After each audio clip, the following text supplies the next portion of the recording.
No, I masturbate to cooking shows. I suck my brother. You suck your brother. Thank God nobody else can see it. Don't you fucking dare. God fucking damn it. It's always the whites. Ignore the cum, okay? Bravo 6 going dark. If it's your own kid, it's different. Because you can beat them as much as you want. I got to find out what happened to my foreskin. You look at these legs, and you tell me that Meals on Wheels here is not getting fucked over in the future. They didn't even give him a wheelchair. Player will hear is it's going to fix their parents' divorce and suck their cock under the table and do their laundry. And they'll finally have a girlfriend. Oh, I hear a moose. Oh my God! Let's see if this kills me. Oh, yeah. No, that killed me. For legal reasons, on this stream, this is water. Okay, now I understand why no one cares about this game. When am I getting molested in this office?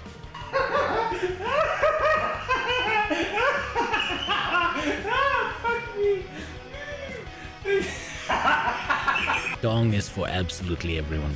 Don't let them tell you that only kids can enjoy dong. One of them was Dragon Ball Z porn, and the other was RuneScape. I think we need to give the Germans back the ovens.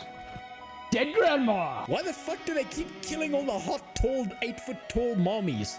Fuck Australia, it's full of criminals. This is what streamers do, this is what the professionals do, is they find creative people who have good ideas, they fucking steal them, and then they never credit them. That's how they, you know...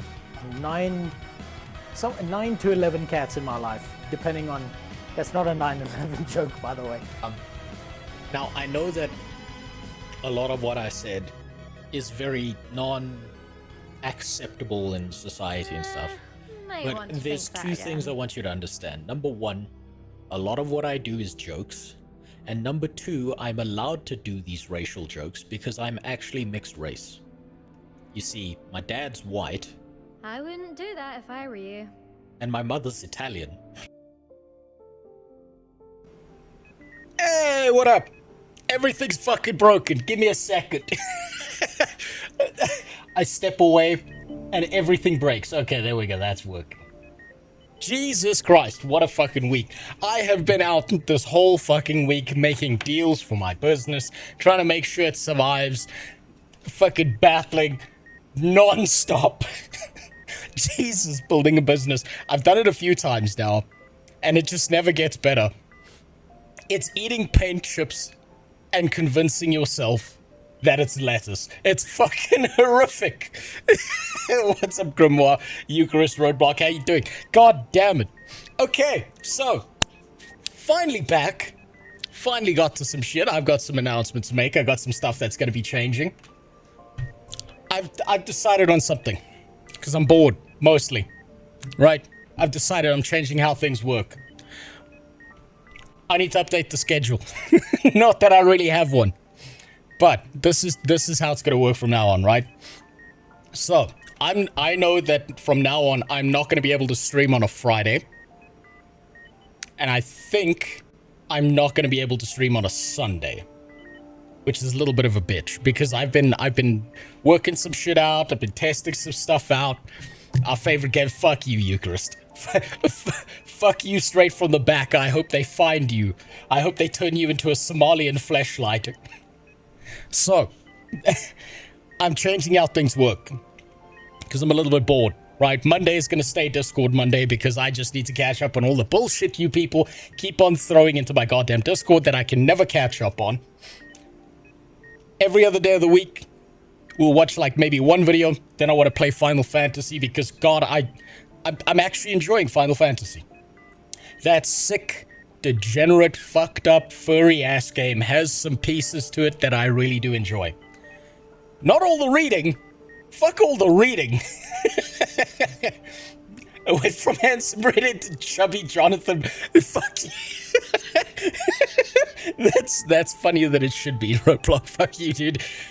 Jesus. kind of your fault for giving us access to the Discord. It's your fault for being there. That just confirms you're mentally ill. You don't need to go to a doctor for a diagnosis if you're in there. It's a free service I'm giving out. It tells you how retarded you are by just being in there. So this is how it's gonna work.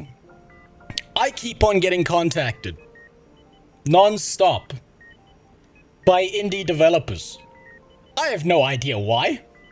But for some reason, indie developers are like, yeah, we don't give a fuck what you say. You can say whatever you want about our game. Actually, we'd prefer if you did. That way we can keep on improving it.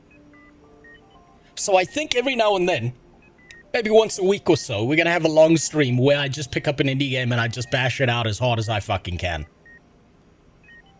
It's not even Indian developers, weirdly enough. It's mostly Nordic people, strangely enough. It's Americans and people who are Nordic. It's people who are like Danish and Swedish and, you know, Middle Eastern, those Nords as well. They just keep contacting me and keep on saying, hey, like, you want to play this indie game? We'll give you a free key. Say whatever the fuck you want. We don't care. Actually, we prefer it. That way we can fix our game. Go as hard on the paint as you want. So I think I'm going to be doing that. Because you know what? I've seen some interesting shit. They keep on showing me interesting shit that I would otherwise never know about. So we're going to shift focus a little bit. I'm not giving up on MMOs. I love MMOs way too much. But aside from that, I've got some announcements. Tomorrow, I'm finally going to be doing my renders on all the 3D models. I'm going to be throwing them up on my mini factory. But more importantly than that, I got my first sale! Hey! Where is that fucking button? I lost the button. Damn it. Oh, there we go. There it is. Hey! I got my first sale! I sold a tube. Of all fucking 3D prints that I've made, I sold a fucking tube. It turns out that there are a bunch of fucking people out there. This isn't the only site I put this on, so this is all over the place. There's a bunch of fucking people who are looking for a diesel fuel adapter nozzle who don't want to pay like $200 or $100 or $200 to buy it from the manufacturer because they're like, why the fuck am I paying $200 for a goddamn piece of plastic? So there's just a bunch of angry old boomers out there looking for car parts. And I can CAD this out in like 5 minutes. You're selling shiwis. You know what? That's not a bad idea. Is this 5e? Yes, this is what you attach to your bard player when he tries to bang the dragon. You hand it to him and you're like, no, wear this. Wear this. You will be wearing this for the rest of the game now. Here's the second one. Now bend over and take off your pants. It turns out that car parts, for some fucking reason, people are looking for them because they just don't want to pay like an exorbitant amount of money for something this fucking basic. And they're really easy to CAD out. And there's just a bunch of angry boomers looking for that shit. But tomorrow, I finally get to launch all my shit on my mini factory. I get to get all of that shit done. I have a bunch of shit otherwise that I have to get through today. You retards have put a bunch of shit in the Discord. Holy fuck. Why are you showing off a cock sleeve? Because it sells.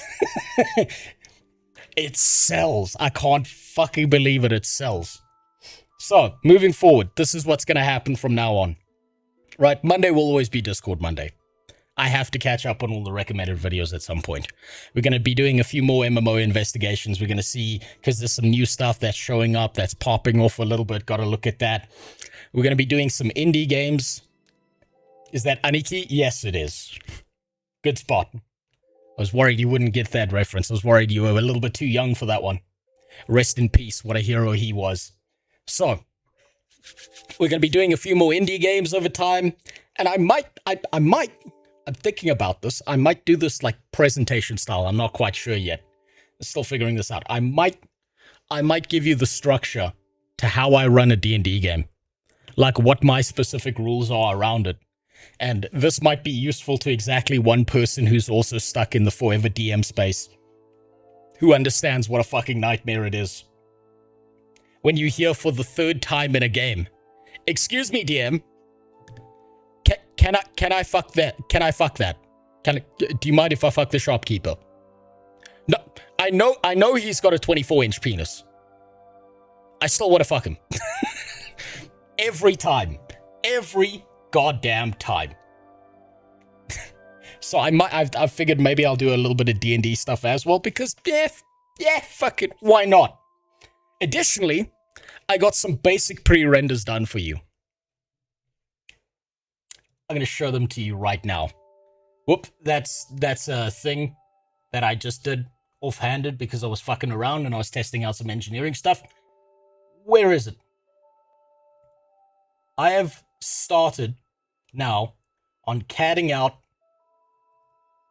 the busty barmaids. See if I can find where I put them. I started out. I've got a few, right? These are pre-renders. They're not done. I'm still sculpting them out. They look like dog shit in Blender right now. I'm ashamed to show that off, but I've got some stencils that I'm working off of. That's the baseline model. That's busty barmaid number 1. All of you players are gonna want to fuck your NPCs. I've had to deal with it. So are you.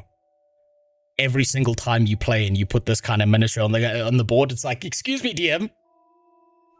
Can I fuck it? I need to fuck it now.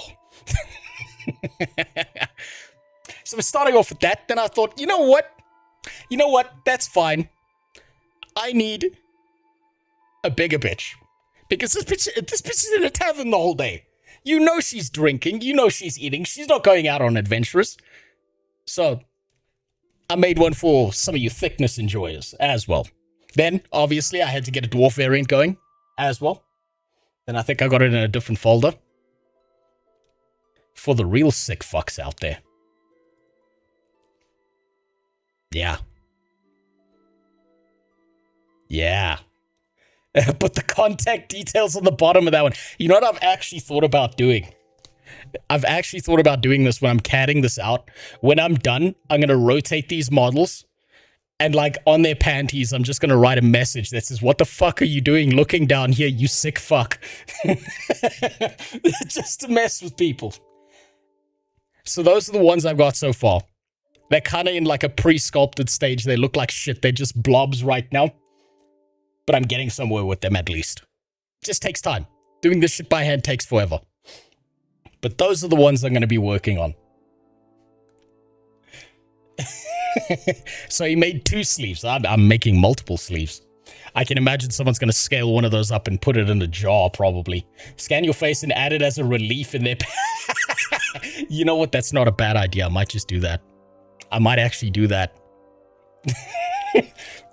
You know what? Actually, I've got a better one. I figure I can CAD this out because it's not too hard, right?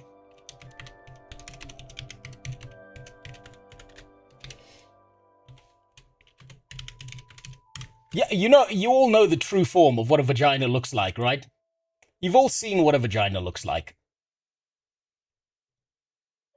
So I'm thinking about CADing out a very miniature underneath the dress. As you look up the skirt, you see one of these.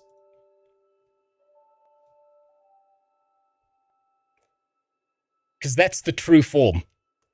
When you remove your horny goggles and you're looking at your girlfriend or wife, you know that's what it looks like. You know that's the real image you need to be looking at. I'm not going to tell my wife that part. I'm going to pay for that one later if I do. Can I get your face on a printed decal so I can make Rosemary? That would be the worst fucking 40k army in existence. In existence. Stream is now 18 plus. Yes, that's the true form of a vagina, and any married man knows exactly what the fuck I'm talking about. I see you recovered from the trauma of the Kothos Arc. You know what? It wasn't that bad, Green Sky Wizard. It really wasn't that bad, and I don't know why the kick's not showing up in the multi-chat, so let me just fix that real quick. Because everything's broken. I leave for a week, and everything just fucking breaks. It just does that. No one knows why. It just does. That's just life now. Every time you blink, every single fucking time, it just does that. Let's see if I can get it to connect to kick. whether Kick's gonna be a bitch today. Because this wasn't that bad. It really wasn't. Honestly, not that bad. It was just long and exhausting. Unlike my deck. But it wasn't. Honestly, it wasn't. There we go. Hopefully that works now. There we go. Okay, look, it looks like an upside down face hugger foot. Add a gambling system to the shop, 1 in 100 chance it's gonna have a bulge. You know there's a 100-sided die. I'll do odds evens, because that's about what you can expect. I'll base my games exclusively in Thailand. There we go. That's what I'll do. All games will be run in Thailand. Odds, vagina, evens, schlong. I just got to make a detachable magnetic part just to make it easier for the DM. But anyway, today is Discord Monday. Today is the day I dig through all the videos that you fuckers have left in the Discord. We have got a lot of shit to get through. We have a ton. It turns out that Turtle Wow's not dead just yet. It turns out that Bethesda is burning.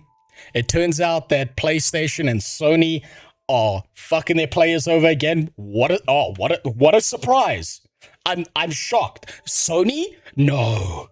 Never Sony. No. Can you get a medium Coke and fries? Ask the guy behind the counter, okay? I'm waiting here in line. Get behind me, okay? I've been waiting here all week. They just keep on giving me free drink refills, and they're not even that good. They're flat. There's no bubble. There's no carbonation in these fucking things.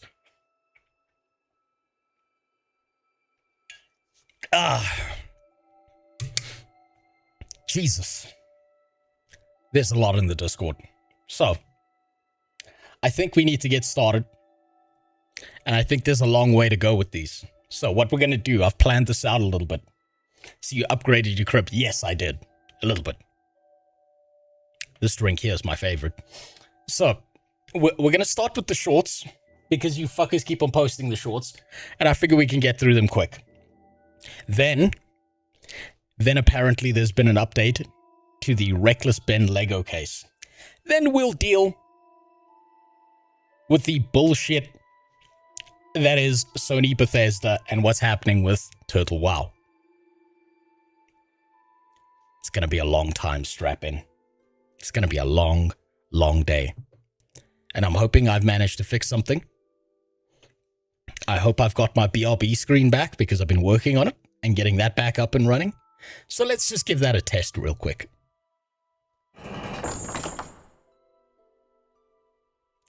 Hey, it works. It fucking works. So now I can just run away from the camera and you can't see what the fuck is going on.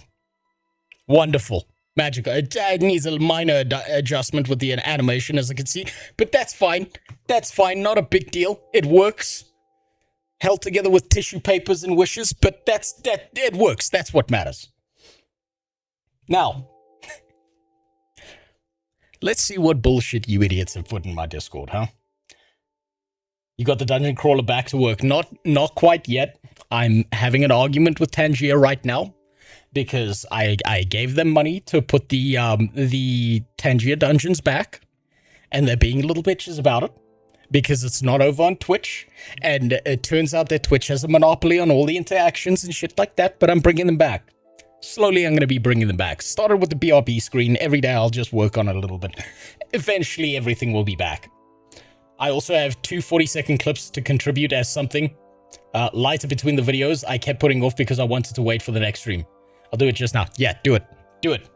So, I know that Iconic has sent through an hour-long infiltration video of a guy who has also gone and dug in to the entire, like, the worst guild in World of Warcraft.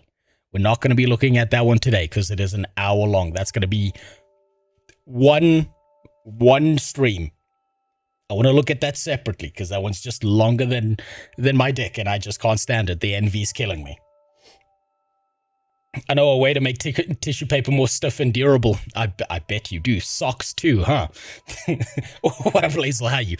I'm doing fucking great today. Actually, that's a lie. I'm doing fucking miserable. Do you know how hard it is building a business? Do you know how fucking annoying it is as well? I have been to so many D&D events currently, and most of them suck. Most of them suck ass. And it's not because the talent and capability and skill doesn't exist, but I've been trying to talk to some people in my country. And what I've realized is that D&D nerds kind of fall into two categories, right? They fall into the first category is the people who are like, I want to push this shit forward. I haven't seen your remote I haven't seen your rim job screenshots. No. There are two categories when it comes to D&D nerds. It's people who are like, I am motivated to push this genre forward. I wanna build miniatures. I want to do this thing. I'm gonna put up a website. I'm gonna help people connect with the people who can make custom minis. Blah blah blah. And then there's just a bunch of fat retards who are just like, nah, I'm fine. And they just don't care. They don't care. And the second group is getting really, really annoying because there's only one narrative they want to push. And it's a political angle, and I fucking hate it so much. I plan on DMing soon on a small campaign. Okay, Lazel, tell everyone that you are a beginner DM. They will be far more forgiving. Do not hide that shit. Just be honest with people. They will be far more forgiving if someone's played it and you are doing it, because people appreciate people trying to be a DM, right? D&D is supposed to be fun. It is. It's supposed to be fun, and it is fun. But there are certain elements that I'm seeing creeping into it that I don't like. And if it's happening here in South Africa, I can only imagine in first world countries, those elements are amplified by like 1,000%. Oof, man. Oh, man, it's got to be getting real bad. But yeah, I'll give you some tips. Lazel, I'll give you some tips just because you're a first-time DM. Tip number 1, right? Balance is a myth. There's no such thing as balance. Everyone gets their opportunity to shine.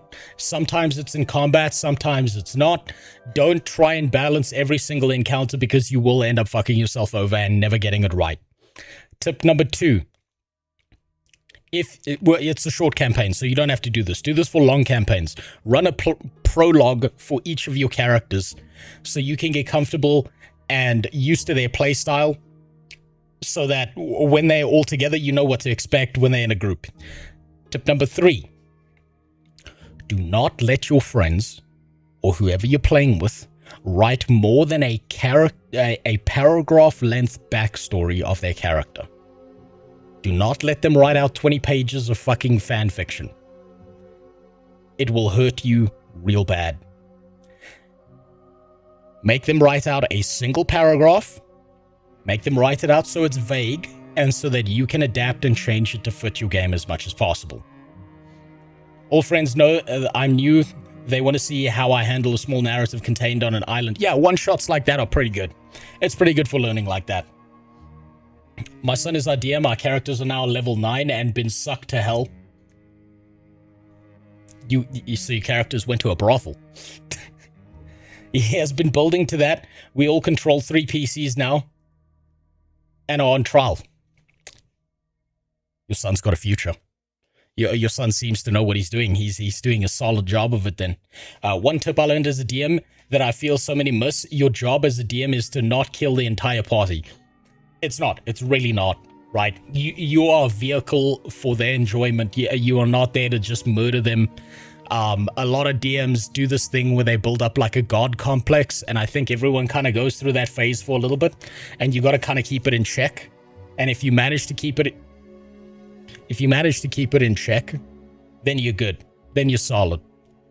But some of them fall down that rabbit hole and they never recover.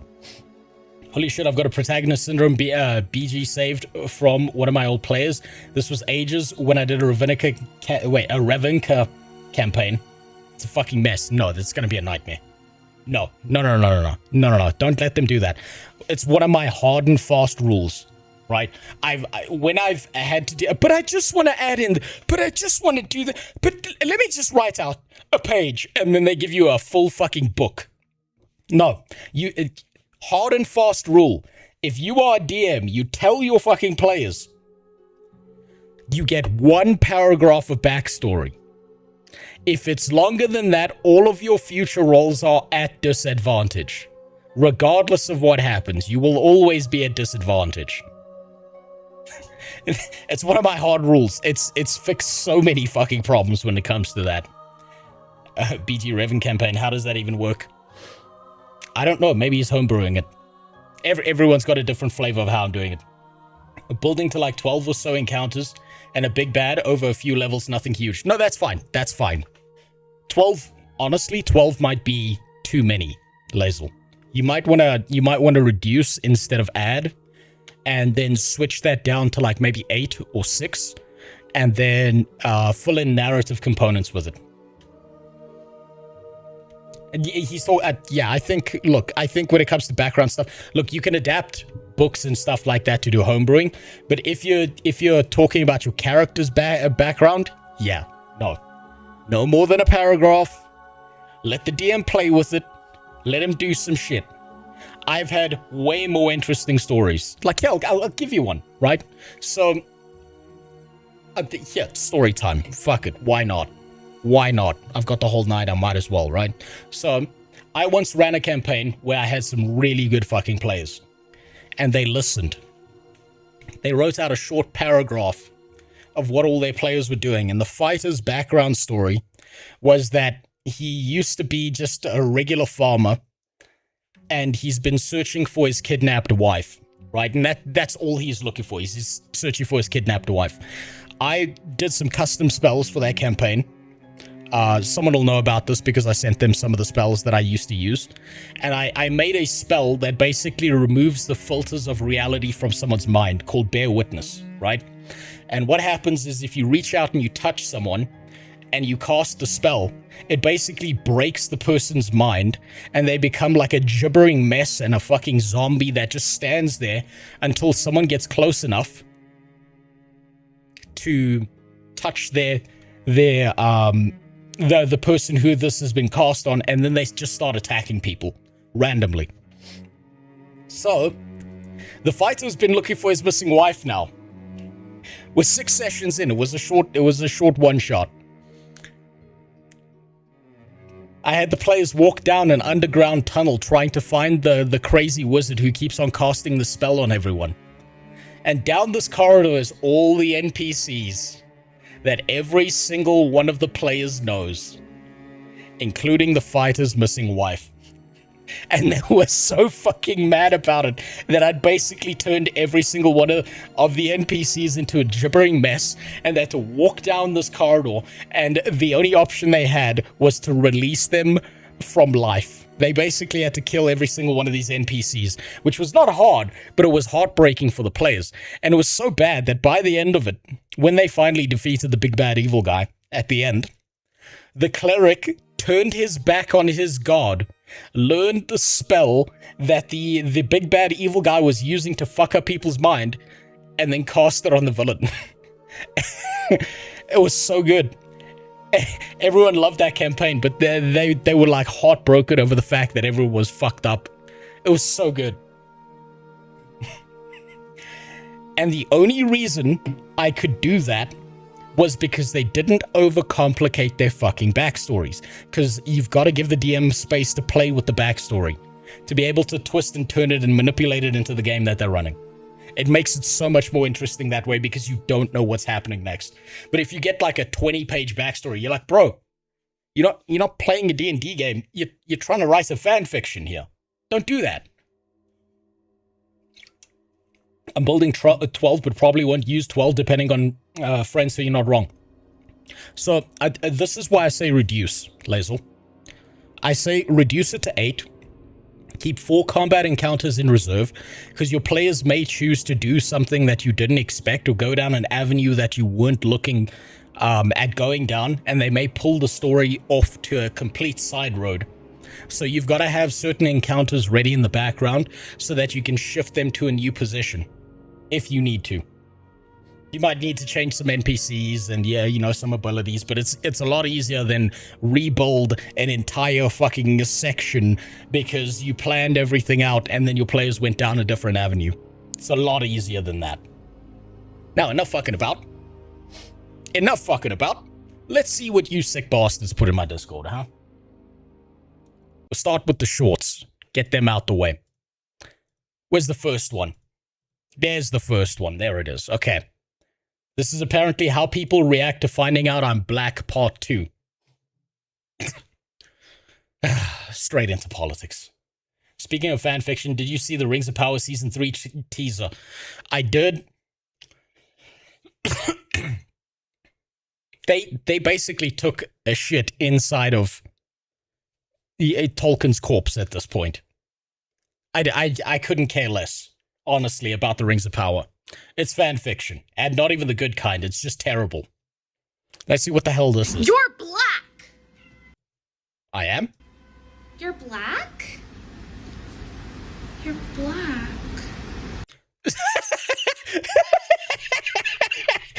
That's gotta be the worst reaction. Oh, you're black. I'm so sorry. You're black. You're black! What the fuck? What the fuck is this? Imagine someone finding out you're black and they're sad for you. Oh, that's miserable. Uncle Ruckus better be in the short. He wasn't. Is this Brittany Venti? I have no fucking idea who that is. So I couldn't care less. Probably, maybe not. Who knows? Okay, next one. We're moving on. Rapid firing these out. Okay, female versus male craziness. A little unfair to women, because we'll say, oh, they're more crazy, but their craziness is just spread out. You all get a little, whereas guy craziness is centralized into one psychopath. Yeah. That has a woman locked in his basement. Girl craziness, like 5%, 5%. Guy craziness is like normal, Hitler, normal. 5% maybe in the 90s. I would say that most woman craziness now sits at a solid 20% all the time. It like idles at 20, and all you have to do is say the wrong sentence, and then you hear, what did you just say? You hear that like uptick in their voice, that and then you know it's just ramped up to about 80%. When you're trying SWTOR, I'm going to be trying that one later. I've played a little bit of SWTOR in the past, but I do have plans. I'm going to go one MMO at a time, otherwise I can't keep track of what I'm doing. Normal, shoots up at school, normal. There was only one woman that ever shot up a school, and she went trans first before she did it. Isn't that wild? 20... Curious. Curious. It's almost like there's some kind of mental damage there. 5 years as a woman, no problems. 1 year paying for her own drinks. That was a pretty solid one. What? 1 year, $50? No, we just had 2 margaritas. That's how much they cost! Yeah, it's about right. It's about right. Hey, alcohol's expensive. It hurts. It hurts. That's fair. That's fair. I've seen some alcohol prices when I've been out at a bar. It's made me want to shoot up a school as well. That's fair.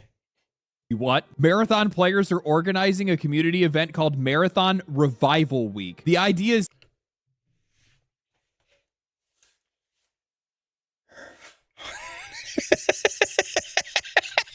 They're so desperate. Jesus, I don't know we were just watching comedy shorts today, but I suppose that's what we're looking at. Marathon Revival Week presupposes that Marathon's already dead and needs to be revived. That's how you know it's already dead. Yeah, yes! They never forget. Never forget. People are going to try and lie to you. They're going to try and bullshit you. They're going to say, no, it's not how it works. There's more nuance to the situation. The reality is they killed off Destiny 2 for this. They killed off Destiny 2 for Marathon. When you remove all the layers of bullshit and all, no, that's not what they were doing, and that wasn't the plan. They killed off Destiny 2. They shifted development onto Marathon. And now they're shitting their pants. And it's just not working. This is the video game equivalent of the Morbius movie. Beautiful. Oh, I love it so much. Brilliant corporate gaming decisions we're getting here. When you need a revival week 1 month into the original release, that's some next-gen revelation. Desperation. Oh, no, absolutely. Jesus. Simple. Invite a friend to try the game, help new players get started, and leave a review if you enjoyed the game. It's a community-driven effort to grow the player base and give the game a boost. Don't laugh. Too late. Marathon Revival Week. This is not because the game is dead. Then why would you call it Revival, you fucking idiot?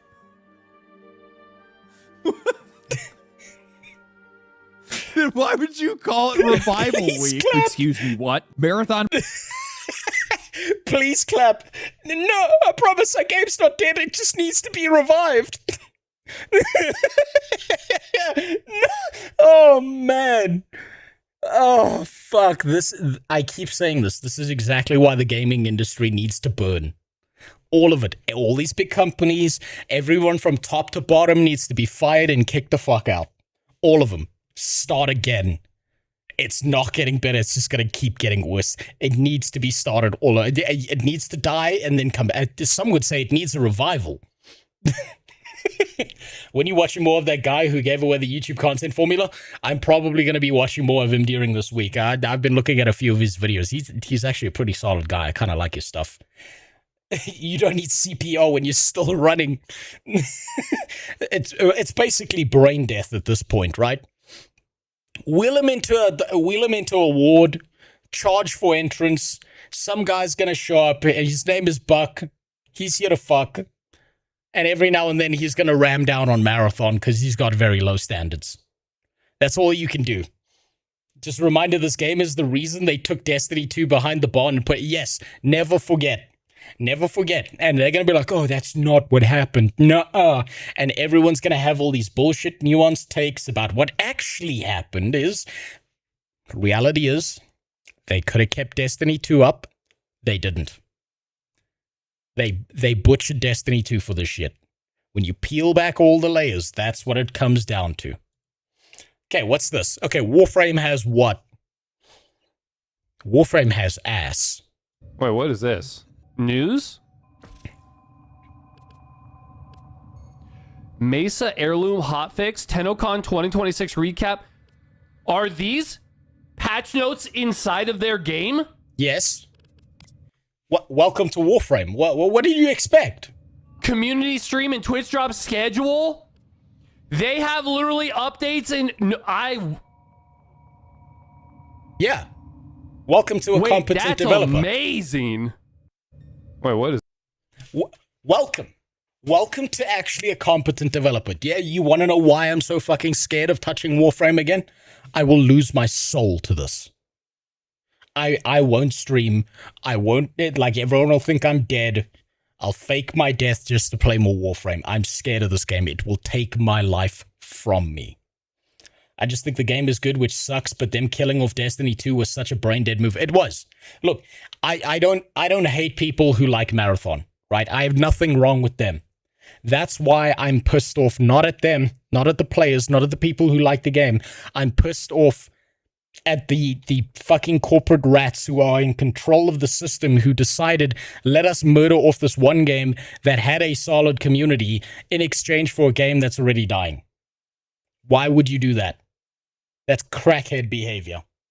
If you like Marathon, thank God someone likes it. Thank God. But it's not doing well. It's just not doing well.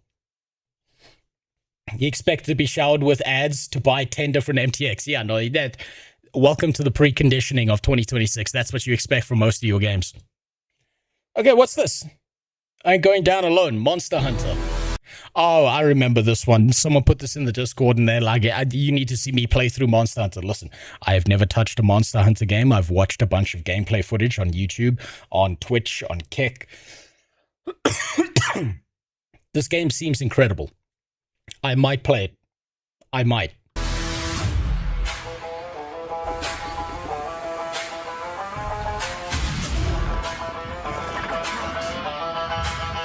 But I don't understand. I don't understand. Where's the guy with the pumpkin helmet who's dancing around to samba music while the bosses continually try to hit him and they just can't get a shot off? This doesn't make sense to me. Fuck, that looks good though.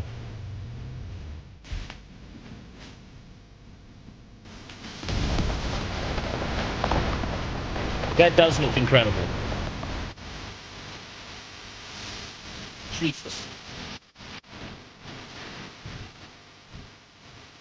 Why can't we get more games like this? Why can we not get this? Everyone looks at... Okay, I've watched enough Monster Hunter. I haven't played it, but I've watched enough of it. And I don't think that Monster Hunter should be held up as the game that everyone thinks is amazing and incredible.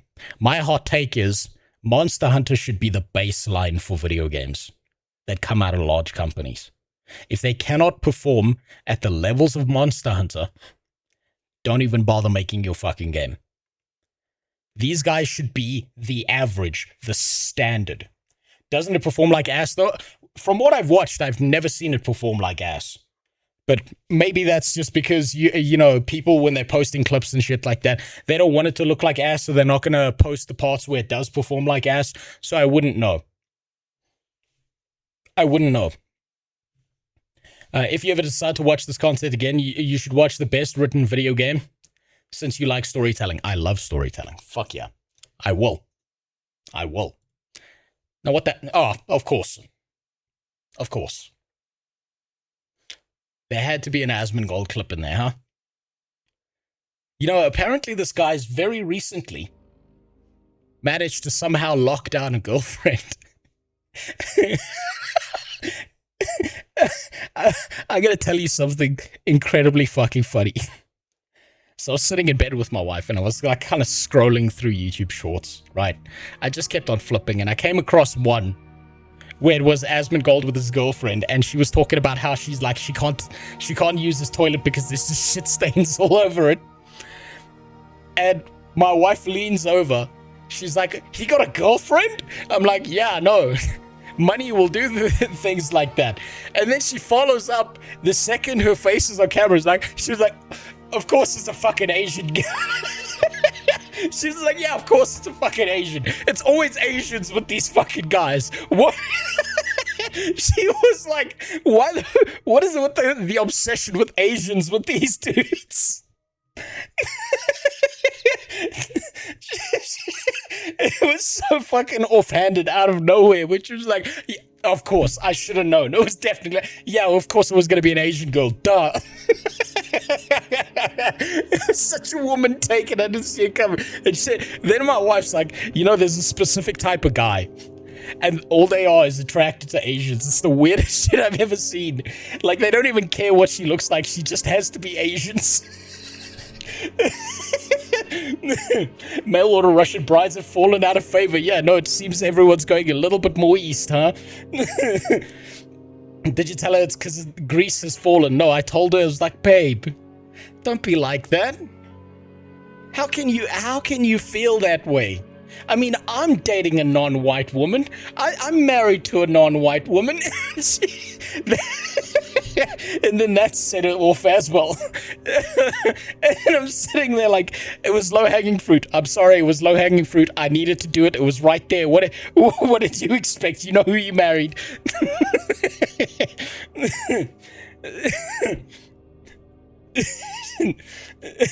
Lol looks better through slanted eyes.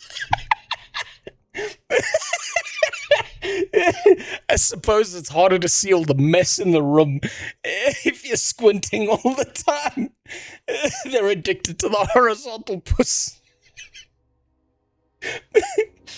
Man. It's just the stereotypes just keep coming through. Man, I hope he's happy though. I'm shocked. I'm astounded. But I think with the levels of tolerance I've seen out of Asian women, it's probably the only group that's gonna date him, because he also has an infinite amount of money, right? So that's a huge plus. Right, he might not have this. I mean, I'm pretty sure he's over 6 feet, right? So he's got the 6 feet. Maybe he's got the 6 inches, and he's got the 6 figures. He's got everything a woman's looking for. My face when your bathroom is grosser than the alleyways and gutter oil of Shanghai. No, it's just got more smear stains on it. Which channel you want? Put them in the reacts. Put them in the reaction request. That way I can find them easily. Jesus. Okay, let's see if this is another one about his girlfriend. I'm betting because she's the new target. That's exactly what this is about. What is this? I'm hungry. Go get me some Chipotle. Baby, please, I just got you Chipotle. Your blood pressure is probably skyrocketing I fucking knew it. right now. You got me the wrong beans! Baby, they're just beans. You'll be okay. Just play some Roblox with me and you'll feel better. Play some Roblox. No. Oh man, AI is getting a little bit too good with these visuals. That looks exactly like him. I turned her into Chipotle? Yeah, that's about right. Who makes something like this? What the f— Yeah, that's a prediction of what's gonna happen in the future. At some point, that's probably gonna happen. He may have more than 6 inches. The biggest dicks I've seen are on the skinniest of white dudes. That's fair. Yeah, that's fair. Probably does. I suppose you don't walk around with that much confidence looking like that if you've got something shorter than 6 inches, huh? What in the Epstein? Turned into Chipotle. It's gonna happen. This was not an AI generation. This was a video from the future. He left the stream camera on and you just got to see what's gonna happen to her. It's gonna happen. It's gonna happen. All right, next one. White guys, when they go to Africa. Let me guess. When first world whites tend to go to Africa, I've seen this firsthand, they tend to like harass black people and treat them like they're made of magic or something. And like a lot of black guys are just like, just leave me the fuck alone, dude. Just fuck off, man. Just let me do my thing. And the excited first world Westerner mind when they deal with an African from Africa is like, teach me all the magics of the noble savage. It's beautiful. It's really funny because I just get to sit there and it's great because if you're a white in Africa, right, you're the fucking devil to a lot of first world whites. You're just evil. Right, you're like, oh look, it's Hitler over there, because they're like they think that like every white person is like some component of apartheid or some shit like that, and so they look at you like you're evil, and they leave you the fuck alone, and then they go harass a bunch of black people who just want to be left alone. It's great. I'm willing to bet that's what I'm about to see.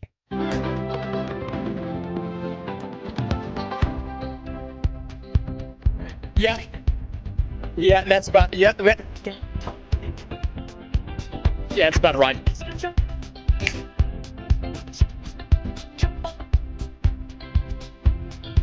Yeah, there we go.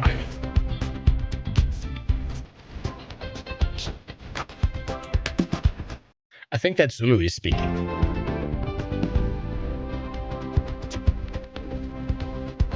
Of course.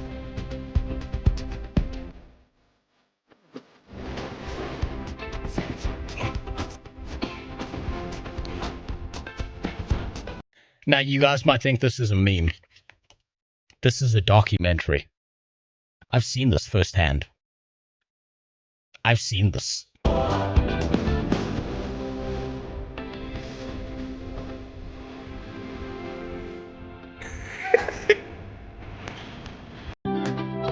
There's kind of good music as well. This is fire. I agree. I didn't expect that. That was actually pretty good music. But yeah, that happens a lot. I'm just going to say this. Every time first world whites, who tend to be very left-leaning, show up, they have this whole idea about the noble savage and the magic of black people or something, and they're just like harassing some poor guy who's like, please, dude, just leave me alone. I've got shit to do today. I can't handle this as well. I just put an 8-minute video in the React. Yeah, don't worry about it. I'll get to it, Faith. I'll get to it. We're going to dig through the list here, and then I'll look at the other ones. That's what today's for anyway. I love my GF, but she's super costly with her college bill. Have you considered not paying it? Also, you missed a golden opportunity there, Grey Wolf. You missed a golden opportunity to say she's costly with her kindergarten bill. You really, that was right there. And you missed out on that one. Hollywood really needs to stop portraying blacks as magic saints. They do. They do. It's like this really weird form of like horseshoe theory where they're so desperate to not appear racist that they go the exact opposite way and end up being like racist in this opposite direction, where it's like they separate out like black people and shit from like the rest of society because they're supposed to be held up and like have their asses kissed. It's really weird. It's really, really weird. Noble Savage. Okay, if you don't understand the Noble Savage meme, let me explain it, Roadblock. So, Noble Savage is this idea that before technology, before the white man came or any Westerner came and colonized the nation and shit, everything was perfect and magical and wonderful, and everyone was having a good time, and everyone was basically walking around, and they did their hunting and their fishing, and then they went home and they did a little dance around the fire, and they fucked and fell asleep, and then they did the same thing all over again. Right? That's not what happened. That's not what happened. The Spanish conquistadors showed up in South America and they were like, these fucking guys are sacrificing kids to a hole in the ground. What the fuck? We're stopping this shit now. This is not approved by Jesus. Right? Same thing that happened in the Americas, right? Obviously, there was a massive fight for the land and stuff like that. The Native Americans didn't do too great there. They were scalping people. It turns out that regardless of where you are in the world, low technology means you treat other people like shit. You enslave them, you kill them, you torture them. Happened in Europe, happened in China, happened in Africa, South America, North America, happens everywhere. But there's this weird propaganda element where modern scholars do this thing where they try and hold up these tribes, these people who are low technology, as like magically perfect and all these moral good people and shit like that. And that's just not what happened at all. And you talk to any African about this, it's happening today in Africa. There are a bunch of different tribes that fucking hate each other. And it's like, they literally, there are tribes, even in my country, where they're like, if you step over this line, I will kill your whole family. That's how they behave with each other. They're like, you stay over there, I'll stay over here. Don't cross the line. That's just how they are. And that's just how it works. That's just how it is. I looked it up and I like this definition. The noble savage is an idealized concept. Yes. It's this very weird idealized concept. It's very, very strange. Scalping was brought by the white men. They did adopt it suspiciously well, though, like they had a hang for savage. Nah, you see, white people weren't collecting scalps. They were just collecting brown women. They were like, I've never tasted that flavor before. Get on the boat. You're coming back with me. Europeans weren't all that good either. Irish were sacrificing. Yes, I said that. This happens everywhere. Gresh. This happened everywhere. Low technology, high savagery. Happens all the time. Egyptians were enslaving people. All over Europe, there were massive wars and torturing people and setting people on fire and cutting their skin off and taking heated metal boots and clamping it to people's feet because they thought it was funny watching some guy dance around. They did that shit everywhere, right? To try and avoid the human condition and pretend that there's some noble savage group out there is just ridiculous. Literally all over the world, this shit was happening. Everywhere.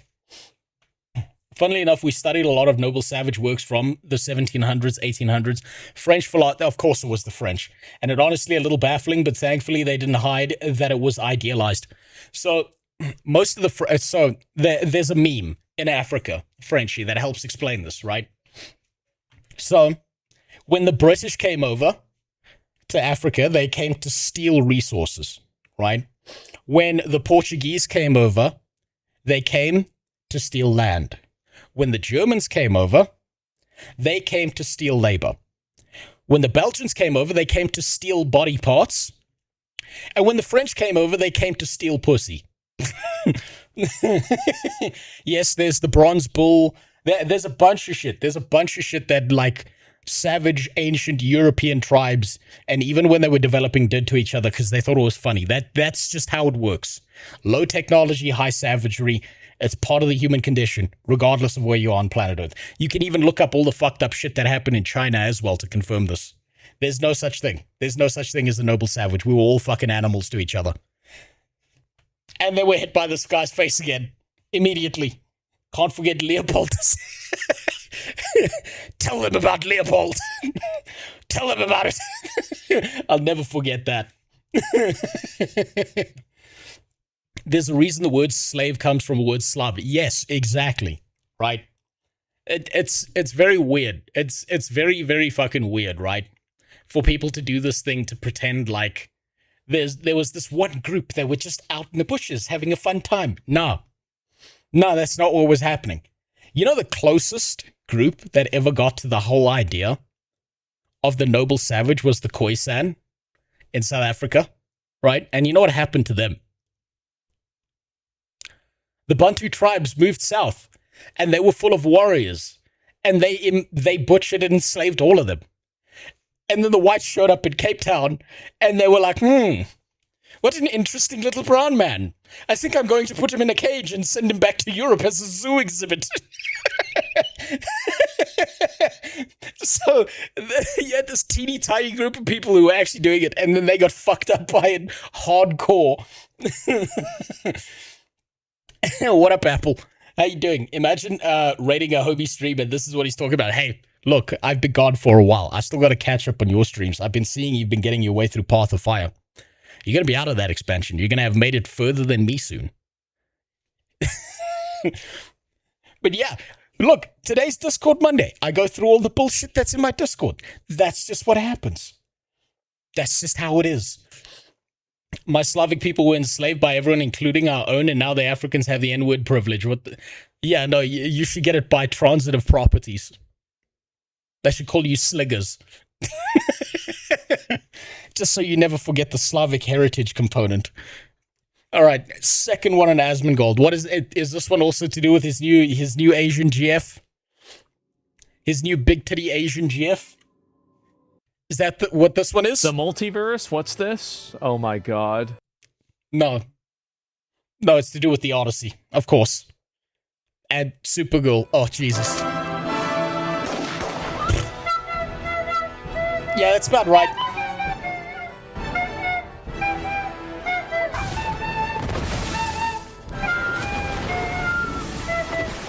Oh.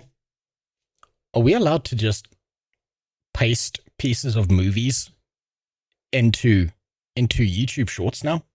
How did this not get, like, copyrighted by, like, Warner Brothers or something? I don't understand. This is just a rip from a movie.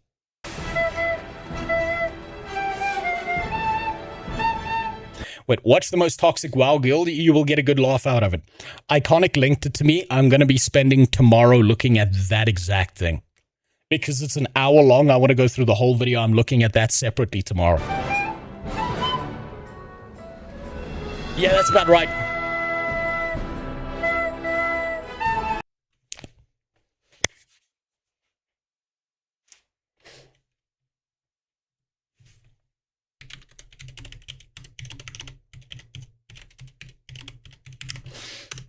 Do me a favor real quick. Someone do me a favor.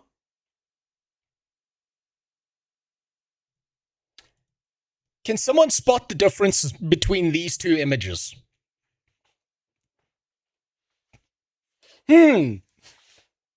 Hmm. Hmm. Curious. I'm noticing similarities here. Hmm. There was only one good Destiny's Edge character, and they're dead.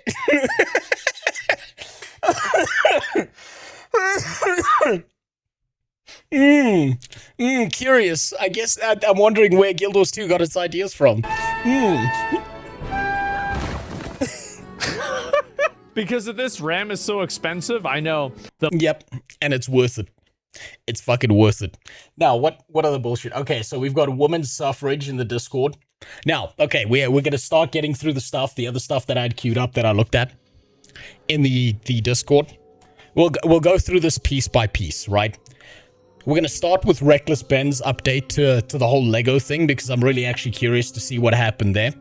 And then we're gonna look at some of the Final Fantasy stuff because apparently there's a new job class that's coming out, and I saw a thumbnail. And it just had a dude wearing shields, and I was so fucking hyped. I was like, finally I get to live out a fantasy I had about World of Warcraft when I was a kid, when I really wanted shamans to be able to tank, and I thought that the way that Blizzard could pull that off was by swapping out and allowing them to dual-wield shields, which would make up for the armor difference and allow you to keep up with other tanks, but no. Blizzard's not that creative, so apparently Final Fantasy is. So I'm looking forward to that shit. Then we got a new trailer that just dropped for Scars of Honor. Now I put Scars of Honor after playing it. I put it at like a 10 to 15% success chance. I'm hoping these guys worked on their game because their game does have potential. I know a lot of people fucking hate it and they think it's shit, but I do think that the Scars of Honor guys have a lot more potential, and 10 to 15% success chance in MMOs is actually pretty fucking high in comparison to everything else we've seen. It really is. Let me dual wield totems. They'll look like dildos by the next expansion roadblock. Then, Total WoW seeing a revival. It looks like the devs are down but not out yet, which I'm very proud of them for. They haven't given up. Very looking forward to looking at that. Then we'll deal with Bethesda. Then we'll deal with Sony. That's the direction we'll go. Scars of Ashes, The Creation Wars 3. No, that one's coming out next year, I think. Bastion was on my bingo card after that t-shirt teaser. I didn't see the t-shirt teaser. But let's start here. I haven't seen the updates to what's happened to Reckless Ben, so I'm looking forward to that. A bunch of new body cam footage came in. No one's ever seen it, and we're gonna watch it right now. He came to harass us at our place. He's out of state. So this is... Oh, quick rundown for anyone who doesn't know about this, right? Reckless Ben, you know, he went after the Lego people. The Lego Mafia came after him. He just wanted to get the fucking Legos back. They've thrown this man in prison. They've arrested him. They tried to get him on drug charges. They tried to get him on RICO charges. The fucking insanity and hubris of the piece of shit who runs this company, who's named after a literal biblical demon, is insane. That's all you really need to know. And now he's got some extra body cam footage for us. So I would really want to see this. Wait, that's not Turtle WoW. That's Project Ascension, a completely different group. Yes, Ascension's a different group. I just got them mixed up because I was just opening all the tabs before stream. That's why. But I'll jump around because I do want to see what's happening with Ascension WoW, because somehow Ascension WoW has not yet been killed by Blizzard.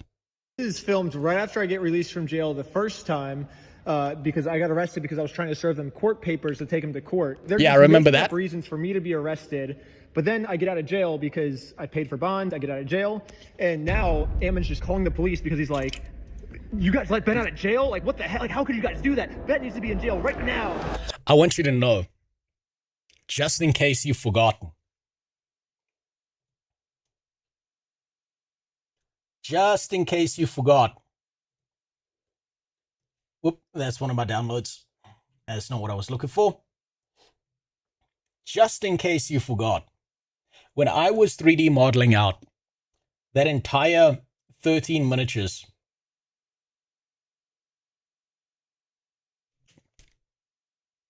I want you to know that I did this exact thing because of Ammon, because of Amon, the fucking demon.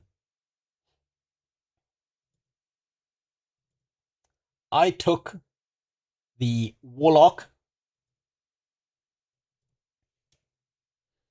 that I was 3D modeling out, and I decided he needs an evil mustache.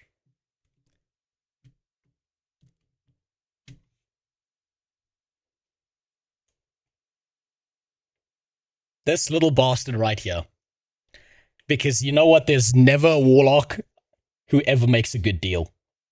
None of them. This little shit right here.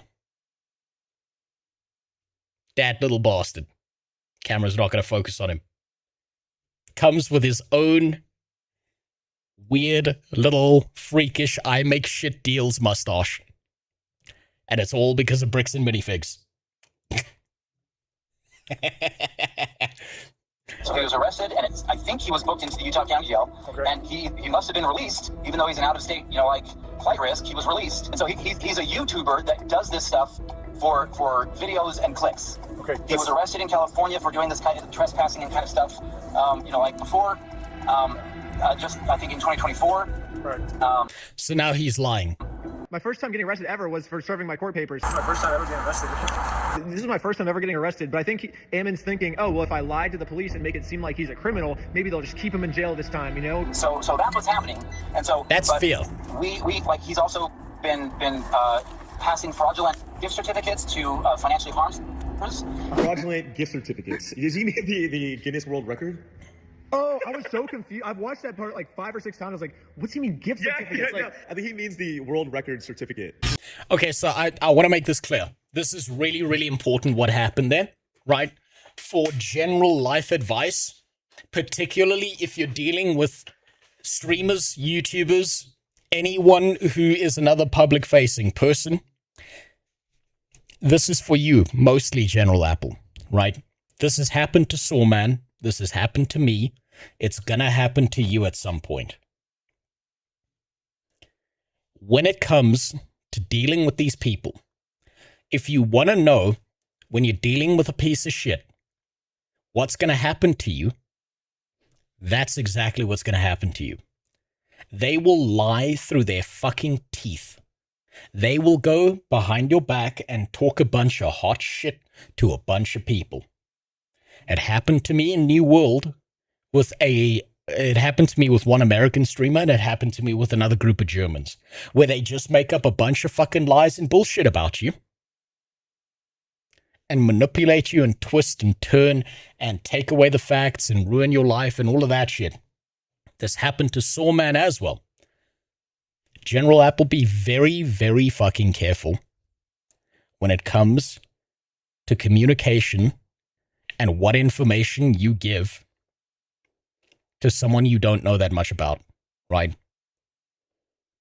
Because at some point, someone is... because I know you. Yeah, you're playing by the rules. You're making sure that no one can ban you and stuff. Eventually, at some point, you're going to come across someone who's going to look like they're trying to be your friend. And then they're going to go behind your back. They're going to screenshot shit out of context. And they're going to try and fuck you up with it. Happened to me. Happened to Sawman. Happened to a bunch of streamers. Happened to a guy I used to work for. They will lie through their fucking teeth about everything. They'll just make shit up. So just be ready for it. Keep screenshots. Don't be as stupid as me. Keep screenshots. It's an award for most Legos stolen by any company in the world. That's what's going on. But at this point, I just need some information so I can tell our staff what is going on, because if I need to go and get some of my staff armed so that he can't threaten them, that's what I need to do. Or they're going to go find him. They'll just straight up, yeah, Benji as well. Actually, Benji, more than anything, has probably been through this more than me, more than Sawman combined, right? Benji knows this more than anyone else. Yes, they will fake Discord conversations. They'll just screenshot a bunch of shit. They will lie through their fucking teeth. And the idea is, right, they're going to post some fake shit about you. They'll post a screenshot. They'll make a video about it. And then when you're like, that's complete lie. That's complete bullshit. I don't have that in my history. Here, look at my history. I've never talked to this person. Then that person's going to come back and say, no, he deleted it. But I took screenshots before he deleted it. It's going to happen. Happens all the time. Benji knows this better than both me and Soulman combined. But yes, it will happen. Rearrest him because he clearly had to have violated some kind of rule. There's got to be something to stop this guy from continuing to intimidate our staff. Yeah, how'd you guys let this guy out of jail? If we let this guy out of jail, he's gonna kill our staff. Like, how can you possibly think of letting this guy out of jail? You watch this? I feel like you're just like, dude, this is hilarious. I'm like, dude, this pisses me off. Yeah, it's pretty funny. Yeah. I think it's funny. like he's literally lying through his freaking teeth. I don't know what has been done since he was arrested yesterday. Sure. Reddit normies will just take accuser's word for it automatically without ever digging to see if it's truthful or not. Apparently there was a thread I missed that got taken down on Reddit recently, Benji, and I'm really disappointed I missed out on it because I wanted to watch it live on. I wanted to like go through it live on stream. But according to Reddit, I'm an agent of Israel. Now, I fucking wish. Millions of dollars just to be like, yay, Jews are good. I fucking wish. Oh my god, my life would be so much better if I had that Jew money backing me up. But apparently they were just posting conspiracy theories about how I'm fucking hired by Netanyahu. Which is the fucking dumbest shit I've ever heard. Do you think I would be living in Africa? Do you think I would be living in fucking Africa? If that was the case, you'd have to pay me a lot more than living in a fucking shithole in Africa. To sell it to the Jews. America's greatest allies. Of course. Absolutely. Another $10 billion for Israel. Fuck your local populace. Send it all over there. What subreddit? I need to stoke the flames. I don't know which subreddit it was because the guy who told me about it, he was like, I've got this fucking wacky subreddit where they're like accusing you of being like an agent of Israel. And then he was like, I'm going to find the link. And then he was like, oh, fuck, they took it down. I was really upset about that. I really wanted a good laugh out of that. Like, we all sided. And I would have dressed up for it too. I would have got myself the big hat and a fake nose and the little curly things. I would have played Jew music the whole time I was reading it. Man, I missed out. Oh, I wish I'd gotten that link immediately. I would have screenshotted everything. A big sigh of relief this morning knowing that he was arrested last night. And then to have this happen all over again, like everyone's feeling some pretty significant trauma that he's just not going to stop. Yeah, so it's not the police or corrections that let him out. That's going to be a judge, right? And so that would be a complaint that would have to be directed towards their office to find out what's the deal. Why would you let this guy out when he's stalking us, right? That's Yeah. So really quick. Sorry, let me grab a pen. Who do I contact for that? He's like, dude, what are you talking to me about this for? Talk to the judge. The police officer's like, we tried to keep him in jail until his court case for a month, but the stupid judge let him out. So, like, don't complain to me, complain to the judge. Yeah, what are you doing? Wait, it was the Guild Wars 2 subreddit. I think you can find it in the Guild Wars 2 channel. If you can find it, Devless, at me, and I will look at it. Because I missed it. I hope there's some version of it that's preserved that I can look at. But I think it might be permanently gone. If you can find it, please at me, and I will immediately look at it. I suggest you put all evidence that you have against this guy on that. He acts really like cutesy, like he's clearly got some form of sociopathic disorder, because he lies through his teeth. He says and does whatever he can to just get away with whatever he wants. Again, multiple arrests, I think, in the past in different states. So obviously, if you look in the police records, you can see that I've never been arrested before. But because Ammon said so, maybe the police will just listen to Ammon. You know, his word every single time. They're taking his word over your evidence. Doesn't make any sense. I don't know. That's another charge. You see, these are the people you're dealing with in life, right? Whether you're in business, whether you've got a business, whether you are a worker, whether you are someone who's on YouTube, whether you're on Twitter or something, people will just go and tell the most ridiculous bullshit lies about you. Right, they will say whatever the fuck they want. I still remember calling that Dragon Age the Veilguard was going to be absolute dog shit based on the trailer alone. I got some really uppity piece of shit in there. I can't say what I want to say or my channels get deleted.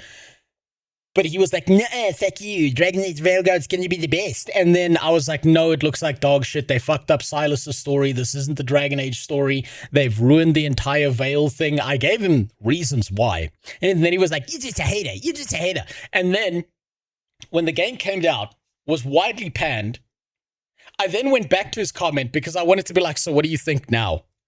And I see that he edited his comment to call me a pedophile. These are the people you're dealing with. They will just lie through their fucking teeth because you're right and they're wrong. And it's going to keep happening. It's happened to Benji more than all of us. Every single person in this chat, me included, Sawman included, General Apple included, it's happened more to him than anyone else. And I still remember when it started with Benji. Because I discovered Benji on the video game forum on 4chan. Right? And every now and then there was a 4chan post talking about how he was like a rapist or something. He probably remembers this better than me. But there were people there, even, who were starting with their shit. I still remember this, because that's where I first discovered Benji. Obviously, I mean, we'll it's during New World. You guys alone, I guess. You know what I mean? Or they put him in jail, one or the other. Dude, that's so insane to freaking say. Basically, I think Ammon lied to them saying that there's a restraining order when there wasn't. And so he's like, oh, well, that's another charge. And we're just going to keep making up charges about me until I'm in jail for good is kind of what it sounds like. Even though the evidence goes against everything you say, I want to help you out, Ammon, because I can stack, I'll try to stack it on this stocking case. Oh my god, dude. He's not unsubbing. I know he needs to really, he needs to fulfill the prophecy. It's like one of those things where it's like, if you're accused of rape, your life's over, so you might as well do it, right? I'm not lying. He's lying. Trust me, bro. Yep. Ammon is exactly all the internet retards you have to deal with every single day of your life. I think going against pro-AI users and allies of the Zionist Empire is a good way to save the PR of influencers in the guild. What the fuck?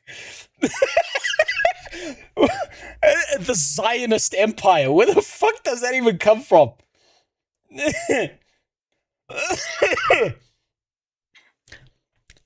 Funny part about that is Guild Wars 2 has no PR. They're a complete shit show when it comes to their PR, when it comes to their marketing, when it comes to pushing their game. That's why they will never be number one in the MMO space. They never will be. One of the comments I found, the small thread tagged you. Okay, well, let's take a look at that quick. This is more important than this. Let's see.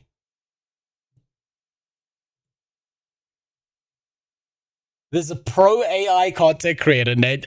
There we go. There we go.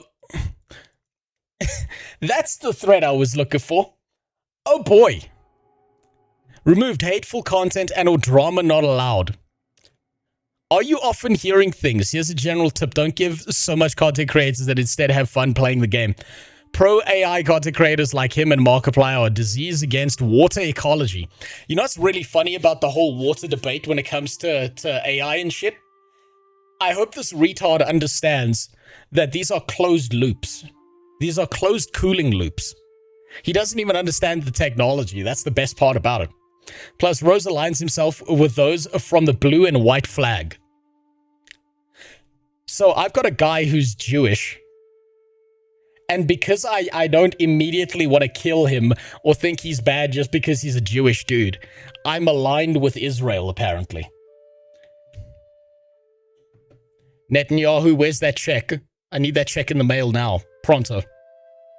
Today, please. I'm tired of waiting. I'm gonna turn against you if you don't give me that one. Come on, Netanyahu. Follow through. So, question mark, most sane Reddit user. The guy who threatened murder Guild Wars 2 devs is pro-AI and pro-genocide. Color me shocked. Oh.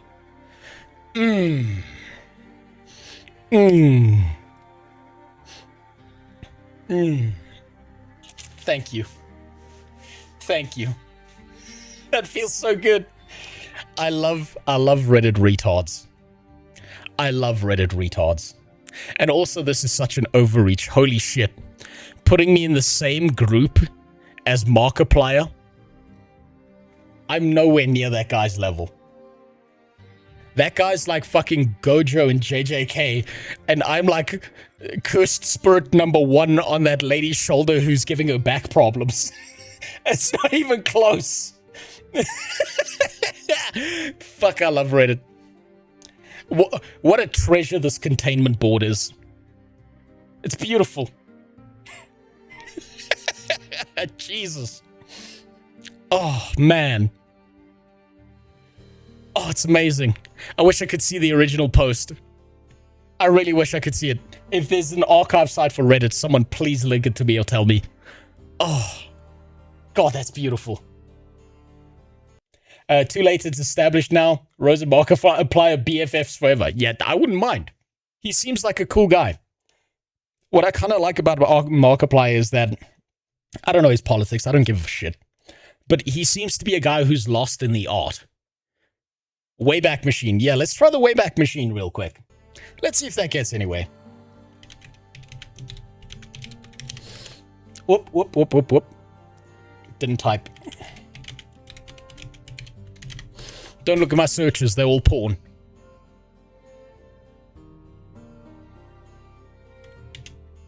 Let's see if we can find this thread. I want to see the original post. Not archived.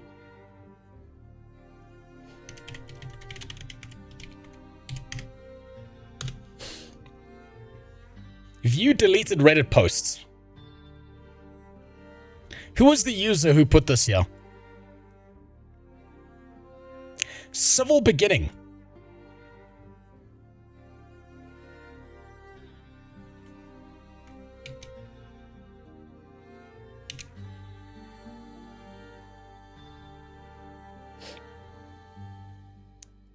There it is. There it is.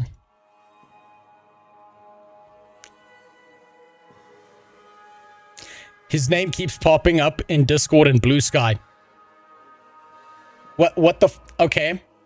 Can I not see the thread? Is there no, like... Is that it?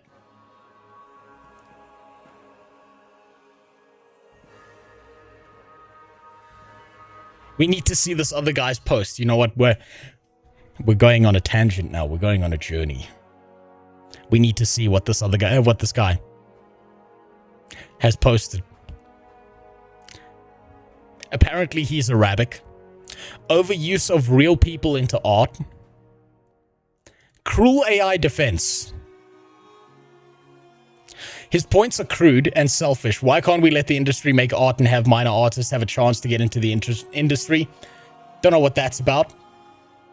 Crude AI defender. Such audacity. Okay, so you can see he's been doing this for a while. He hasn't posted that much. Anyone else love the guns in AC Unity, Diablo 3? No Warlock love. So we know he's a D3 player. That already puts him on a lower level. Look at him screeching about Asmongold. I could see that one. Overuse of real people into art. We've got some Arabic text here, so maybe he's from Saudi. Maybe he's from Saudi Arabia. That explains why he hates the Jews so much. Crude defense. What is this thread? How the There's no links here. There's nothing to link to. I need to see the deleted post. Art revolution. Clever way to fight back. You know what would piss right-wingers off? He posts an off and anti-Trump. Oh man, we know where this guy's from. We know this guy. Click show comments. Show comments. Hassan Piker.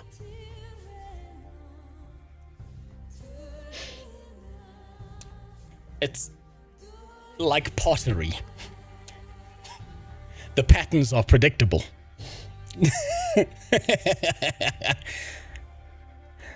Hassan Piker. Why am I not surprised? Art Revolution. What do we got here? Your submission was removed in an effort to combat spam and trolling. So this guy's a regular spammer, right? This guy's a regular spammer. Thank you for your submission.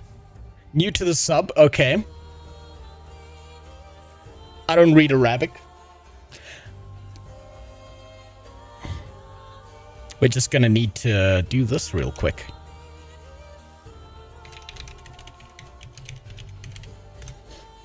What are we watching? We're watching me track down someone who thinks I'm an agent of Israel. Certainly, Your Highness. Here's a translation in the Saudi dialect, clearly phrased. Oh, okay. What the fuck does that even mean?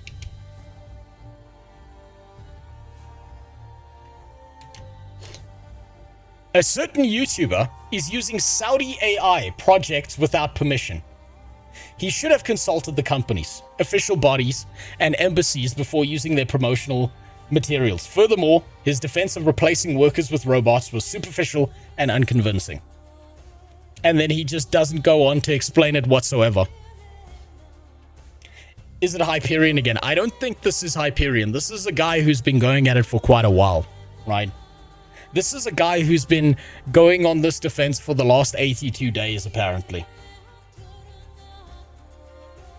He translated his previous post into Arabic through ChatGPT. That's why it's calling him Your Highness. And the retard slapped the response. No, but you don't understand. It's okay when he uses AI. It's not okay when other people do it.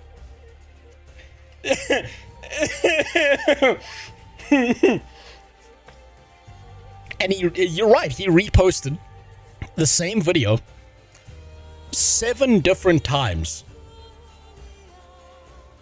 He's done this a lot. This guy's mad about AI. AI fucked this guy's wife.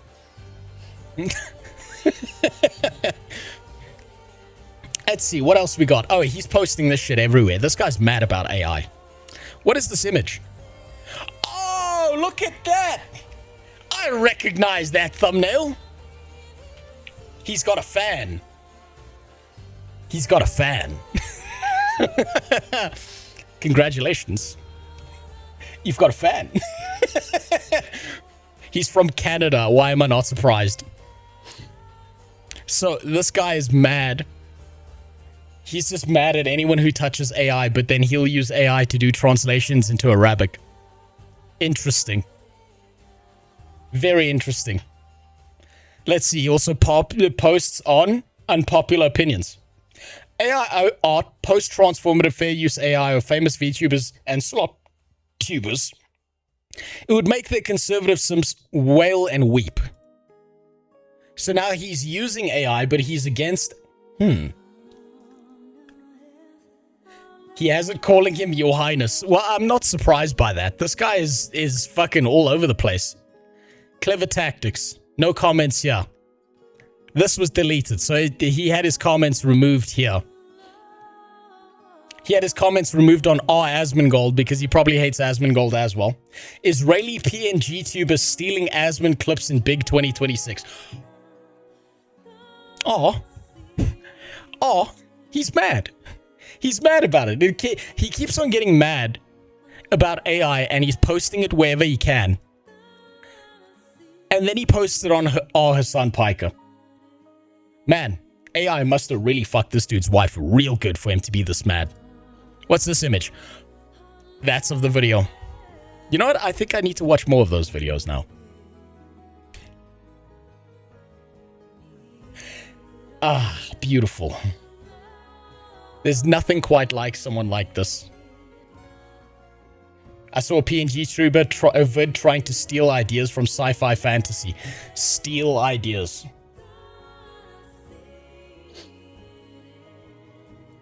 And then he posts it on Josh Strife Hayes. And this one is still up. And it only got 2 comments. He states using inspirations from aliens to replace elves and dwarves, but isn't that stealing the essence of what people worked hard for sci-fi genre? Well, you're stealing language, so I mean... Oh, this person's unhinged. This person's unhinged as fuck. Keep going. Keep making those videos. My Israeli friend, you keep making those fucking videos. Make him real mad. He's posting it everywhere. Josh Strife Hayes, Asmongold, Hassan Piker, like he's going everywhere. This guy's just butt mad. Fuck me. You know what? I think Israel does deserve another $1 billion. The anti-AI sub has some of the most funny shit I've ever read. People going as far as to celebrate subs prohibiting translations using AI. This guy might be in trouble then. Have you seen the monetization situation with EverQuest Legends? I plan to look at that on Wednesday. I have seen that. That one's a long video. I do want to look at that separately because that's a long one. I'm no Bible-thumping Asmongolder, but you post on Asmongold. I see rule breakers like AI artists and Zionists as an affront to the utopian future we all deserve.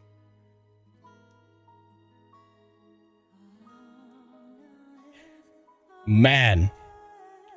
This guy's so fucking mad.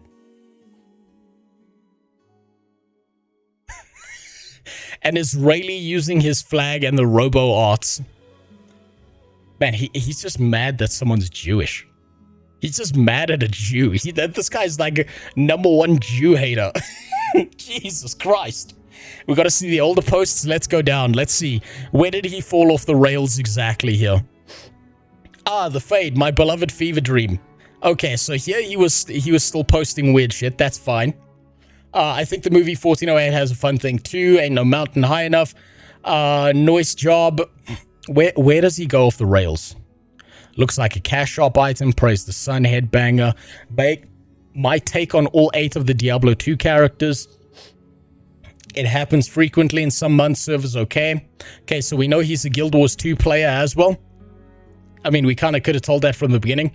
Nice art, but no 5-minute breather. Looking less human gives more power. You wound me. The Diablo 3. Weird thing about magic. I feel sad. Diablo 3. Diablo 4. Diablo 3. Nothing wrong. Wait. Thoughts on Josh with the WoW X Pinterest ad campaign. Nothing wrong, but I will not take his WoW takes for the past 8 years as null and void. Hope he enjoys the ad money though. How dare someone make a living? How dare someone make a living? Disgusting. I think I'm in trouble. Universe aligned. A Hobbit. Still on a hiatus. Bloodlines 1 and 2. That he is evil as Asmongold. This is where it begins. It's about 85 days ago.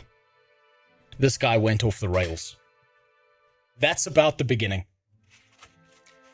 I can tell, based on this guy's posts, a few things.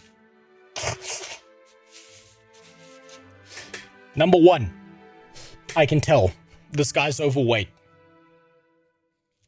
Number 2, he's from a first world country. Number 3, he's got so little going on in his life, and he's so desperate for attention that he will post everything everywhere to start shit. And number 4, this is a white guy. I can tell. I can smell it. Through the screen, I can smell it through his posts. This is definitely a first world white. It's right there. Certified loser. I mean, he's got a fucking degree in this bullshit. Right here is where he falls off the rails. Now I need to find a way.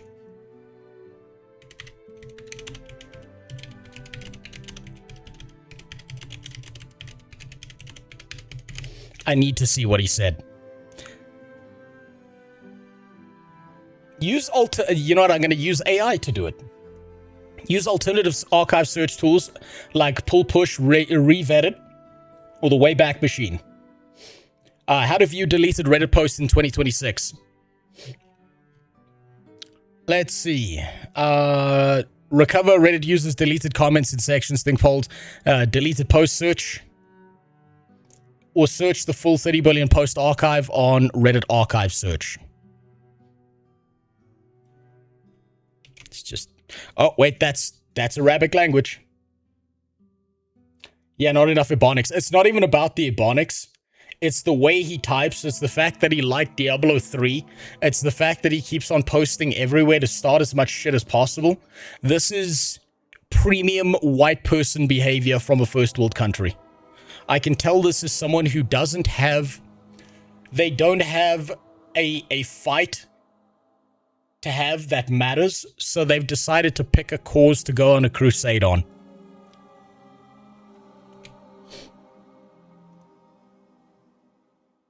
I can tell. Immediately.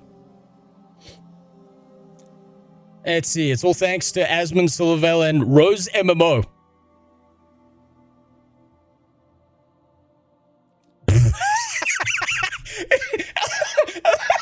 I love how he's putting my name. Like I'm anywhere near the size of these guys. You know what? I was starting to slowly turn against AI for being, like, just being shitty by the people who are controlling it. You know what? I'm starting to like AI a little bit more after reading all of his posts.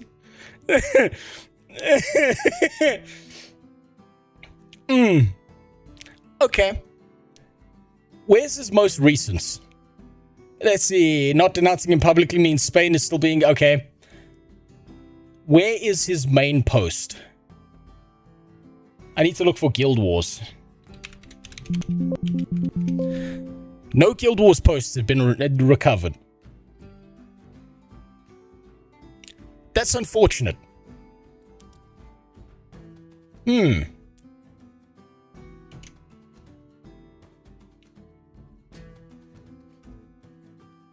Your submission was removed. Damn it.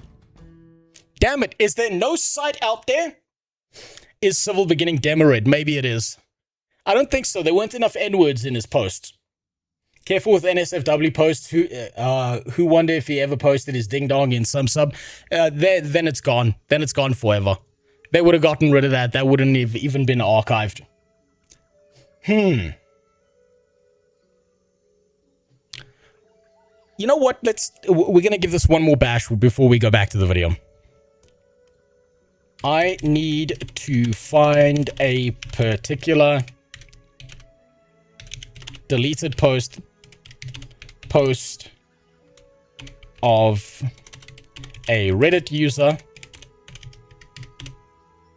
called this. I'm looking for a post he made in the Guild Wars 2 category about a guy called there we go.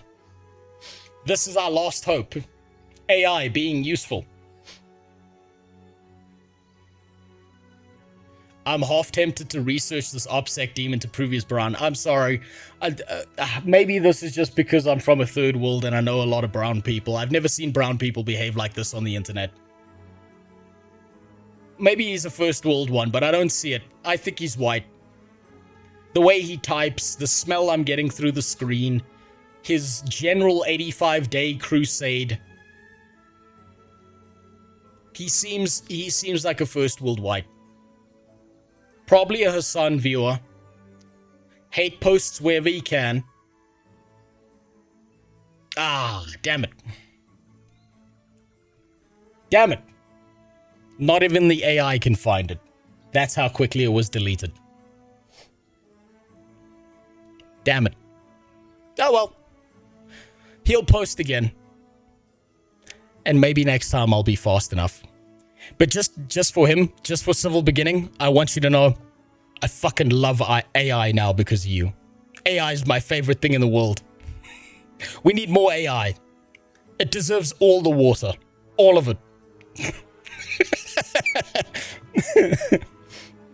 You should make some shorts or a tangent vid about this guy so you can make him lose his mind and post about you again. That's a good idea, Frenchie. I think I'm going to do that. If I find the time in my week, I'm going to do that. What happened 3 months ago in Canada makes me wonder.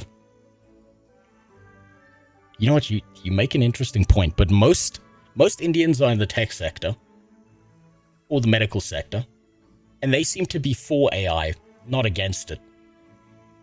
That's what makes me think he's white. He hates Jews. He loves Hassan Piker. Definitely a first world poster. He goes on a crusade against it. I'm sorry, he seems like a first world white with no problems. And so he's had to find a problem. If you can prove me wrong, do so. Sadly, they're developing techniques to use less water. Yeah. That is pretty sad. I wish they'd use more. Particularly of civil beginnings in wherever he lives. I hope he's got a data center right next to him. I hope he can hear the electric buzz every night he tries to fall asleep. We need more AI until it's on his front doorstep. Now let's continue with the bricks and minifigs. Let's see what the body cam footage has to say. Does he not know that he's recorded? I am just going to figure this out here. Okay, sir. I'm going to call the jail, and then I will meet you over there, okay? Okay, perfect. See you there in a little bit. Yep, bye. Hey, it's Abrams with Orem Police Department. How you doing? You guys let a guy go this morning. It sounds like he was released from the jail today. Okay. Officer Abrams? Yep. Nice to meet you. Yep. There he is, that rat fuck guy. I'm going to say it again. If you see a white guy with that guy's exact phenotype, run the other way. I've seen this phenotype IRL many times, and they've never been a trustworthy human being. They stab you in the back at the first opportunity they will sell your soul for a fucking corn chip. You see that? You see that phenotype? Get the fuck out of there. Man, is there any way I can use your bathroom? Yeah, real quick? for sure. You see that walk? You see that walk? Yeah. I've seen that in real life. Taking my body camera off and setting it down for a second so I can use the bathroom. You shouldn't be doing this stuff, right? You know what I mean? All 5 of them should be charged. Basically what they're saying now is not only should we put Ben in jail for forever for trying to serve these court papers, we should put all 5 of his team members in jail for trying to take you guys to court. You guys don't deserve to go to court, and anyone that That's the stink of fear. That guy's terrified of this fucking shaggy head YouTuber who's just raking him over the coals in the court of public opinion. take you to court, we're going to put him in jail indefinitely. They started threatening to kill some of the staff. And so they're just like, hey, if you don't, we're gonna kill you. Look at that. They'll just say whatever bullshit they can. If you don't give this guy his money back and all this other stuff and like all these things. And so we're like, dude, like you guys have to go through the appropriate legal channels. This guy has nothing to do with it other than he just gets off on With the husband of the owner of LGS I go to for MTG nights is literally this man, except I've never seen him sober. You know what? They're less of a threat when they're drunk. Unless they're around women. Then they're much worse. Don't ask me how I know. on making videos and like if you look him up, again, he goes by the name of YouTube. And he films himself doing illegal things all the time, and then he gets his videos taken down, do all sorts of research on him. That's what we're dealing with, is a guy who, like, honest to goodness, he's a sociopath. Because we've done some additional, searches on him. He has, it appears that a relative of his, because he's originally from Ohio, and then he moved to LA, some relative of his with the same name, that, based on what we can piece together, was, convicted of, child porn or You know, I need to make a bingo card of every single time a person like this accuses someone else of pedophilia. Because it's just so common. child, sexual, contact, some of these other types of things. So there's a very real chance that he may have been abused as a child, but that set him through a mental disorder, kind of whatever the case may be. He's clearly a sociopath who does not care about, the system. My whole family's, pretty close, and I'm, 99.999999999% sure that's not true. But if it is true, I would like to know who that is, so, because that's probably important. I can't believe I missed this. Ben's surname is Schneider. There I go again, supporting the Jews. Information for me if there is someone in my family that's like that, but just a really quick update. I think we found the guy that Ammon's talking about. Athens man is sentenced after he was found guilty of 110 felony counts for recording and distributing child pornography from his home. Benjamin Schneider is sentenced to 8 years in prison. So yeah, I guess this guy also got charged in Ohio, and he has a very similar name to me. It's actually the exact same name as me. And maybe he thought that this person was me. Maybe that explains why he's saying I have been arrested multiple times. Don't you fucking say that, so man. Don't you put that evil on me, you motherfucker. How dare you? God, no. I mean, clearly... A ginger would never. This person is not me. I mean, it's... But also, maybe Ammon's not the smartest person in the world, so maybe he thought that we were the same person. I don't know, but this is the closest I was able to find of what Ammon could be talking about. We know this guy's a sociopath, and so we're very afraid for our staff. Yes, and these guys coming in, they've threatened people before. They don't care about the law, right? And that's what makes us very scared, is because, again, like, and I'm kind of asking a serious question. In your opinion, would you go get a shotgun and bring it in the store? He keeps asking, like... Now that guy has more hair. Okay, first of all, fuck you, Moonstone. How dare you? But you're also right. God damn it. Fuck. You know, I walk around and I see half balding guys and I'm like, I hate you so much for still having some hair. If I grew this shit out, I would look like Homer Simpson. I'd have 3 hairs on my head and that's about it. Current sentiment forming on the internet on bricks and minifigs is as follows. The hostile takeover is a common thing. The guy that came in then supposedly takes a lot of the stock out of the store. Yeah, that sounds about right. That sounds like the most logical thing that happened. Is they did a hostile takeover, they stole the Legos, they shut down the store when Ben started investigating and made sure that no one else could look into it. And only then makes the inventory lists. This way the store gets the free stuff to sell for profit and the company can ask for more from the previous owner. Win-win for both parties. That does sound about right.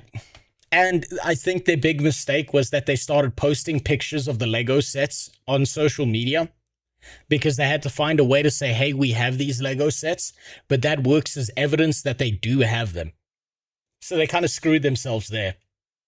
Like, so... You're going to have to make an overlay soon that slaps a nose, a Star of David, and a yarmulke right on the top. You know what I'm going to need to do instead? I think this is a better idea. I need to make an overlay where behind me there's just like a bunch of Jewish people at the wall bashing chickens against it. YouTube will love that. And I'll make it using AI. Just for that guy. Imagine accusing someone as a pedo and having child abuse problems and then call them a sociopath. He's doing everything he can in his power. He will do whatever the fuck he can. He will lie in every mechanism ever. Now that Sawman's here, he can confirm this. Sawman's had to deal with people like this directly. I still remember that fucking guy. That was full of shit and tried to fuck with you and didn't actually give you an apology, but pretended he did. That's the same kind of guy that this Ammon McNeff guy is. Where they just lie about you on the internet and spread a bunch of bullshit that's completely false. Like, you're the police officers, you think it's a good idea that we should have guns to defend ourselves next time Reckless Ben comes in, right? I think what he's trying to do is, because Josh Johnson said he was going to shoot us just for trying to serve him papers. Holy crap, dude. Wait, hold on, this is insane. So he's yeah, what they're basically doing is they preempting an idea that they get to kill Reckless Ben and then pretend, and they'll make up a story that their lives were in danger. That way they can make this all go away, and if Reckless Ben is dead, he can't defend himself, so there's no one to stand up to the lies that this guy kept on fucking saying. That's what they're doing. They're trying to justify the use of deadly force against a guy with a camera so that then they can then destroy the camera, delete the evidence, and pretend that they were in danger. Basically asking, hey, officers, do you think it's a good idea for me to have a gun, a shotgun, in case this guy comes around again? So he can get the okay from the police officer. Yeah. So he's like, hey, the officer said I can, insinuating that he can kill. Wait, how the hell do you... Wait, how the hell as a CEO do you not double check if the guy you're accusing is the correct Ben? No, he knows. Black Shadow, he knows. He's doing it on purpose. He 1000% knows that what he's doing is false. He's doing it on purpose. This is intentional. I know it's intentional. I've dealt with people like this. Both when I was a project manager and systems engineer. I've dealt with it while on YouTube. Sawman's dealt with it while on YouTube. Swell Benji's dealt with it on YouTube. The next one who's going to have to deal with this is General Apple. Kill you. The police officers would have told me to do this. Like, I'm just within my rights. He was trying to kill me and I'm just defending myself. Yeah, he's trying to come up. YouTube keeps restarting the stream. Close the browser, open the browser again, and then refresh. That usually fixes it. That's a YouTube problem, unfortunately. I do have monitoring software so I can check whether it's working or not. It seems stable on my end. With a reason to justify murdering us, I think, which... This is actually insane. Yeah, it's a little scary, but... In a situation like this where some people we feel like are in danger. I personally encourage people who are able to carry legally to carry. Okay, so that's basically all the footage after I got arrested of them freaking out, and I think that kind of explains why, because a few hours later, we do the GoFundMe, Sheldon gets arrested just for promoting this GoFundMe, and then they send a whole SWAT team of police officers to my house to just arrest everyone. So basically, Ammon's doing what I like to call the... They sent a bunch of police officers with guns because they were hoping that Reckless Ben or someone would sneeze or flinch or something like that, and then they could justify deadly force, but they didn't get that, so they didn't get the opportunity to shoot them and kill them. He's that kid in school who would lie to teachers to get you in trouble. I got a better one for you. When I was in school, right, I was starting my mixed martial arts career. Right, I was doing amateur fights against adults. I was 17, and I was regularly put in the ring with 25-year-olds and shit. I once had a mixed martial arts match where I punched the guy twice, and he went down, right? And you know, we found out later that the guy that I was fighting against, he came into the fight with a concussion. He wasn't aware he had a concussion. I just caught him cleanly with a right cross, and he just went down and he fell into a coma, right? And obviously that didn't feel good. Like, I shit myself a little bit when that happened, because I'm like, there's no way I'm the fucking one punch man. I know my boxing is shit. I was dumb enough, because I was still in an emotional state when I was in school, to tell this to someone at my school. That piece of shit took that story and said I killed somebody. And then the whole rumor spreads around the school, and it doesn't matter what I say, now I'm the kid who killed somebody. Yeah. The 3-year-old method, which is basically, if a 3-year-old really wants something, they're not getting it, what do they usually do? Whine, cry, kick the back of the seat when they're in the car. Basically this. That's kind of what Ammon's doing. Like, that's the coolest rumor ever. It's not. It's really not. You know what happened later that year? I got voted most likely to shoot up the fucking school. Now everyone thinks I'm a violent psychopath. It sounds cool on the surface. It's really not. It's really fucking not. Was your lunch safe from the bully? No, I never had a bullying problem, because I flew into an autistic rage when I was in about grade 6, and a kid tried to like push me, and I grabbed him and I put him in an arm bar. And what I didn't realize was I had my top leg wrapped around his neck, so I was kind of like fucking up my own leg in the process, and he kind of passed out because I was accidentally choking him at the same time. And then everyone was like, yeah, leave that kid alone. Leave that kid alone. Yeah, the bullying problem wasn't an issue for me. Like, Ammon at first isn't really getting what he wants. It's like, I mean, I guess he got me arrested, but then I get out of jail, and he's like, oh, shoot, if I just keep saying he's stalking us, they're not going to keep him in jail for I got to make up some story to put him back in jail. It's exactly what a 3-year-old would do, right? And then he said, yes, we're going to murder him. He's like, we're threatening him. And he's not getting what he wants, so he just keeps like whining and crying. He's like, they're doing this, and they're threatening. Yeah, and we can't, honestly, we can't really get mad at Ammon for doing this, because, I mean, we used to do the same thing also, right? Like literally everyone used to do this. But then we turned like 5 years old, and we grew out of it. Yeah, like we turned 5. And I think he vastly overestimates what a 3-year-old is capable of.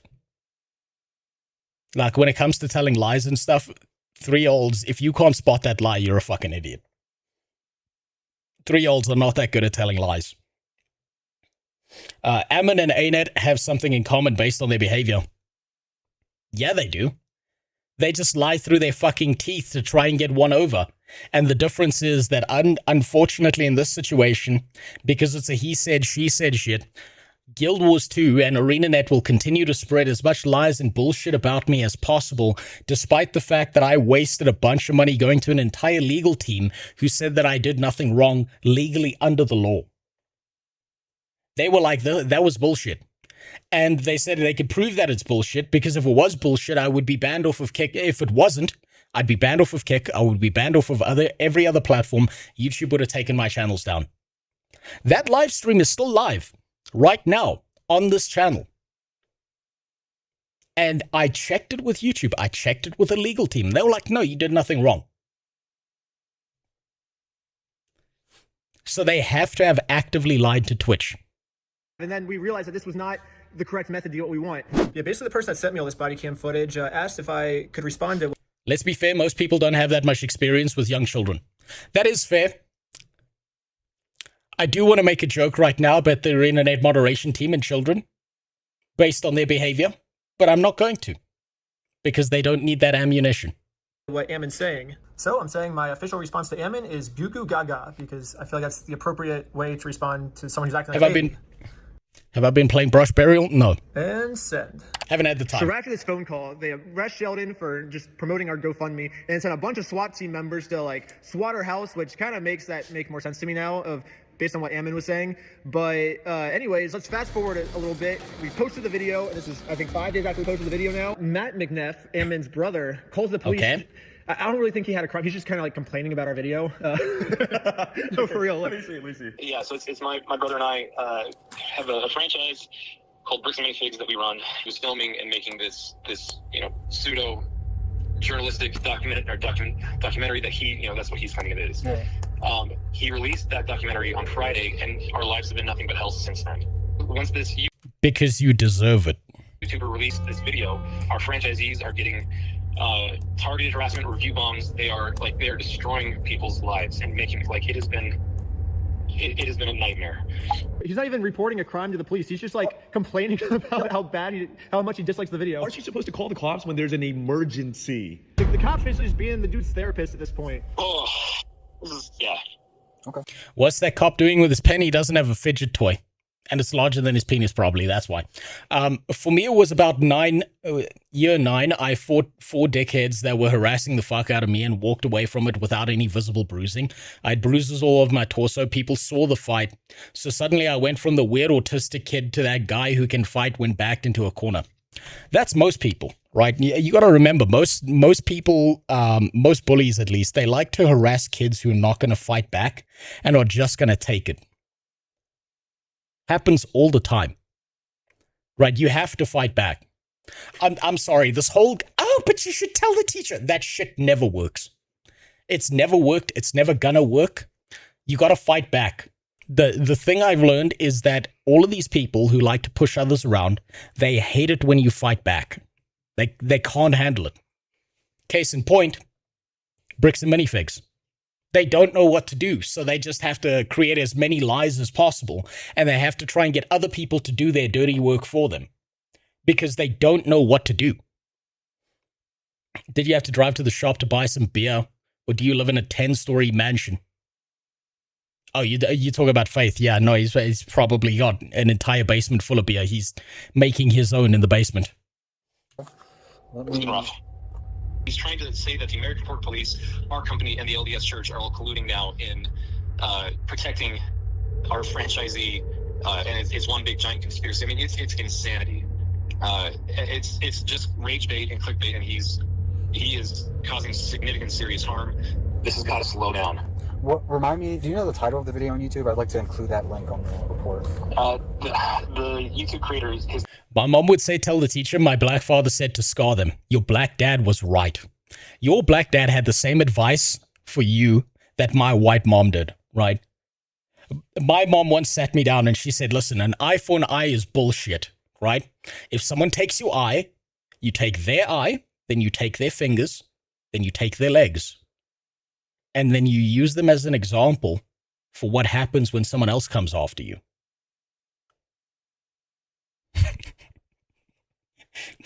Fucking Italians.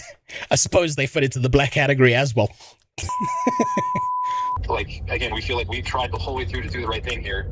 This entire time, Bricks and Minifigs, they say they've been trying to do the right thing the whole time, and it's literally just been as easy as give the dude his Legos back. They're just sitting in an empty store right now that you guys aren't even planning on selling them anymore. It'd be so easy for you just to give them back, but that would fix this whole thing, but they didn't. So, wait. So it's because they've caused so much punitive damage now. They've put Brian on medication. He's been having panic attacks. They've tried ruining. But interestingly, Jack, you actually just pointed out something really fucking weird about this that I completely skipped over. They're calling the cops directly, not the dispatch, which means they have to have those cops' phone numbers. Holy... The Mormon Mafia is real. I think that just about confirms it. The fact that they can cry and bitch to an individual police officer specifically is really fucking weird. Well done. Well done on spotting that. That one completely skipped by me. I didn't exactly win the fight, but nobody expected me to walk away. School suspended 3 of them and didn't do shit to me because it was 3-on-1s. Yeah, well, then you had a nicer school than I did when it came to that. Usually what happened was when you saw kids fight back against the bully, usually what happened in my school was that the kid who fought back got in trouble and the bully walked away scot-free. I once knew a kid who was a grade younger than me. His name was Caleb, and Caleb was a brick shithouse of a kid. He was like nearly 7 foot by like grade 10, which is fucking insane. And then he had a bully. He had a school bully who was a kid who was like half his fucking size. And he handled that shit for about a month. He just ignored it.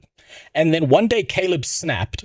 He grabbed the kid by the back of the head, grabbed him by his legs, shoved the kid's head into his own balls, and said, either you're going to stop or I'm going to make you suck your dick right now in front of everyone. He got suspended for a month. But everyone thought he was a real fucking G for that, because that little shit who was running around bullying everyone deserved it. He later got the kid who was bullying everyone later got kicked out of my school because he started carrying around a knife wherever he went in school. Whole life and all this other stuff. Now, it's a little bit more complicated than just giving the Legos back now. Basically, our lawyers are saying that this is going to be a slam dunk case. We could just get millions and millions of dollars out of them and just like basically bankrupt their entire company. So bricks and minifigs will get completely destroyed. Or Dang, that sounds insane. We've given them another easy way now. You can say they're sorry by doing the chicken dance. And I will take that's that not as a happening. sincere form of apology. And once I do the chicken dance, then I will know that Bricks and Minifigs is sorry. And we can finally... That's never happening. They'll burn this company to the ground before they ever admit fault. move on to the next video series. It'll be awesome. But it's weird. Bricks and Minifigs still hasn't done the chicken dance yet, which to me makes me feel like they think doing the chicken dance will cause them hundreds of millions of dollars worth of damage. They're that scared. No, it's not about that. It's their ego. They don't care how much money they lose.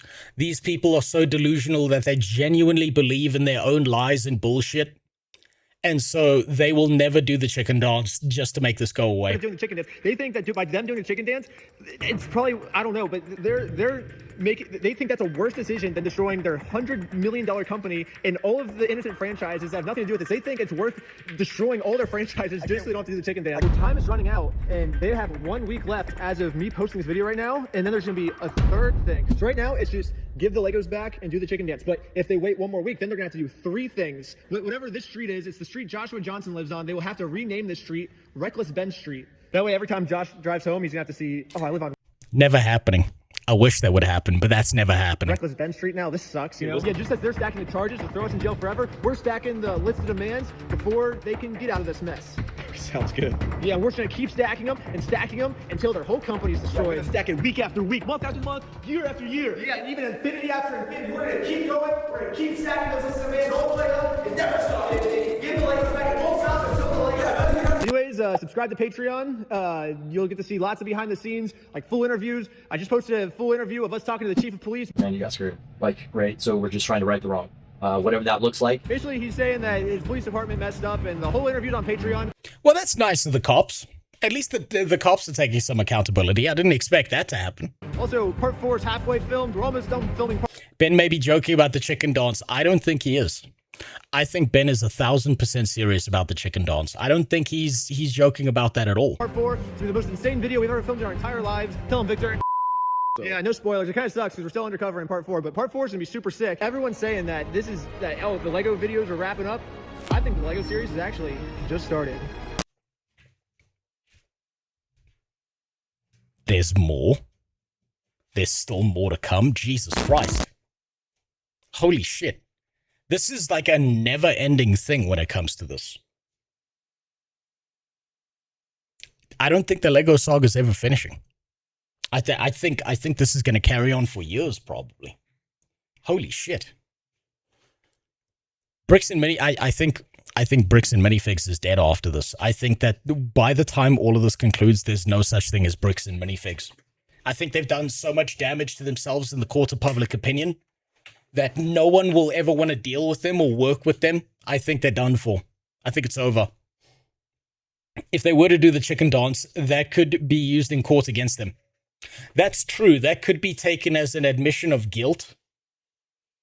Right? And I wouldn't put it past Ben to be cunning enough to, because he's been pulling cunning stunts the entire time. I wouldn't be surprised if he uses the chicken dance as an admission of guilt and uses that in a court case against them. And you know what? If that just so happened to play out, they deserve it. Fuck them. At this point, these pieces of shit have put that kid through hell. They put Ben, his whole team, everyone through a living nightmare.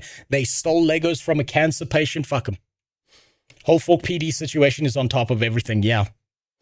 I think that police department needs an investigation as well. That shit's sick. That fucking Mormon Mafia shit is disgusting. All of them need to go.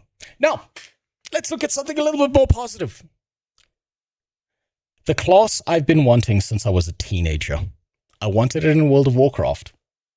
Apparently, it's showing up in Final Fantasy. I'll give you a little backstory to this, right? So when I was a kid, I used to play a shaman tank in World of Warcraft, or shaman, whichever way you want to, no, tomato, it doesn't matter. I was so determined to be a shaman tank that I tanked my way all the way into Burning Crusade using a shaman tank. And it was hard. It was difficult. You had to equip a dagger. You had to have rock bite up. You needed to keep on alternating targets. You needed to chain lightning. You needed to really know what the fuck you were doing. But it was so much fun.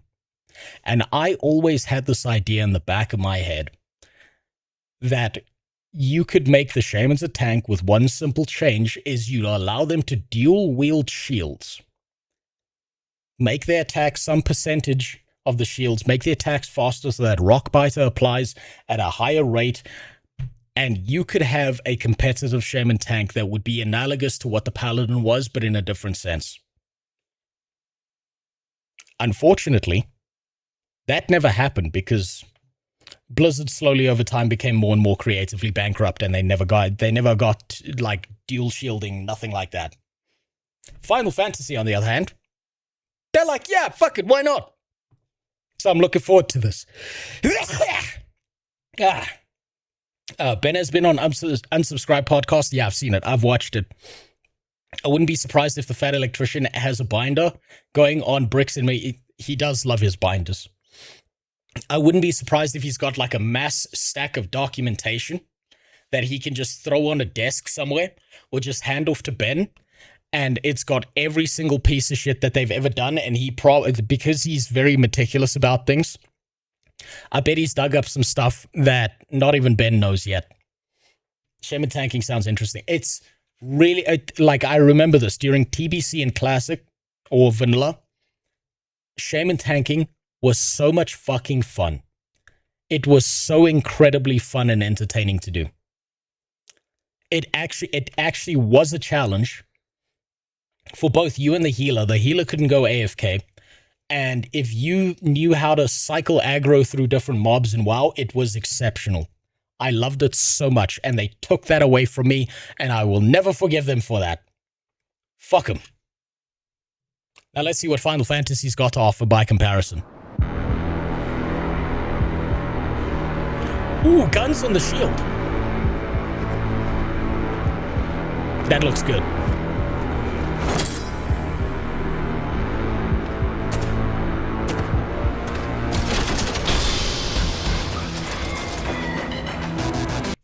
Okay, this is the anime bullshit that I like. This is what the anime bullshit should be. What, you want to go up?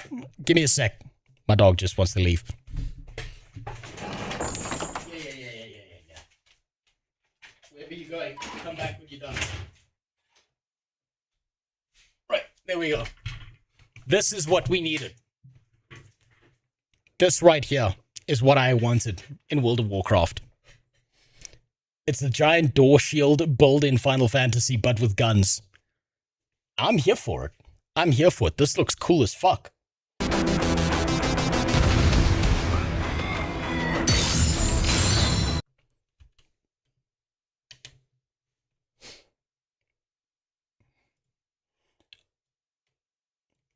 Ask me how I know that this game was made by the Asians.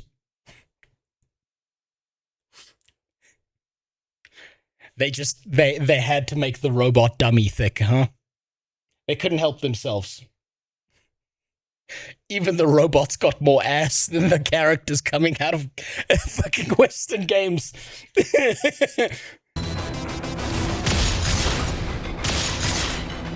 God damn. Okay, so that looked like an engage tool. Are those AoE swipes or single target swipes? That's what I want to know.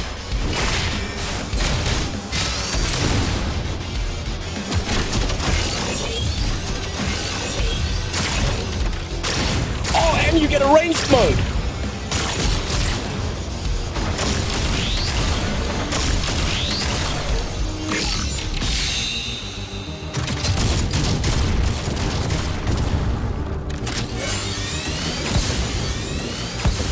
That's sick as fuck.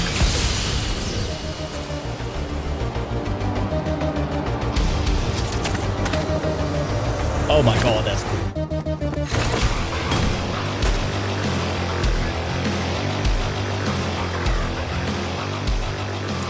That is sick as fuck. That's sick as fuck. Okay, I think I found my new job class.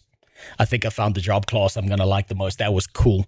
That was fucking awesome. Please, please, God, please, Final Fantasy, make him a tank. Please, please, I'm begging you, make him a tank. Don't make him a DPS. Please, God. You can't have dual shields and not be a tank. Double Awakening Berserker, then. Maybe. I don't fucking know. I don't know enough about the game. But that looks sick as fuck. That's what I want to play. That's what I want. More than anything. He is a tank. Thank you, Yoshi P. Thank you, God. Oh, that's exactly what he's supposed to be. Oh, that's beautiful. I hope it's a healer. Yeah, no, he shoots people to cauterize the wounds. That makes sense. It better not be. I'll be so mad if this is anything else but a tank. That looked sick as all hell. God damn, another reason to play Final Fantasy. I'm gonna be just hard focusing down on that job class when I get to it. God damn. Now, next thing I have up is we're gonna get rid of some of the other stuff here, and then we're gonna take a look at Turtle Well. These are kind of the offcuts. Then once we're through all of these, we'll take a look at anything else that you guys throw in the react requests, and we'll go from there. Right? Scars of Honor, I played it, I tested it extensively, I did a lot of shit, I fucked around, I trolled people in PvP because it was really, really easy to do. Like I said, I think these guys have a 10 to 15% chance of success. Let's see if what they've done with it, hopefully, they've done something more with this. They're not dealing with as many bugs, because honestly, if there's another playtest, I would more than happy to be in it. I would love to be in it, because I did see some potential here. They just need to build on that foundation. That comes with the caveat, however, that there's a lot of potential in a lot of MMOs, and a lot of them just never live up to it. Hopefully Scars of Honor does. Welcome everyone, I'm Callian from Beastburst, the studio behind Scars of Honor, a free-to-play MMORPG on PC. Today I would like to introduce you to our new community initiative. As you might know, we recently wrapped up an intense but incredibly constructive alpha playtest on Steam. With more than 120,000 players joining and over 12,000 pieces of feedback received, we decided to take the next step and involve our community even more in bow builds were fucking broken, by the way. You could one-shot people. The development of Scars of Honor. That's why we created the First Watch initiative. In this video, I'll explain what First Watch is and what we're trying to achieve with it. So, what is First Watch? It's a new program for a selected group of players who will test new features early and share honest feedback about Scars of Honor. It's an initiative to help us build the game you want to play. It's a safe place where you can tell us exactly what you think about Scars of Honor. We value honesty and transparency, and most importantly, we believe it's the best way to make Scars of Honor the MMORPG we all want it to become. My concern with all of this is, are they going to be listening to good feedback, or are they going to be listening to all feedback? There's like a balancing act that they have to do here when it comes to making the game good versus listening to the communities. Not gonna lie, Scars of Honor is what made me look at other genres to play. Because you just... Did you personally find it fucking terrible? So, man. Because I can understand that perspective. Did you start looking at other genres because you looked at Scars of Honor and that was just the tipping point for you and you were like, okay, MMOs are dead. I'm gonna go do RP in Skyrim. I'm gonna go play the Isle. Is that what did it for you? Like I said, I think these guys have a low chance of success, but they still have a non-zero chance of success. But I can also see why a lot of people would look at this and be like, nah, fuck this, I never want to, I'm done with MMOs. I do understand that perspective as well. I didn't play it. I couldn't be bothered with the rat race of everyone jumping in on it. People with so little interest in indie MMOs playing it for the sake of new MMO. No, I get that. I get that as well. I do understand that perspective. I suppose you're taking this from the perspective of, if it comes out and it's good, fuck it, I'll play it. But I have no interest in rushing to be the first one to make a video on it. No, I get that. I played it because I was interested and I thought that it might be interesting to try out the playtest, but the playtest was a fucking disaster. Hopefully they've listened to some feedback and they've actually done some good shit with it. My issue with Scars of Honor is that it's too Fortnite reskin looking, and the legs and the character models look like that one basketball guy with one arm from Foster's Home for Imaginary Friends. I do see differences between this and like Fortnite when it comes to graphics. But I would be lying to you if I said that they weren't similar, right? It would just be an outright lie to say that they don't have some kind of similar vibe to them.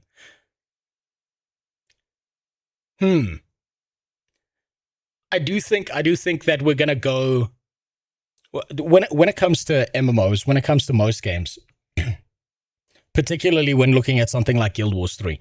I think we're going to go through a period very soon when it comes to games like this, where everyone is chasing Fortnite graphics because they're trying to get a new generation of people interested in MMOs. And because Fortnite is comfortable, they think, oh, if we just copy the graphics over from Fortnite, we're going to have a banger of a success. But that's not how it fucking works. Right?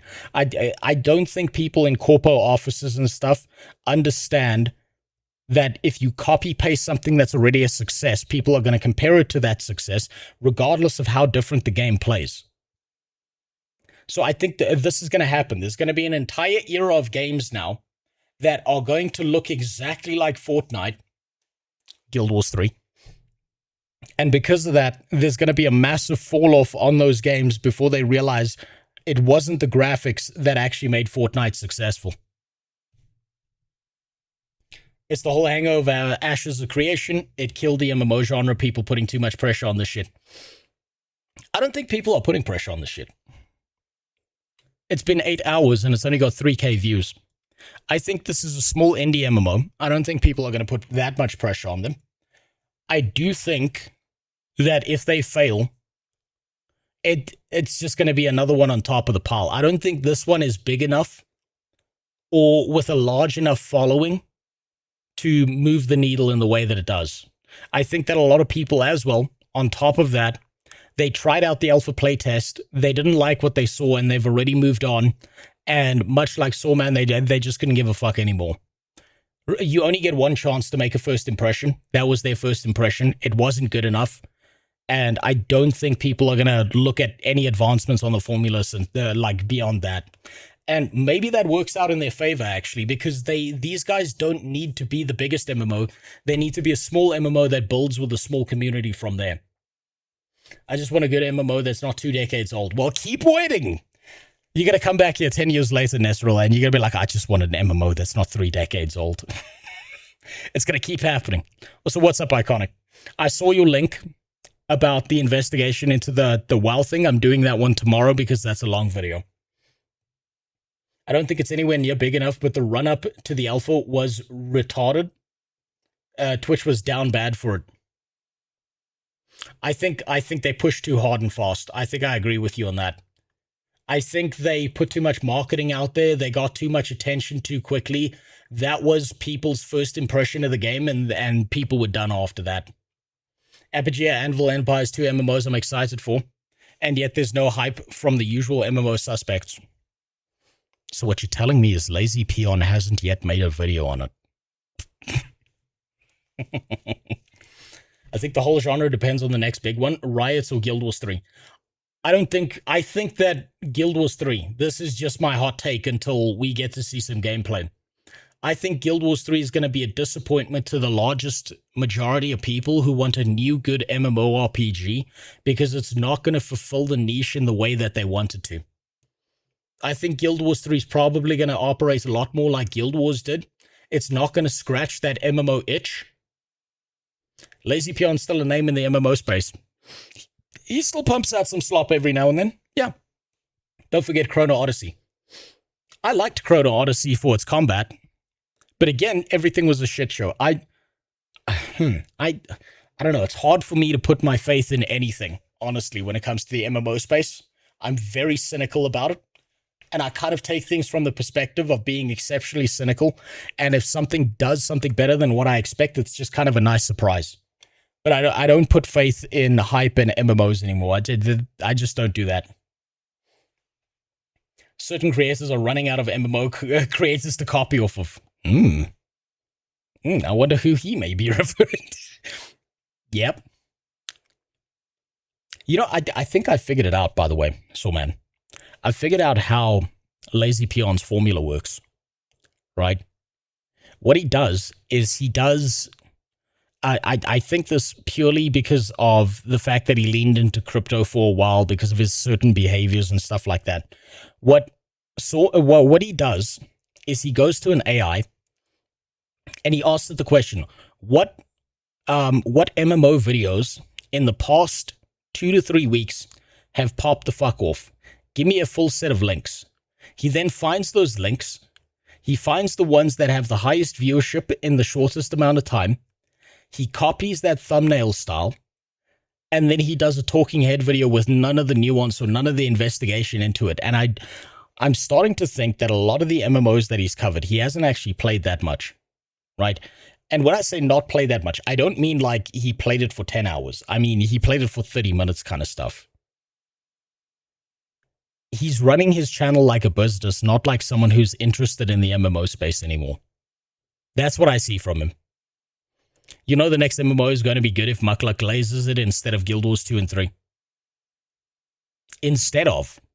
No, I think based on the fact that, and this is nothing against Muckluck, I think this is purely down to the fact that he's an ArenaNet partner, that anyone who's in bed with Guild Wars 2 and being an ArenaNet partner, they will automatically be forced into the situation where they will have to glaze the Guild Wars 3 product regardless of whether it's good or not.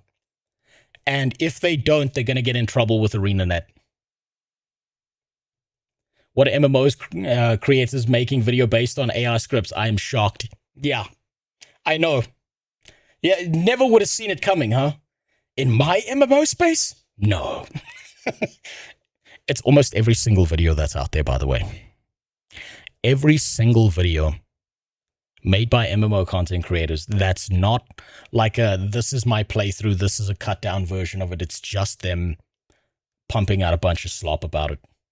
Mighty Teapot is already squeezing as much as he can out of Guild Wars 3. Of course he is. You can't be mad at that. You cannot be mad at that. He's got nothing else to talk about. He's got to milk that Guild Wars 3 shit as hard as possible.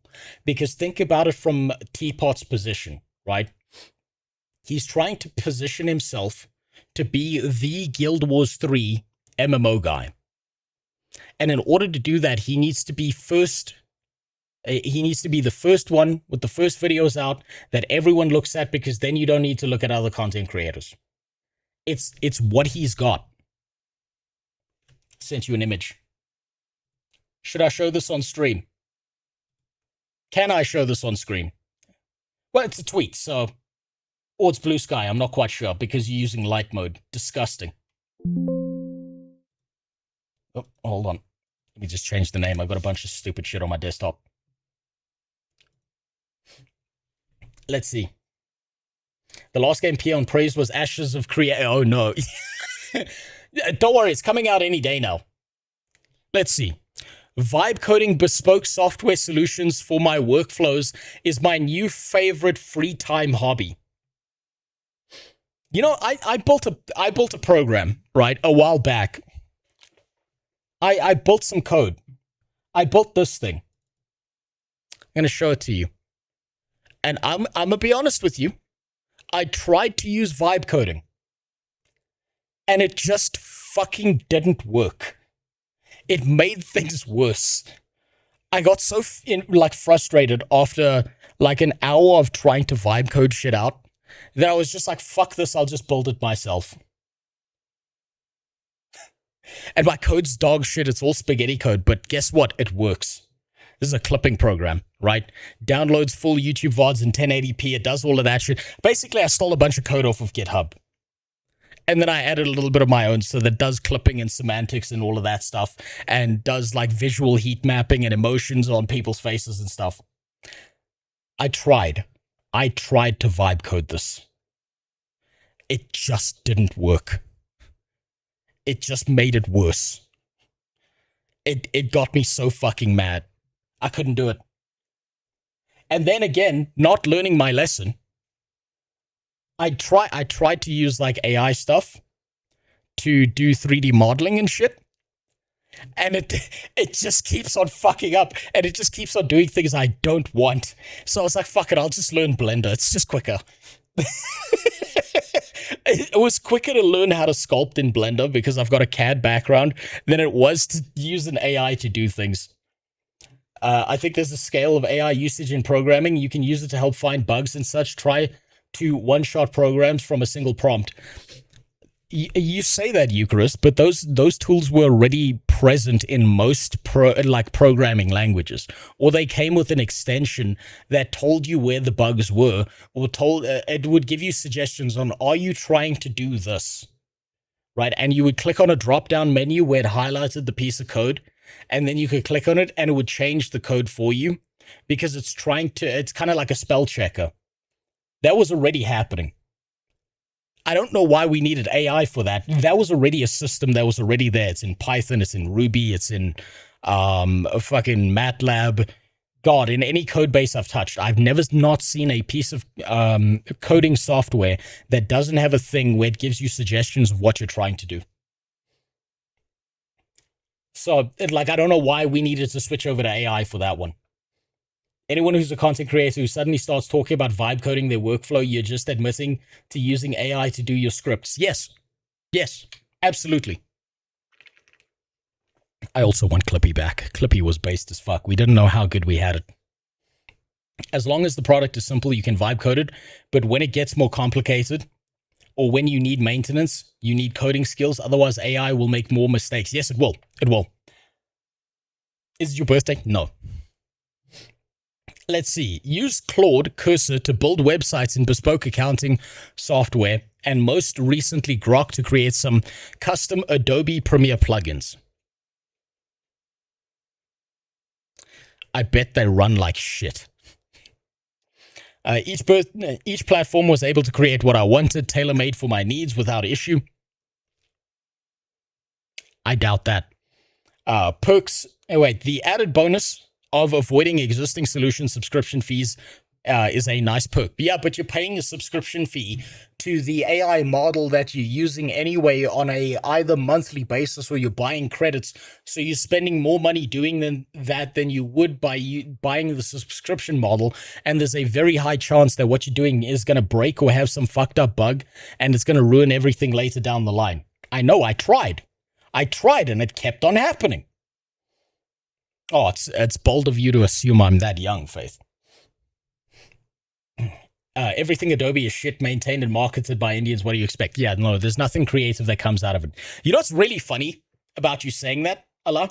I've been switching over recently back to DaVinci Resolve because after losing my job, my subscription that was paid for by my boss to Adobe and its Creative Cloud system, it's over. In September, it's gone.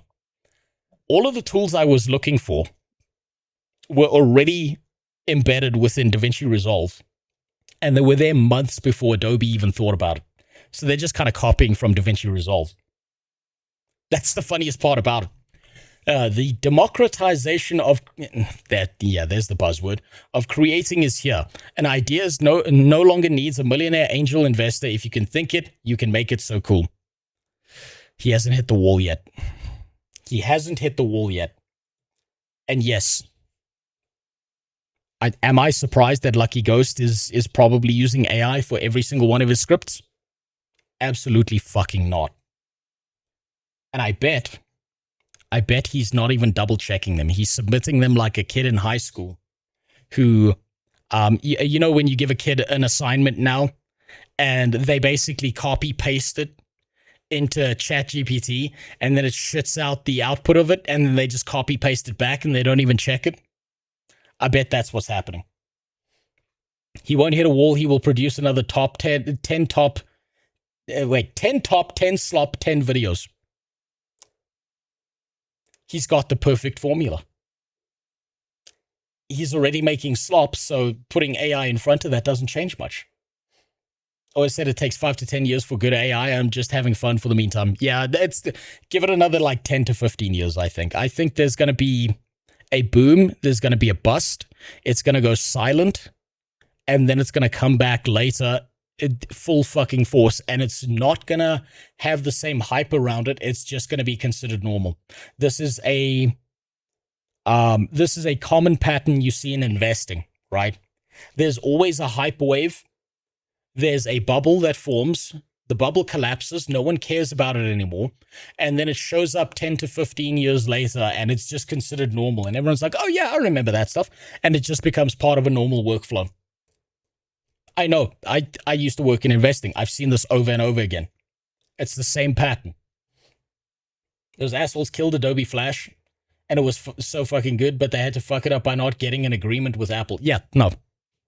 It's General Apple's fault. I agree. Thanks to its passionate and growing community. So, why are we creating the First Watch initiative? Because we believe the best MMORPGs are built with their community. We're building Scars of Honor with... Oh look, it's the Goblin Glider from WoW. It's a 20-year-old idea. It's just what you asked for. You, not just for you. We need you to... Right, NFTs will totally be useful in 10 years. They might be. They really might be. Not in the way you're thinking. It's never going to be the popular front-end shit. That's not what NFTs were ever built for. Trading monkey pictures is fucking retarded. But it does work as a good digital verification system from a business-to-business perspective. If used in the right way, it can also be used as a correct way to digitally archive things. Right? But it's not meant for you. It's not meant for people to be trading fucking monkey pictures back and forth, right? That's not its functional use.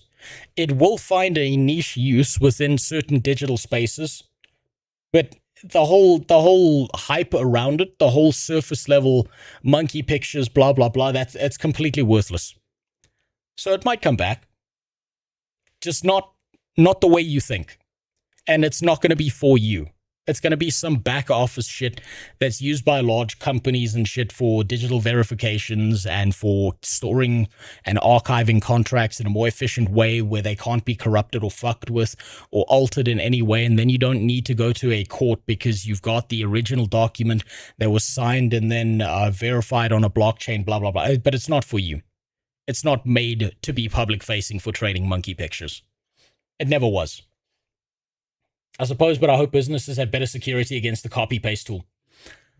The idea, so this is why I say it's an archiving tool, because copy-paste doesn't matter.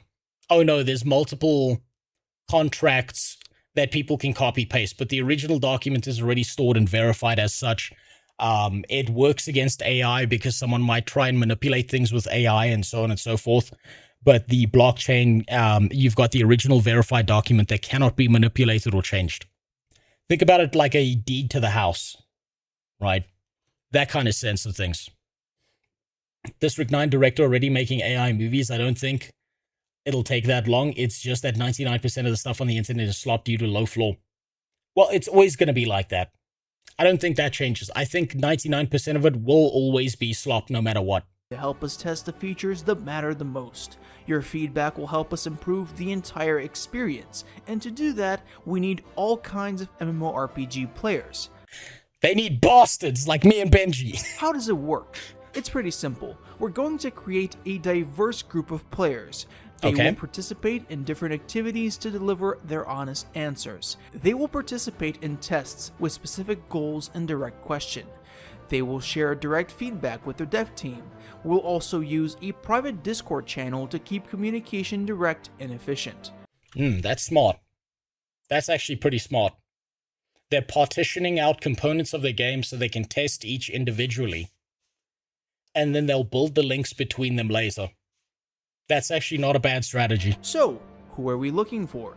We want First Watch to represent as many MMORPG players as possible. That's why we're looking for PvP fighters and PvE adventurers. And that's me! Explorers who love discovering every corner of Aragon. Crafters and traders who enjoy building the game's economy. Man, their crafting and trading systems were shit. They really need to fix that. AKA, they are building a fan-made QA team, yes. They're basically, they're getting you to test their game for them. At least they're doing it for free, as far as I'm aware. But yeah, they're making you do QA for them. Theory crafters and role players creating unique heroes and experimenting with different builds. Social also fix your trees half the time they don't fucking work. Players who enjoy group activities and making new friends. Not me! After all, it's an MMORPG. But we're also looking for lone wolves who prefer to explore the world or tackle quests on their own. And of course, we're happy to welcome content creators too, as long as they promise to follow the rules. But we're meant to break your game. We're meant to break your game so you can fix it. What do you mean follow the rules? The rules are there to be broken. Fuck are you talking about? Yeah, I might check it out. I don't know how useful. Man, my motivation to be someone else's QA for free is very fucking low. But I might check it out just to see the changes that they make. Last group of people I would ever listen to when making an MMO is the players. I think it can be valuable. But you've got a lot of shit to sift through before you get to valuable advice.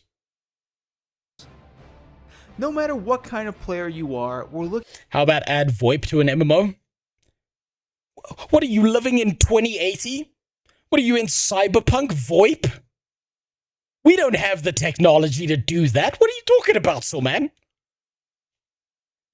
For the same mindset. Be constructive. Tell us what you like, what you don't like, and why. Be reliable. When we invite you to participate, we count on your feedback. And most importantly, be yourself. We need different playstyles and different perspectives, so don't try to fit a profile. Once you're selected, you'll be invited to take part in different types of activities. Gameplay tests like combat prototype reviews to try new features or UI concepts, or feedback like we already did for creature design. We can ask you to vote for the name of a city or a legendary item. Later on, we'll also discuss monetization and ask for your thoughts on trailers and other communication assets. So, how will you share your feedback? There are many ways. through playtests, focus groups, and surveys. We may also invite you to one-on-one interviews with the team. Please don't say forums. Do not say forums. Do not fucking say forums. Sometimes we'll ask you to rank ideas or join community discussions on specific topics. Okay, that's more narrow. That's okay. I really hope that they don't do forums, because what's going to happen, as you pointed out, the people that the Core Punk devs are listening to are the people that are doing RMT. So this is what you do if you're an RMTer, because you're already kind of doing it, and you're already in that space, right? So what you do is you go onto their forums and you spin up a bunch of bots, right? And you make sure that the bots are attached to an AI that's going to give similar but not the same answers. And then you spam the forums with all these bots listing out the same issues that have an underlying flaw to them. The game devs look at that and go, oh, look, a bunch of players actually want this. And what these RMT guys do is then they get what they want, and they can more easily manipulate the game using the bots that they've spammed into the forum using that AI. Another issue that I see happening already is that what's going to happen is the same thing that happens to every single MMORPG group, right? You're going to have a group of small dedicated players who actually care about the success of the game, who are going to give honest feedback. And this is probably going to be, the Pareto principle is probably going to be about 20% of the player base.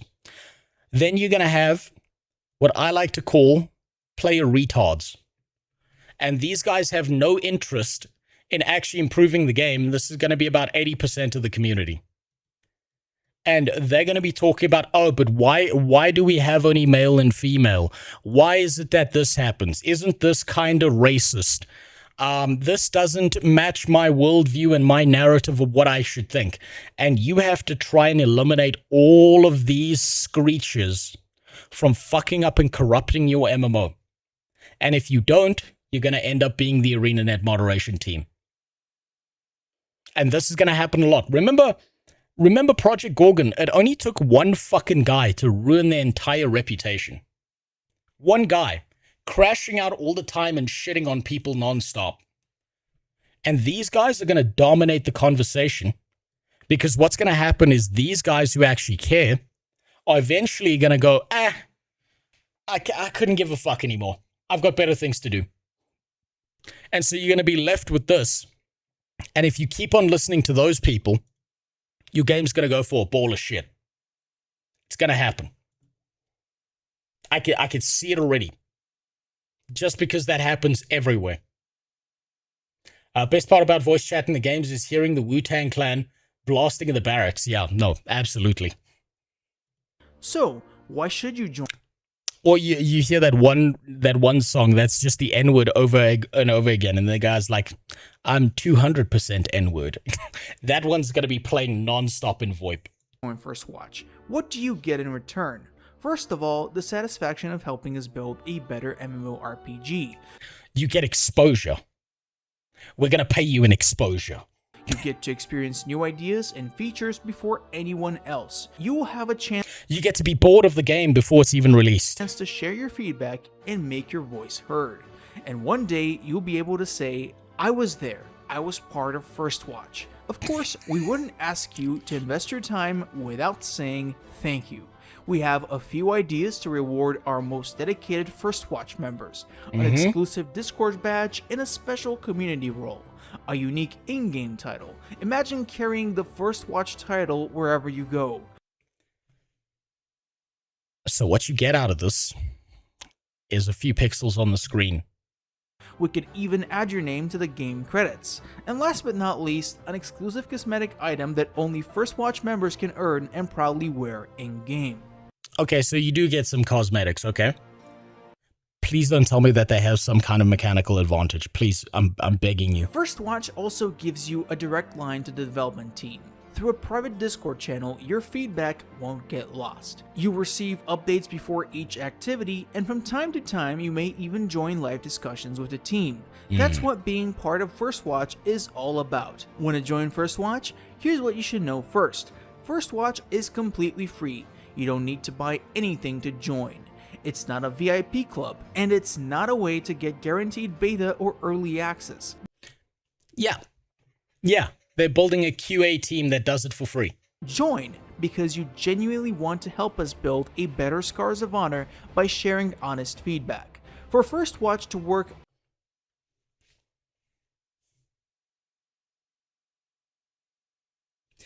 it's naive of them to think that they're going to get honest feedback. Like, honestly, I'm gonna be honest with you. I would love to help these guys. I really would, right? But the problem is, even if you help these guys and you focus down on the technicals of the game, the graphics, the visuals, the mechanics of the in-game, the bugs, the issues, what needs to be improved in the gameplay, blah, blah, blah, blah, blah, all of that, you're going to be one voice out of 1,000, and the other 999 voices are going to be screeching about their own personal politics and shit and stuff that's not good for the game, and they're going to become a problem. And now as a game dev, you have to sift through it. I think one of the biggest issues here that I see is that they're going to be running group calls as well. And if they are people who are stuck within certain political leanings or thoughts and processes, and they can't think outside of that, they can't think purely within the creative process of what they're building, this will very quickly become a shit show. So Reddit mods, yeah, pretty much. Pretty much. You should join. Your first request, they pay you as a proper QA. Pay me, bitch. Deleted. Blocked. Banned. Immediately. We will unionize as free QA testers, just like the Reddit mods did. The game will fail without proper representation for all. Oh yeah, no, of course. They're gonna... Watch. It'll be very, very quick. Right? It'll happen like this. You'll be having like, I can see how these Discord calls are going to happen already. You'll be having a very normal conversation, and you'll hear that Discord sound. You'll hear that ding, and someone will join the call, and you know you're in trouble when there's like a moment of silence, and this new person who joins goes, I just think that Scars of Honor needs to, and then you're going to hear the dumbest shit imaginable.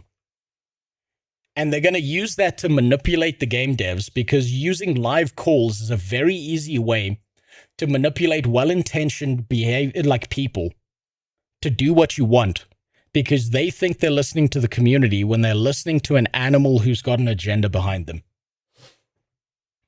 It's a very quick way to have things go bad. I'm hoping they're very stringent about what they want to keep those calls to. What they want from feedback and stuff. I hope they have very structured feedback when they're doing this, because if they don't, it's gonna go very fucking quickly. we need to trust each other. That's why we ask every member to follow a few simple rules. Please, don't share confidential information or unpublished content. Being part of First... It's gonna happen. It's gonna happen. Watch doesn't make you a special player. Not everyone will take part in the same activities, and that's perfectly normal. Finally, we'll always listen to your feedback. But the... Bad idea. Bad idea. You need to have a goal and an idea and a direction in mind, and you need to focus on that goal, idea, and direction. And if someone gives you feedback that might be good but doesn't apply to your game, you need to know how to throw that out immediately. The development team will make the final decisions. That's how Good. we learn, improve, and build a better MMORPG together. So, if you'd like to join First Watch and be part of the journey, stay tuned. We'll soon share the recruitment timeline and the application process on our Discord server. Thank you for your support, and we hope to welcome you to First Watch soon. I genuinely wouldn't actually mind helping them. I've done this for games in the past. I've written out entire design documents, and usually I leave a disclaimer in the beginning of it saying that this is my feedback, This is what I see. If this doesn't fit your development goals, throw it out the window and never look at it again. But I don't think that a lot of people are going to be coming into this playtest with that thought process in mind. I wouldn't actually mind being a Reddit mod for them. But I think this could very quickly devolve into a shit show if they're not very, very stringent. If they're very on target with what they're looking at. I'm sorry, but this game looks bad already. Like I said before, I think it has a non-zero chance of success. Not a very high one, but it's higher than zero. But I can't, at the same time, I can't be mad at you for saying that. I completely understand where you're coming from when it comes to that. Here's my first suggestion as a first watch. We need options to make non-binary, fat, gay, trans, blind, amputee, furry characters and the character creator so others can feel representative. Yeah, you also need to make sure that you put rape into the game, but make sure that it's only furries managing to do it to other male player characters, because that's okay, right? And every time you come, it's got to shoot out rainbow flags from your dick. It's gonna happen. It's gonna happen. They better be so fucking stringent about this shit. And I can tell what's gonna happen. Like, look, even if they are very stringent about their playtests and shit like this is what's gonna happen to them. They're gonna get feedback from someone. Someone's gonna go way off the fucking rails. They are gonna block that person or kick them out of the Discord. And it'll be the right thing to do. That person's immediately gonna go over to Reddit, start lying and saying a bunch of bullshit about the devs and calling them racist or MAGA or Trump supporters or whatever the fuck else, or calling them pedophiles like they usually do, and saying the most heinous shit about them and ruining their reputation. It's gonna happen. They will make the right decision and they will pay for it, even if they're really good with their QA. Never accept feedback without understanding why. The why helps you fix the issue or ignore the request. Yes. I really hope that they understand what they're doing when they're doing this open QA testing stuff. I hope they've got a strategy and they didn't come into this blind with stars in their eyes. It doesn't look too good. That's because of the rigid animations it has, plus all the concepts look so outdated. It does feel outdated. That is a big issue. The issue from there is, how do you fix that? I'm tired of new games that try to be OSRS and everything in between, low effort slop. No, they're putting in effort. They're just still getting slop out the other end. That's the problem. It's not really an effort issue, right? I think it's a creativity issue. Where's the new types of game mechanics? Where's the unique systems that you can find nowhere else? Why are we copy-pasting mechanics from all older games, but there's never any one that hasn't been done somewhere else, somewhere, that they've just taken from another more successful IP somewhere?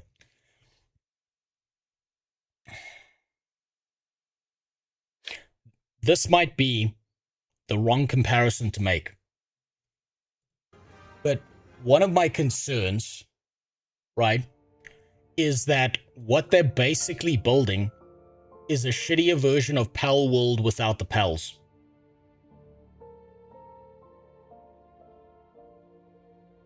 That's like the most apt comparison I can give it right now.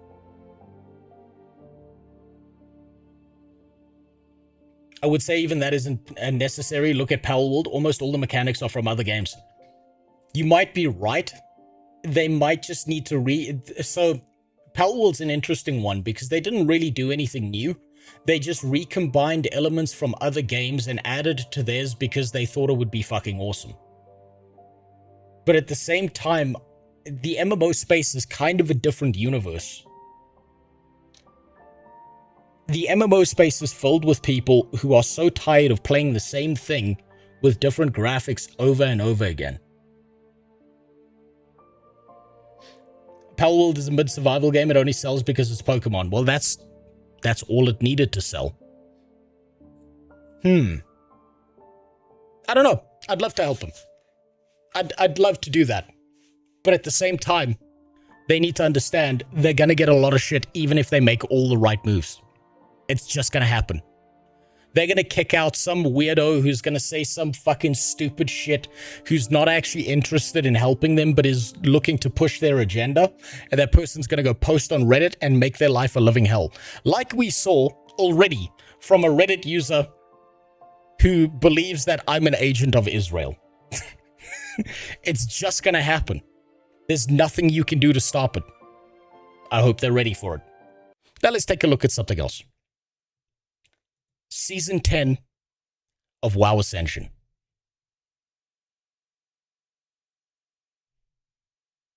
You know what? I'm giving this one a skip. I'll look at Ascension on another day. I don't feel like it. I want to focus on Total WoW instead. I feel like that's got much more, focus. Hey, there you are, Filter. You've got a fan on Reddit. He loves posting your videos to Hassan. He just loves it. I played Palworld Beta for like 100 hours and it was fun, but I haven't had the desire to buy it since it came out in 1.0. Yeah, because you burnt yourself out on the game already. You played it so much that you feel like you've seen enough that you don't feel like you need to play it again. It's one of the problems with a lot of betas and early access things is people burn themselves out on the game early and then they have no desire to return at a later point in time. It's one of the things that people don't realize about early access and why it ruins games a lot of the time. And unless you're on like a massive content treadmill where you just keep on cranking out new shit all the time, the way something like Path of Exile 2 does, you're not going to keep people around. Sounds like a hater if it's in Hassan's server. It was in Hassan's server. It was in Asmongold. It was in Josh Strife Hayes. He was posting your thumbnails everywhere. He fucking hates you for being Jewish, dude. He fucking despises you. It's really funny. You've got your first hater. Congratulations. You're growing. Now let's see. Let's look at some of the Total WoW stuff because I am interested. Total WoW, I thought they were dead in the water. I thought they were gone. I thought that no one cared about them anymore. And they were like, fuck it. You want to take away our version of WoW? We'll make our own with blackjack and hookers. It's going to be a long journey for them. Yep, that's right. You didn't read the title wrong. The devs behind Total WoW have actually decided to make their own MMO and made their own game studio to go along with it. 2 weeks. He used an AI image. So it took for one of the gaming industry's biggest underdogs to go from a complete devastation to launching their own game studio. What happened here is actually pretty wild. In October 2025, Blizzard hit Total WoW with a lawsuit. Yep. Blizzard's scared because they know other people can make their game more interesting than they can. I still expect them to go after Ascension WoW at some point. I still expect them to do everything they can to destroy Ascension WoW. By the April 2026, the team had received a cease and desist, and on May 15th, 2026, after 8 years of running one of the largest World of Warcraft private servers ever created, Total WoW shut down completely. For most teams, that would be the end of the story, but these guys, they had other plans. So let's rewind. Total WoW wasn't just some janky private server. These people had genuinely accomplished something special. They created Classic Plus in the minds of many players. They already did hit Ascension. I believe, as far as I'm aware, correct me if I'm wrong on this, Iconic, they hit Ascension and they failed. But the people who think that because they failed once that they're going to stop, just seems delusional to me. I think they're definitely going to. They're going to come back to it. They're going to attack them from a different angle. They're going to use every single piece of leverage that they can to destroy them. If that means underhanded tactics, botting their servers, DDoSing them, I wouldn't put it past Blizzard to do that. This is a company that has no morals. They will do everything they can to destroy them. Ascension's new classes are really fucking cool. I'll look at it on another day. I don't want to get sidetracked too much by it. This guy has no idea who's behind T-WoW. This new studio scam is just to bait some donations. Maybe you're right, Newgash. Maybe you're right. I wouldn't give the Total WoW guys a cent until I see something. Until I see something playable. until it is even playable. And even then, my concerns are that if they do make their own MMO, how bad is the pay to win going to be? Lawsuit is still ongoing with Ascension. Okay, so it's still in the courts. I thought that they won. Ascension said season 10 is their last season before they move to a new project now. So then they might already be anticipating the fact that Blizzard's going to destroy them. Players. Basically, they took vanilla World of Warcraft and extended it with new content, new zones like Gulneas, Hyjal, and Thalassian Highlands, new raids, and new dungeons.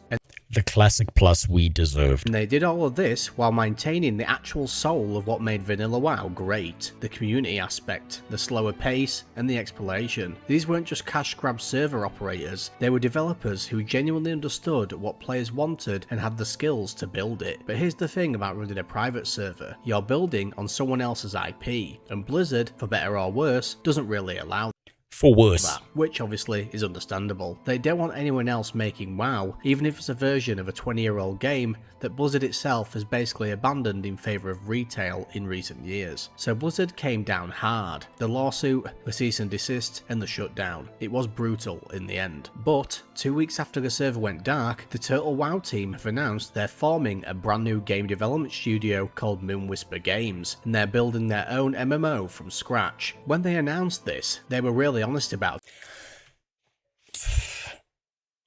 I looked into this in the past and my opinion hasn't changed. This is still such a massive Hail Mary pass that there's, oh man, their chances of success are just really fucking low.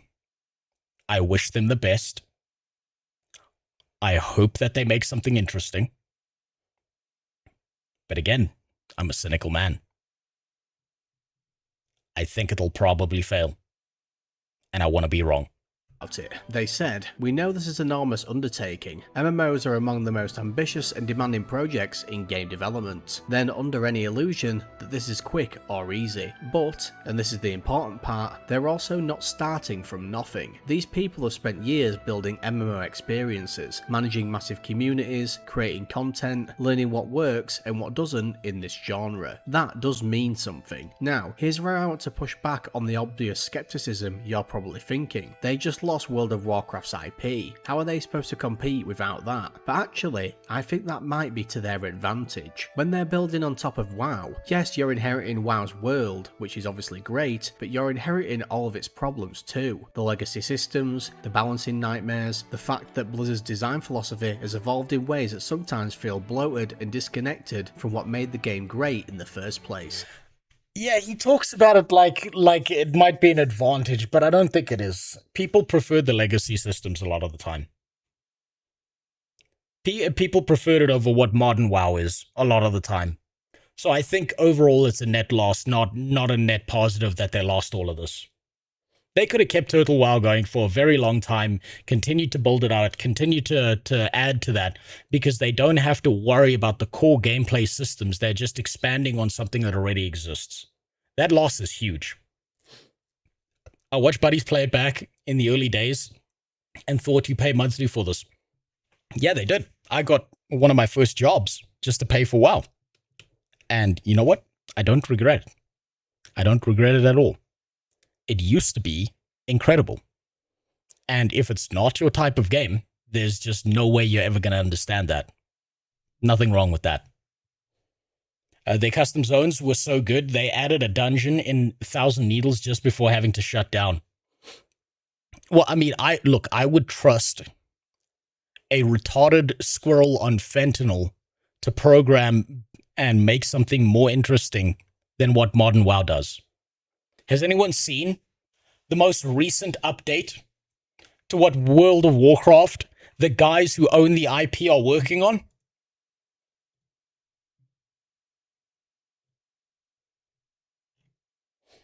There you go. There you go. That's your new development in World of Warcraft. There are a bunch of fat millennial women sitting in a room giggling about this, thinking this is the most magical and wonderful thing that they've ever made. They're all making that face. I know it. They're making that face. Do you know what? They're doing that thing in that back office, thinking, "Ha, we're so funny and quirky and cool," and they're making this face. Yeah, you know, if you've ever seen unfunny bitches, when they do something that they think is funny and no one else does, they do this. Like, it's like the sign for please clap. That's what this looks like to me. It's a steal for the memes. Oh yeah, no, this is definitely gonna pop off. Yeah. You see the comment by Twitch? Yeah, well, Twitch are a bunch of cucks and retards. What do you expect? I'm surprised that they didn't ask them to add in, you know, another bitch in a bikini for Dan Clancy to goon on. But then again, I forgot that World of Warcraft's gone hyper-progressive with that kind of shit. Only fat bitches allowed now. This is the most hardcore, brutal millennialism I've ever seen. This is your quality in WoW. Good luck with that. Jesus. Turtle WoW spent all of those years trying to fix those issues and to recapture something that Blizzard had already moved past, but now they can just build clean. They get to start from scratch with everything they learned and not have to work around 20 years of accumulated baggage. I think this guy's drastically underestimating the kind of monumental task that is. They can define their own core pillars. They can decide what their game is actually about before they build it. Right now, they're in the foundation phase, building the world, developing a lore and history, and defining those core gameplay pillars. They're being methodical about it, which honestly is what you should do. Too many indie MMOs fail because developers jump straight into development before they've actually figured out what their game is supposed to be. Whisper is doing this the right way. At least it seems like they are at the moment. Is that raccoon mixed with a lemur? No, it's actually, there's the thing. I know this because my mom used to train dogs professionally. Let me see if I can find a picture for you.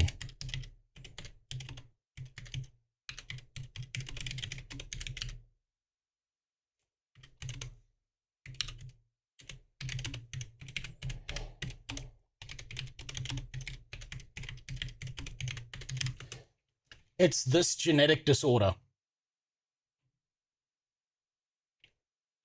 Let's see. Here we go. It's an actual genetic disorder.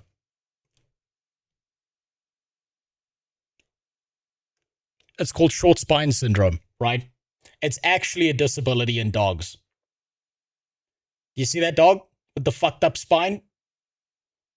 They disabled Khadgar, they put him in a purple wheelchair, now they're doing the same to the animals. Yeah, that's where they got the idea from. They're so creatively bankrupt, they're actually stealing genetic disorders that occur to animals to throw into their game. I've seen a few dogs with the same condition. Yeah, no, it's an actual genetic disorder. It's called short spine syndrome. Or SSS. I just realized there's a Weimar Germany reference in there. I checked WoW's latest patch and they kill the only interesting troll just because he has a different opinion. Oh, it's because it's a he as well, that's why. Look, I'm not going to sit here and tell you that this is a guaranteed success. MMO development is genuinely one of the hardest things you can attempt in gaming. The budget requirements are massive, the scope is insane, and most of these projects fail or get stuck in development hell. But here's why I'm actually a little optimistic. These guys have already proven that they can do hard things. They built multiple WoW zones, they balanced new classes, they managed one of the largest gaming communities outside of official Blizzard servers. Yeah, but they did that with predetermined assets that they could have used. And they did all of that with limited resources and no backing from a major publisher. Are they aware of how hard it is? Yes, as they literally did say so. Are they biting off more than they could chew? Maybe. But they're doing it with their eyes open, with real experience, and with a community that's already shown it believes in them enough to follow them beyond the WoW universe. And that does matter. The most insane part though, we're only a couple of weeks into this. They haven't really started development yet. We don't know what the game is called. We don't know what it'll look like, but we're about to find out, I'm sure. And honestly, I can't wait to see what they build. What do you think about this announcement? Let me know in the comments. Cheers for watching, and I'll see you in the next video. I'm hopeful. He's cynical. I do hope that they come out with something interesting, but I'll be honest, I just don't trust it. I hope that they do make something great, but I won't be surprised if they don't. The systems are the hardest part to get right. The systems, the net code, the interactions, making sure that everything fires off, that there's no bugs, because a very basic bug can destroy everything. The monumental task that is building an MMO is so drastically underestimated by so many fucking people because they don't understand how these things are built. I wish them the best, but I don't expect them to do anything better than what they did with Turtle WoW. I do hope they get somewhere. But let's read a little bit more into this. Welcome to the first chapter of our world. Hello, everyone. They're already fucking up. They're putting furries in the game. Damn it. Hello, everyone. We're excited to finally have a place to share the evolution of our story with our community over the past few weeks. Damn, I used to not be able to read this fast. Final Fantasy has fucked me up. Jesus Christ, I just realized this. Final Fantasy's taken me above a 3rd grade reading level. They tricked me into education, these bastards. Over the past few weeks, we've been laying the foundations for our world, its cultures, its struggles, its past, the playable races and their origins, along with the lands and the people who inhabit them are coming to life. The website is a living record of our processes and chance for you to see how our game grows from its earliest foundations to the adventures that will eventually exist within. We hope you'll enjoy following our journey as much as we're enjoying creating it. Development philosophy. We're going back to the roots of traditional fantasy, romanticism, escapism, and the heroism baked into tales rooted in Western legends. The hunt for the Grail, the sword in the stone, the heroes who ride into the unknown. Oh, okay, so it's going to be a racist game. It's going to be a racist game. Thank God. It's immediately going to be called racist by everyone on Reddit. Thank you, God. Good foundation. Good foundation. We hope to achieve the sense of wonder that made those early fantasy settings unforgettable. These are some of the pillars guiding our development. Community-centered gameplay, a world designed to bring players together, where the best memories are the ones you share with others. Immersive character experience. Your character is not a menu of numbers, but a person in the world with an identity you shape and grow attached to. This all sounds nice.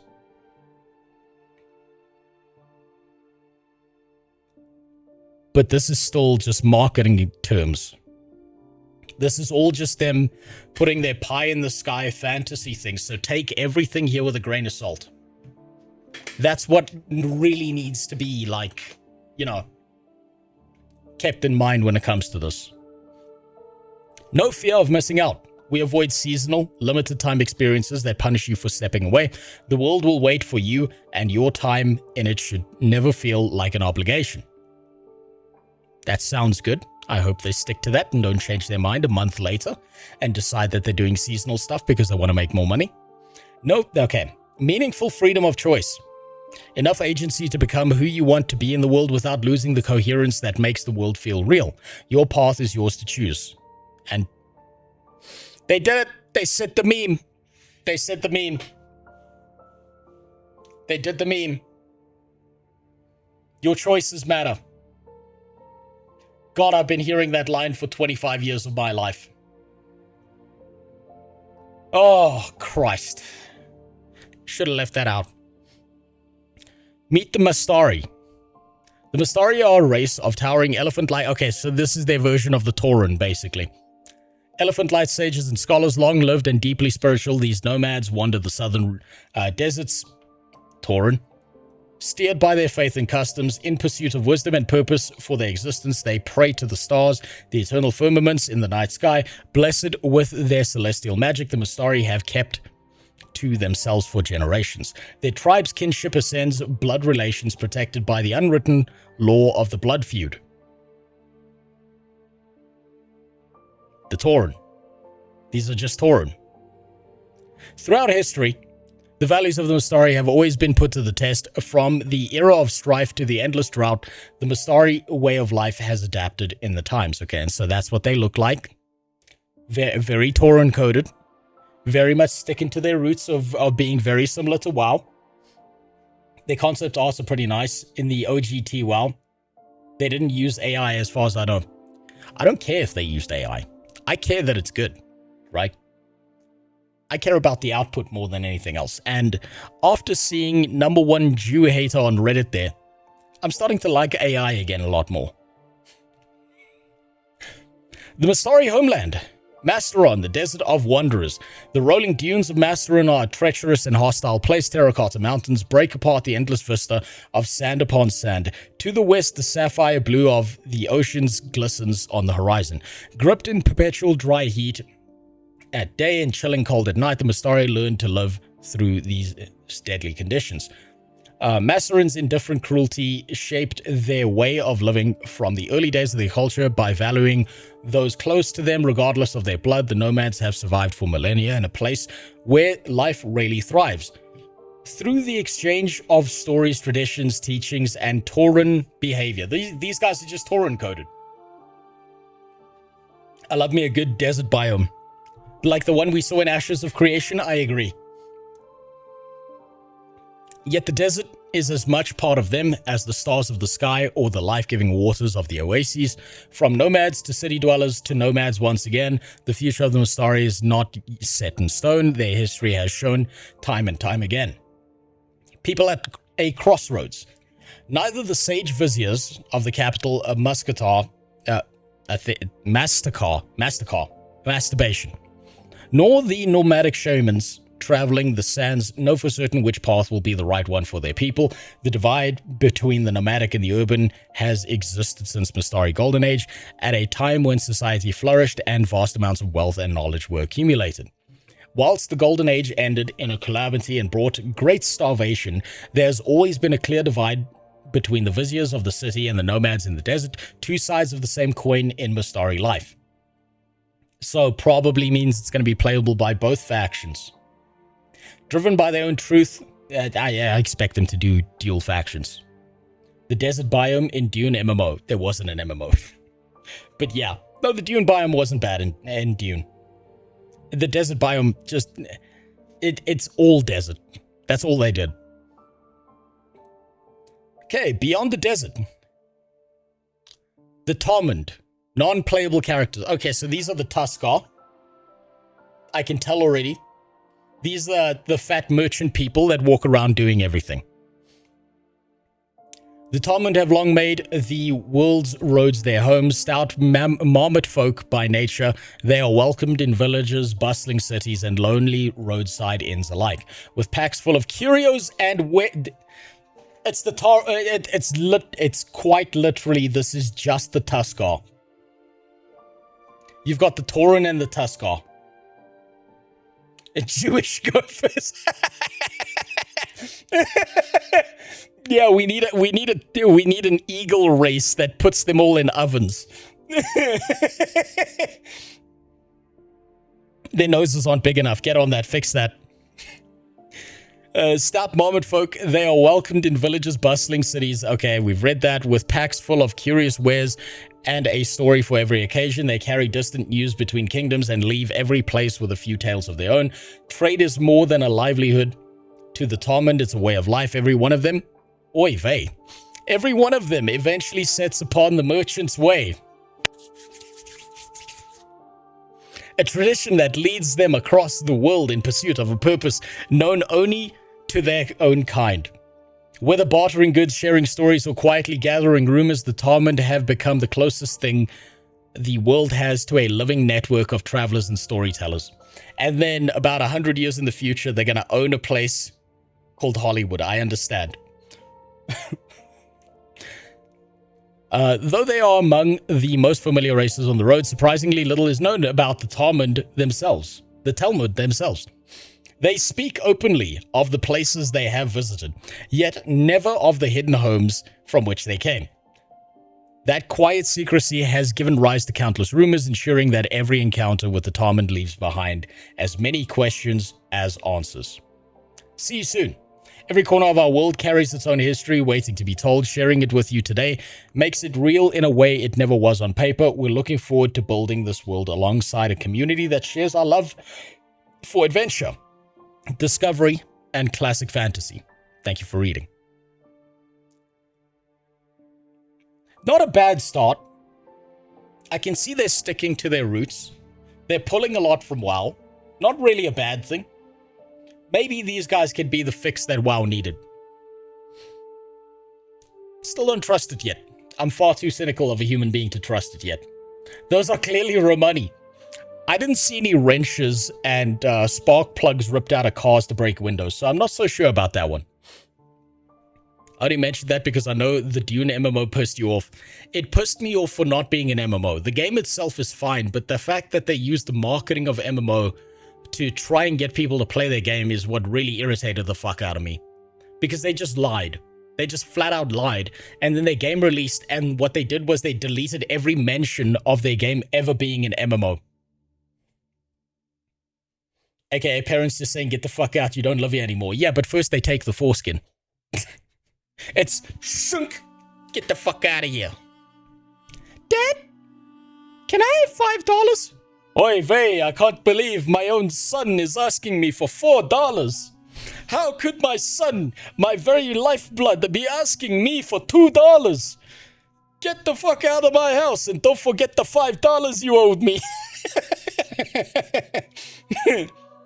Leave your foreskin at the door. I don't know why I made him sound like Bernie Sanders. It just fit. Oh god, I love those beams. Not bad, only time will tell. It's a good start. But unless they're moving at pace, I see this game either never releasing or releasing in 15 years. How do you circumcise a beaver tail? It's not the tail that gets circumcised. But not a bad start. Interesting, so they're building this from a lore and story perspective first. I'm curious to see how they build the systems and game mechanics of how the game actually works, as opposed to just backstory and lore, because otherwise I'm just reading D&D fanfiction here. That's the problem. What do they do with the foreskins after? Do they keep it like Meet the Fockers? No, what they do is they stretch it out and they make it into a new hammock to sleep in. Some of the more nomadic tribes, I believe, use it as a sleeping bag instead. It keeps them close to home. I think I'm going to at least subscribe to the dev blog. They've got my cautious curiosity. You know what? I agree. I agree. Sure. Let's keep up with them. I'm interested to see where this goes. Cynical, but interested. Not bad. Now, which one do we aim at here? I think this one's to the side. I do want to save the Bethesda stuff for last. And along with the Sony stuff. Also, actually, this is what we'll do right now. So someone commented on one of my videos. You sound like a Hogwarts banker. No, that's not what J.K. Rowling meant. She definitely didn't mean anything by that. She definitely didn't make Seamus Finnegan the Irish wizard who keeps blowing things up on purpose. She didn't make one Asian character in her books and call her Jing Chong. She definitely didn't do that. I think... she meant nothing by it. Now, okay, we're gonna take a look at something that was recommended to me by a YouTube comment on one of my videos. They suggested I looked at Andy Pants Gaming. I know nothing about this guy. I clicked on his channel. And I just got a treasure trove of the most impressive thumbnails I've seen in a while. This is gay. Lying gay Jew. The end. Based. It changes everything. The war on normal people. What went wrong? They did it again. Real and fake. I love this man's thumbnails so much. They are magical. Now, there was one specific video the guy told me to take a look at. And I can't remember which one it is, so we're going to go find his comment real quick. We're going to just go find his comment. It's on one of these videos. It's either this or it's that one. Why is it all bland? Ugh, disgusting. Why is it that? Where is it? Not here. Is it here? This one. Please react to Andy Pant's vid on Bethesda getting cucked by the new Xbox boss. It's the Bethesda video. That's what we're looking for. Basically, till they release some in-game footage and such, we are just reading D&D homebrew. Yes, exactly. Show me some footage. Show me what you're working on. Show me some preview, some prototype of something you're working on. Then I will be more invested. Wasn't this the guy that was arguing with the Act Man? I wouldn't know. I don't really pay attention to the Act Man as much as I used to. The Act Man is a very good orator, but he's very bad at making points. And so he gets away with it because the way he couches his points gets people to believe him and on his side rather than actually making poignant points. I like hearing the sound of my voice, don't you? No, I hate the sound of my own voice. Did you see that short 3-minute segment I shared on Discord? I gotta take a look at it, Max. I'm going through the stuff I had queued up first, then we're gonna take a look at that. So let's see. Where is the Bethesda one? It has to be more recent. So it's either this or it's this. Which one is about Bethesda?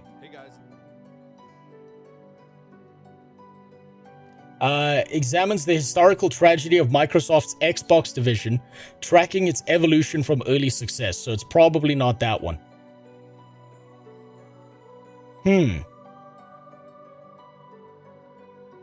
Is it this one?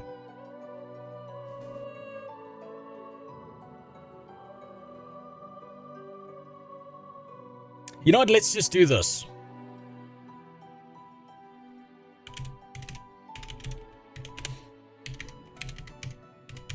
Let's do that. Yeah, it's probably this one. Game developers that celebrated Charlie Kirk's death. Ooh, this guy's deep. This guy's into this deep. This guy's into it deep. He's mad. Oh, look at that. You're right. Let's get some background. Why not? Fuck it, why not? And I'll be the first to say that I've grown since then, and I've moved on from former views. Yeah, you've moved on from the Xbox console warrior grift to the 100%. Remember, everyone you dislike is a grifter.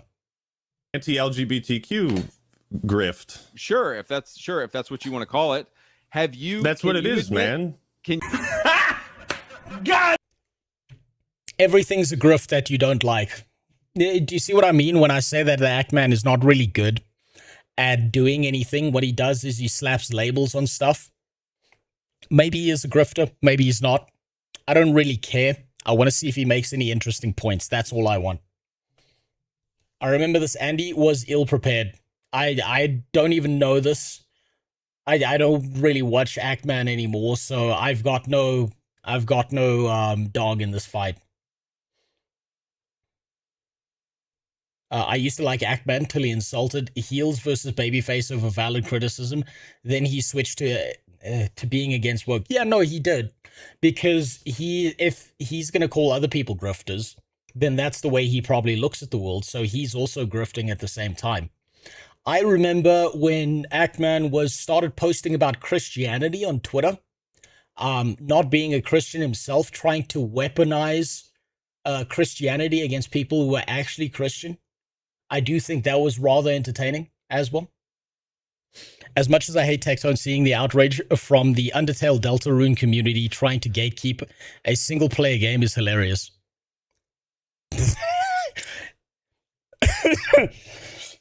What?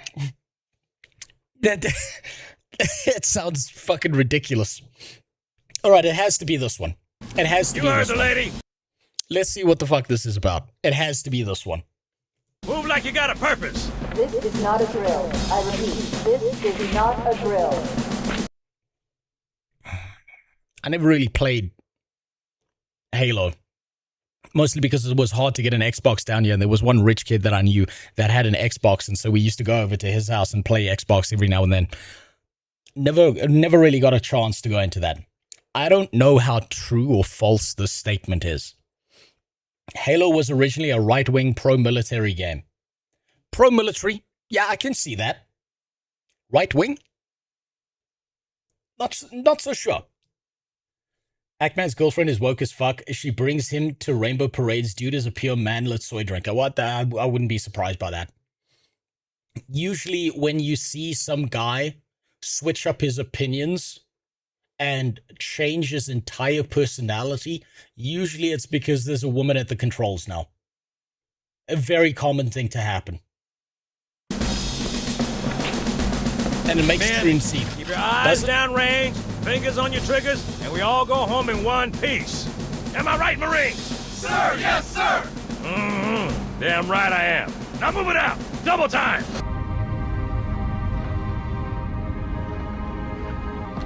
Nice work. Thanks. Alright, I can see where he's going with this. Spartans aren't the only badasses in the UNSC. So, take...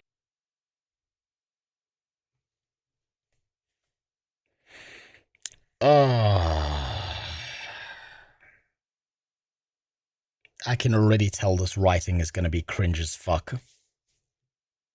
Take out the prophet. Negative. Whatever the Covenant's working on here needs to... Ugly Bulldyke lectures chief.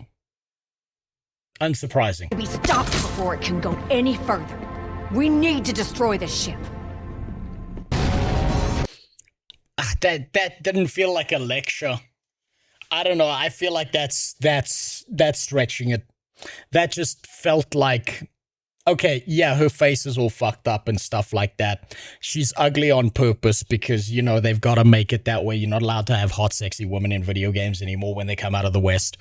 That part I understand. That didn't feel like a lecture. That just felt like we need to push the protagonist and give them a reason or a directive goal so that they have something to achieve within the game. Oh no! Oh no! Now would be a very good time to leave. Punch it. Ah, sir. We're disengaged. Going. Thanks, Sergeant Major. We owe you one. Didn't think we'd ever see any of our own again. I'm Lieutenant Williams. This chick would get folded so fast in any combat scenario. Yeah, but that's true for most women. They're not built for it. They shouldn't be in combat. Tiger Company. Robbins. Take... Super Chat's gonna censor me. Well, let's see if it did. It absolutely did, yes. Yeah. That's gonna keep happening. You're gonna keep having base takes, and YouTube's gonna keep taking it away from you. The team and give me a perimeter check.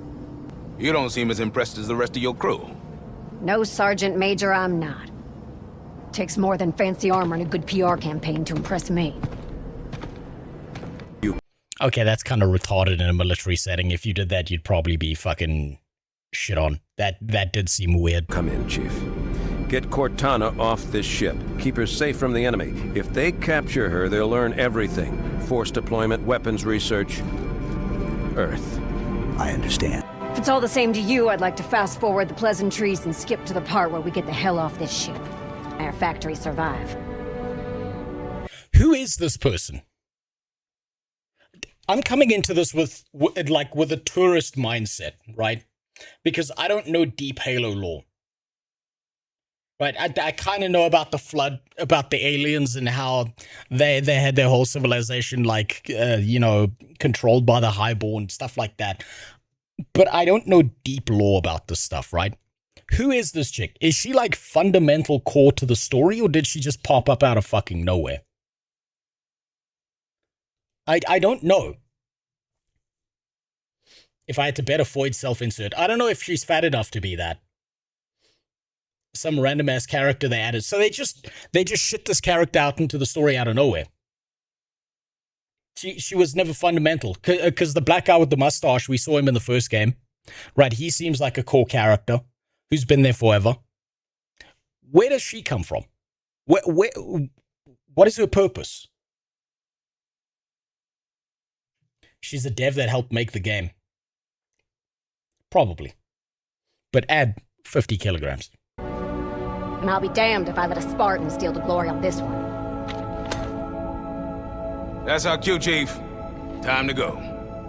Pleasure serving with you, Lieutenant. Entering the ring's atmosphere sure you wouldn't rather take a seat? We'll be fine. Here you can observe the true beauty of the Covenant.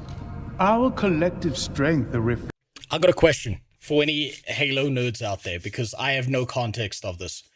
Did they take the aliens with the fucked up society and the weird stuff that was happening in them and turn them into sympathetic aliens that are actually the good guys, or the outside force that is better than you with a higher culture, and humanity's supposed to be a cultureless slop version that needs outside influence from the aliens?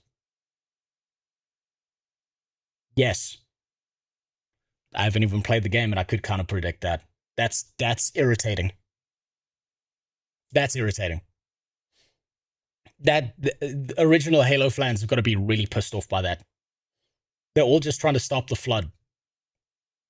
Okay, but that's fine, right? I can see an angle where they would make the enemy of my enemy my friend and all of that stuff. But, like, do they make it such that these are, like, high-cultured beings who are magically just so much better than humanity, blah, blah, blah, basically xenofilth, that is, like, they have to be the ones to fix humanity? That's the question I've got here. Because, remember, I'm coming into this with zero context and only understanding of what's happened in the games industry. They remade Halo 1 and shoehorned her into the game. So they pushed her back into the remake to make it make more sense. That's irritating. They added prequel missions for the first game's remake, and this is the result. Diversity is our strength. I hear the more colored females you play Halo with, the harder it gets. Your dick or the game?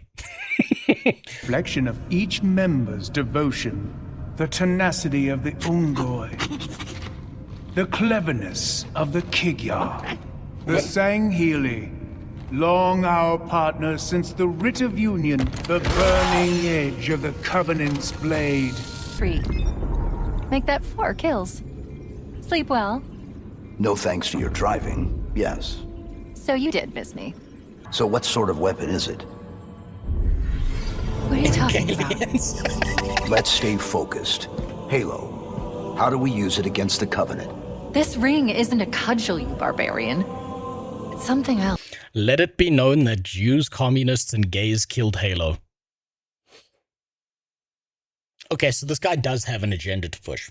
I mean, I don't see any way around that.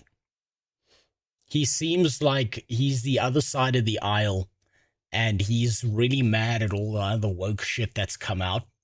Maybe it's destroyed his favorite franchises, and that's why he feels this way. Maybe it is a grift, maybe it's not. Yeah, that didn't really tell me anything about Bethesda, though, so I don't know where the Bethesda video is. Is it this one? You know what? Let's use my favorite tool. Just because that other guy on Reddit really loves it when I use this tool. I'm looking for the Andy Pants gaming video that talks about Bethesda.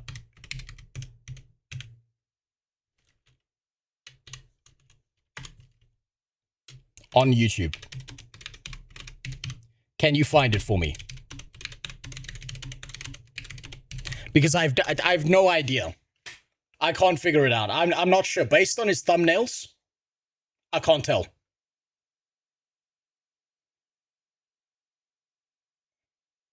A lot of pro-communism, especially with modern shows, yeah. I wonder what his angle is with the Jews. I wonder if he ever explains that one. And if the Jews do run the world, why are they doing such a bad job at it? Maybe they need another $1 billion in Israel. That'll fix it. The water levels drain each time you use the robo-arts. I need to use them more than. Yes, the main one is The Genius of Fallout by Andy Pans Gaming. Is that it? I don't think that's it. Let me go back. Let me go back and let me see if I can find this, because I really want to see what this is, because this guy seems to be pushing from the other angle. And I really want to figure out what that is. Why? It's not this video. Where was it? This one. Inside of things is now, huh? Let's see. Where is that comment? Is it not here? No, there it is.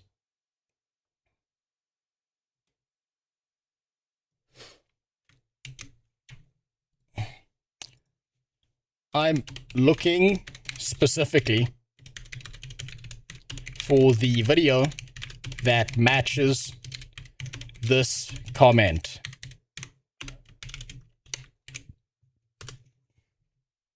You're literally committing genocide.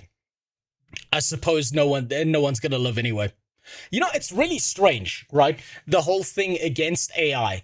Because if you speak to these people who are very like left-leaning and shit, usually they say, I want to accelerate the destruction of the human race.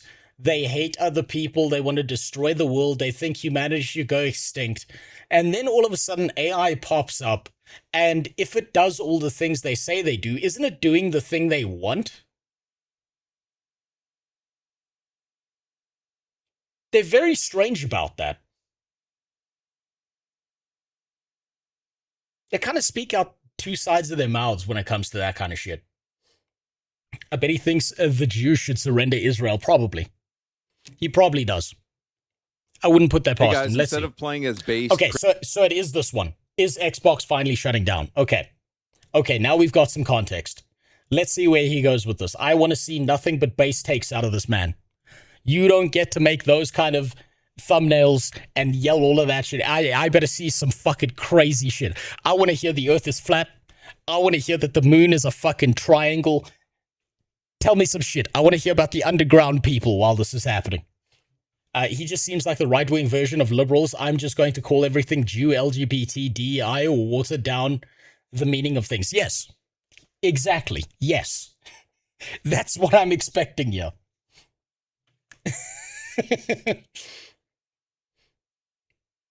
For all of you who think the Jews are committing genocide, what do you think they should do if they left Israel?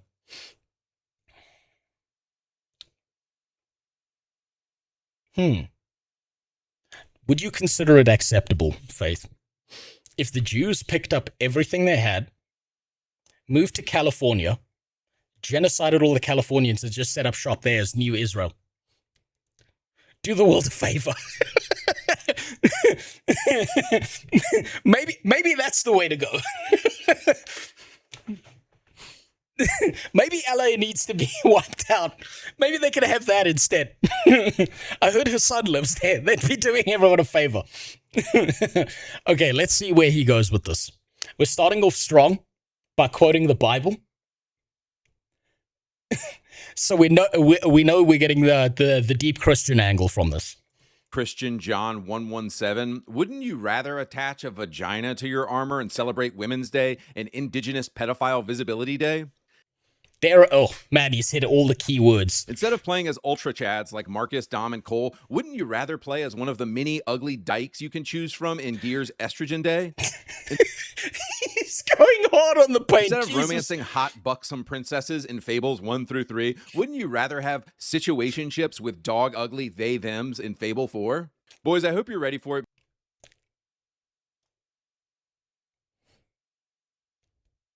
He's ideologically captured. He's obviously got a narrative to push. But somewhere deep in what he's saying, it's not about the way he's saying. It's about what he's saying. He has somewhat of a point. They are doing that. Because I'm absolutely going in on Xbox today. All right, boys, so today I want to talk about all of the hilarious Xbox Studio closures, and it's because Xbox... They deserve it, by the way. Anyone who's confused about this, they deserve it. They need to kick these people out. They need to burn it to the ground. And my biggest problem is that they are only doing this most likely to the workers and shit. They need to do this top down. They need to wipe out people in control positions, get rid of all of them, and replace them with people who actually give a fuck about video games. But that is idealistic and probably never going to happen. Has been run terribly, and it's put out games that nobody wanted that were full of gay slop. But before we get into that, I thought you guys might want to know my thoughts on Gears Estrogen Day. So, guys, I'm not falling for any of this. Some of you cucks out there have said, oh man, it's so based. We back, boys. Guys, you've been cucked. Gears E-Day is what we would call fake based. It's like Battlefield 6. It's like the I feel like I'm watching a lesser version of a Swole Benji video. It's great. Last of Us TV show when it first came out. Guys, I don't know if you realize this, but folks like Asmongold and Endymion and creators like me, what we do is we primarily look at the trailers and we call specific things out from the trailer. So what companies have realized is, oh, if we just change the trailer, they'll think the game is based. But they've been doing that for at least a year now. So that happened with Battlefield 6. Battlefield 6 had a really based... Hey, I called this. This is exactly what I said is happening inside of the offices of MMORPGs right now.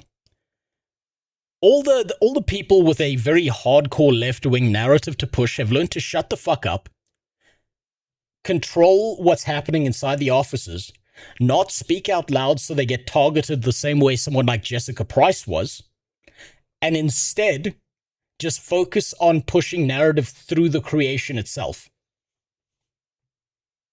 That's how you get the ArenaNet moderation team. They're not gone.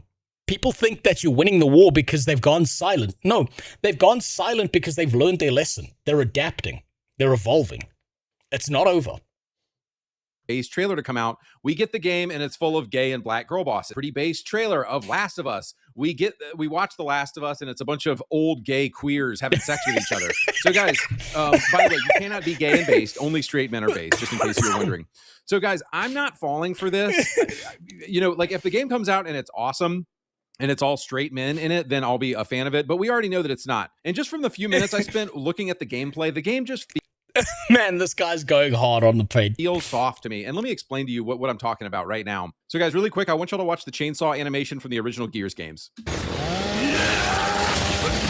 Very good, very notice cool. How the screen shakes and it just feels incredibly violent. Let's watch it again. Screen is shaking, parts are going everywhere. It just feels incredibly graphic and violent. Now watch the chainsaw animation in the new game. Nice. It's just not. It just feels soft to me. Everything that I don't know enough about Halo and how it plays to judge that. Saw in this trailer, maybe it's a subjective thing, but it just feels soft. It doesn't feel as graphic and edgy and violent as the original Gears games. Guys, what we already know is going to happen with Marcus Phoenix, though, is they're going to canonically change Marcus from being an edgelord badass into being somebody who says stuff like, we don't allow bigots in our squads, and the Gears games have always been about trans rights and this kind of nonsense. And we know this because the creative director of... Ugh. Ugh. Ooh, oh dear God. That's God of War, not Halo. That's not Halo. So these guys are not... So he's got this wrong is what you're telling me. Of the Gears games now is this dude cosplaying as a woman. This guy is the creative director of the Gears games. And so this is why the games suck now. The original games were made by Epic. They were made by Cliff Bleszinski. And now they're made by some... I think this dude is just looking for shit and is delusional. I kind of take this the same way as you used to see in the 90s when you turned on the TV and you saw very hardcore right-wing people talking about how Dungeons and Dragons is satanic rituals or video games are causing school shooters and stuff like that. I kind of put this on the same level so far. So it's to me, it's like, it's nothing that's going to offend me, but it does seem like he's doing his best to search for things. No, you got it wrong. It's Gears of War. Oh. Okay, yeah, no, that's my bad. Okay, I see what you mean. Miss Kate, please cover yourself. We can see your balls. What do you mean, bigot? That's my favorite part. Dude dressing up as a woman. But really, the big clincher for me that lets me know how terrible E-Day is probably going to be is that all the women are dog ugly in it now, dude. He is right about that. Like a bunch of the chicks were hot in Gears 1, 2, and 3. And look at this bold icon on the right here that they put it here. So yeah, dude, I just do not. There's enough warning signs in here for me that Gears is going to be complete slop. I will not be touching it. I mean, I'll probably try Gears Estrogen Day, but my expectations are very low, and I expect the game will not be good. The other thing, the Halo campaign Evolve that came out, and it legit feels like he's just cosplaying the right. He might actually believe what he does. I'm starting to see why Actman went after this guy specifically. Right? Because it was low-hanging fruit. I can see why with the opinions he's espousing here and stuff like that. I see why Actman chose this guy as a target. He's a necessary evil, even if you don't like how he does it. I don't care about how he does it, right? I care about output. He seems to me more like a response to all the other bullshit that's happened in video games, if that makes sense. This guy's the other side of the aisle, trying to drag people towards a more reasonable center where people should end up. Whereas, you know, on the other side of the aisle, you've got the fucking left-wing nutcases who are sitting there trying to push political agendas into all video games, blah, blah, blah, all of that shit. So, like, I can see why people would see him as a grifter and stuff like that, but he seems more like a response. Like, he exists as a knee-jerk response to people going fucking ballistic all the way on the other side. Things like replacing Spider-Man, making him look like a bitch in the video games, you know, dumping out all the male characters, making all the women ugly in video. He seems very much a knee-jerk response to that on the other side of things. He comes off as disingenuous. I can't tell yet. I don't know this guy's content, so I can't tell yet. Pretty surprised online because I'm amazed how little you guys are happy with, how little a company has to do to curry your favor. Guys, all they've done is take the game and remaster it and make the graphics look a little bit better. And all of y'all are like, "Oh, we back, boys." Dude, a studio that only does remasters is completely creatively bankrupt. All this That's a sensible take. That is a sensible take. People who keep on cranking out remasters nonstop are 100% creatively bankrupt. They're following the same path as Hollywood, where they can't think of any new stories that are interesting or unique, or that tell a story in a different way. He's right about that. You might not like the way he's saying it, but he is right about that point. He's married and talks about conservative values, so I do believe he hates the woke stuff. Yeah, but that's why I say I think like he's a knee-jerk response to the other side of things. Tells me is that you guys are so shit. 343i, Halo Studios, whatever they changed. He kind of he speaks like a meme, right? He seems to speak like a meme of what left-wing people think a right-wing person is. That's what I'm seeing here. Their name too. It's the same exact company. They are so shit at making video games that all they can do now is just remaster an old game. And look, they spent $500 million on Halo Infinite, and there's 1,000 people online playing it right now. And it launched with no multiplayer on launch, no Forge on launch, no theater on launch, no co-op on launch. Also, welcome to the AAA games industry. From this frame in the video, they made this chick black. She was white in the original game. And look, this is. I don't care. I don't want any political takes in my video games. I don't want any culture war shit left or right. I just don't want any of it. This is stupid as fuck. Right? I don't want any of it. I want to play video games that are stories, that make you lose yourself in the fantasy. The only politics I want to see in fucking video games are ones that are inherent to the world that you're placed in. This is some of the armor that's coming out for the Halo campaign Evolve that's about to come out. Guys, that does look fucking stupid, by the way. Do you seriously think, you know, they gave Chief a vagina here? Guys, do y'all seriously think that the company that did all this is going to give us a based Halo 1 remaster in the form of Campaign Evolved. So you're okay with allegory? No, I'm okay with philosophy.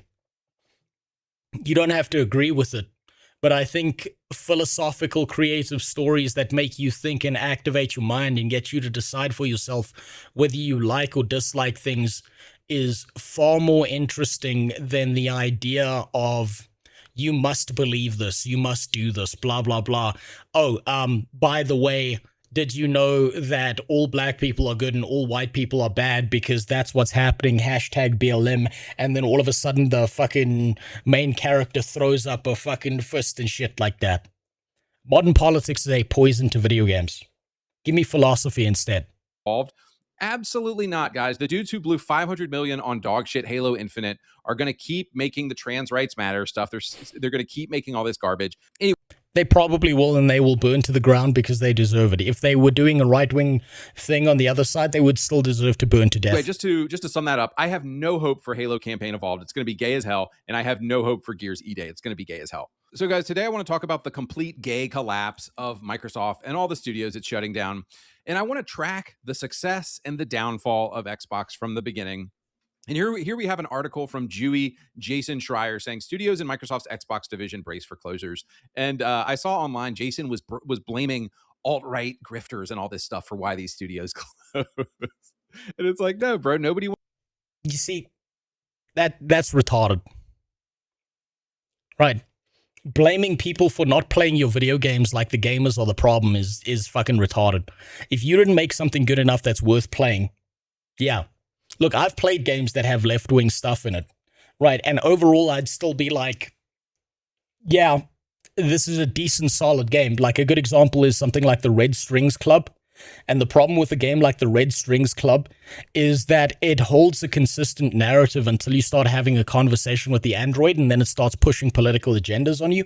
And that's when it falls the fuck apart. That's when it starts doing retarded shit. And they ruined a perfectly good game by doing that. And if people don't want to play your video game because you keep on pushing narratives at them, then it's not the game's fault. It's yours for being a fucking idiot. Wanted to play these dog shit gay communist games. That's all it's ever been. So there it is as well, right? You'll notice that it's just labels, right? It's labels, right? Left wing does this a lot. They call you racist. They call you a bigot. They call you, I don't know, fucking transphobic, whatever the fuck else. He's doing the same, but on the other side. Everything's gay. Everything is Jewish. Everything is communist. He's just slapping labels on things on the other side of it. It's kind of refreshing, actually. I can be honest, it's a little bit refreshing to see something like this on the other side of the aisle. I'm surprised these videos in channel haven't been taken down. The studio's rumored to close here. I know this is going to shock you, but Ninja Theory, who made the ugly... Wait, also did you realize in the current player count in Halo Infinite, he didn't screenshot the 24-hour peak because the number is bigger? Look, I wouldn't put it past this guy to cherry-pick the data to make his point. Double Fine made some good games. Yes, they did. They made some fantastic ones. Boldyke game, Psychonauts 2, Double Fine, who made the Psychonauts 2 diversity game, and Compulsion Games, who made South of Midnight, literally a racism simulator, literally a white man bad game. Never played it. I think I saw the trailer. If you go back to 2024, you remember other studios that... Oh yeah, Redfall was dog shit. Closed were, the guys who made Redfall, Arcane Austin. And can I ask you, can you notice anything about these studios that fail? Just take a hard guess here. Take a hard guess. And what we'll realize is it's always minorities and it's always women that they're inserting in these games. The funny thing is, guys, there's not even a lot of black people on these teams. It's white liberals virtue signaling, putting in token black people. That's what it all... You can hate him, but he is right about that point. He is right about that. We need a game where at the start, the commies win, and then it turns into a resource management simulator where you have to make commie shit work. You don't even need that. You just need to use the setting of the Soviet Union, and you're good. Always is, because there's tons of based black dudes who watch my videos and love my channel. It's not about a white or black thing. It's about... They needed an I have black friends thing. Liberals using them as a token. That's all it's ever been about. So let's examine and dig into why these games failed. And it's quite simple, guys. With Ninja Theory and Senua Saga Hellblade 2, y'all just made a dog shit walking sim. They just... I played Senua Saga 2. He's right. He's right. Senua Saga 2 was dog shit in comparison to the first one. Senua Saga, the first game, was brilliant in comparison to the second one. The second one sucked ass. All they did was update graphics and remove mechanics that made the game interesting. Made a dog shit walking sim game with terrible combat where you play as an ugly chick who has, I don't know, she has autism or something. I don't really care. What is it? There's 76 people playing it right now.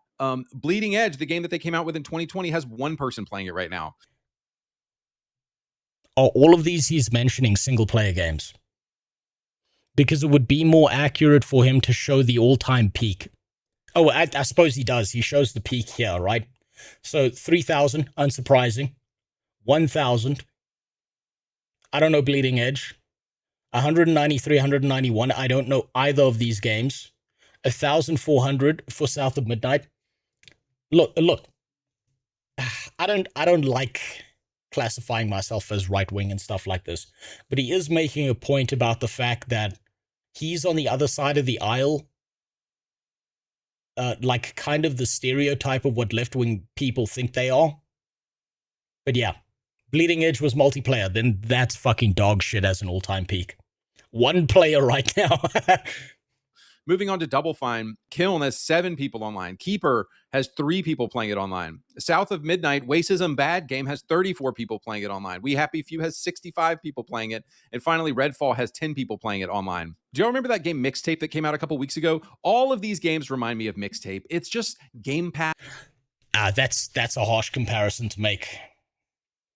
At least these games had some version of gameplay in comparison to Mixtape. Mixtape, you could literally just let go of the fucking controller and do nothing. Slop, indie slop that no... I thought South of Midnight was okay. I thought at least they made the main character hot. Nobody wants to play, costs $100 million to make, and nobody ends up wanting to play it. Over here on the right, I have the Women's Day photo for all the fat dykes who worked at Ninja Theory on Senua Saga 2. Like, guys, when these people are the ones making your game, you know you've got a big problem. So, of course, they're just drowning in LGBTQ flags here. But Microsoft's bad financial decisions don't end there because they spent $500 million, as I've said several times. Show me the peak. Don't show me the players right now. Show me the peak. On Halo Infinite, despite there being only 600 people playing. Okay, you know what? Let's go look. What was the peak?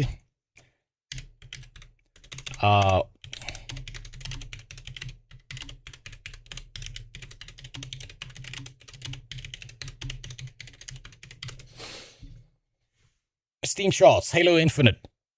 What was the peak?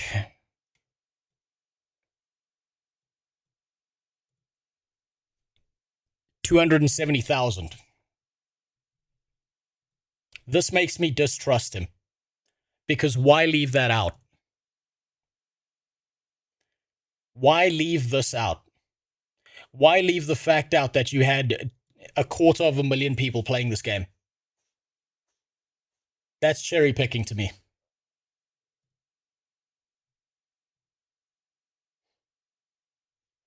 Also, those games were Game Pass games, and you are retarded if you buy those games outright.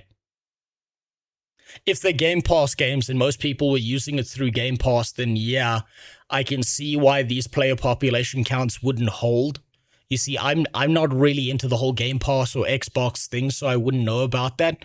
But this does seem like cherry-pick data. This very much seems like he's trying to cherry-pick as much data as possible to try and make his point. Like, I think he's given up on the idea of being fair and balanced, and he's just like, fuck it, well, if they're going to be crazy people on that side, I'm going to be a crazy person on this side. What was wrong with We Happy Few? Is he criticizing it because of how colorful the game was?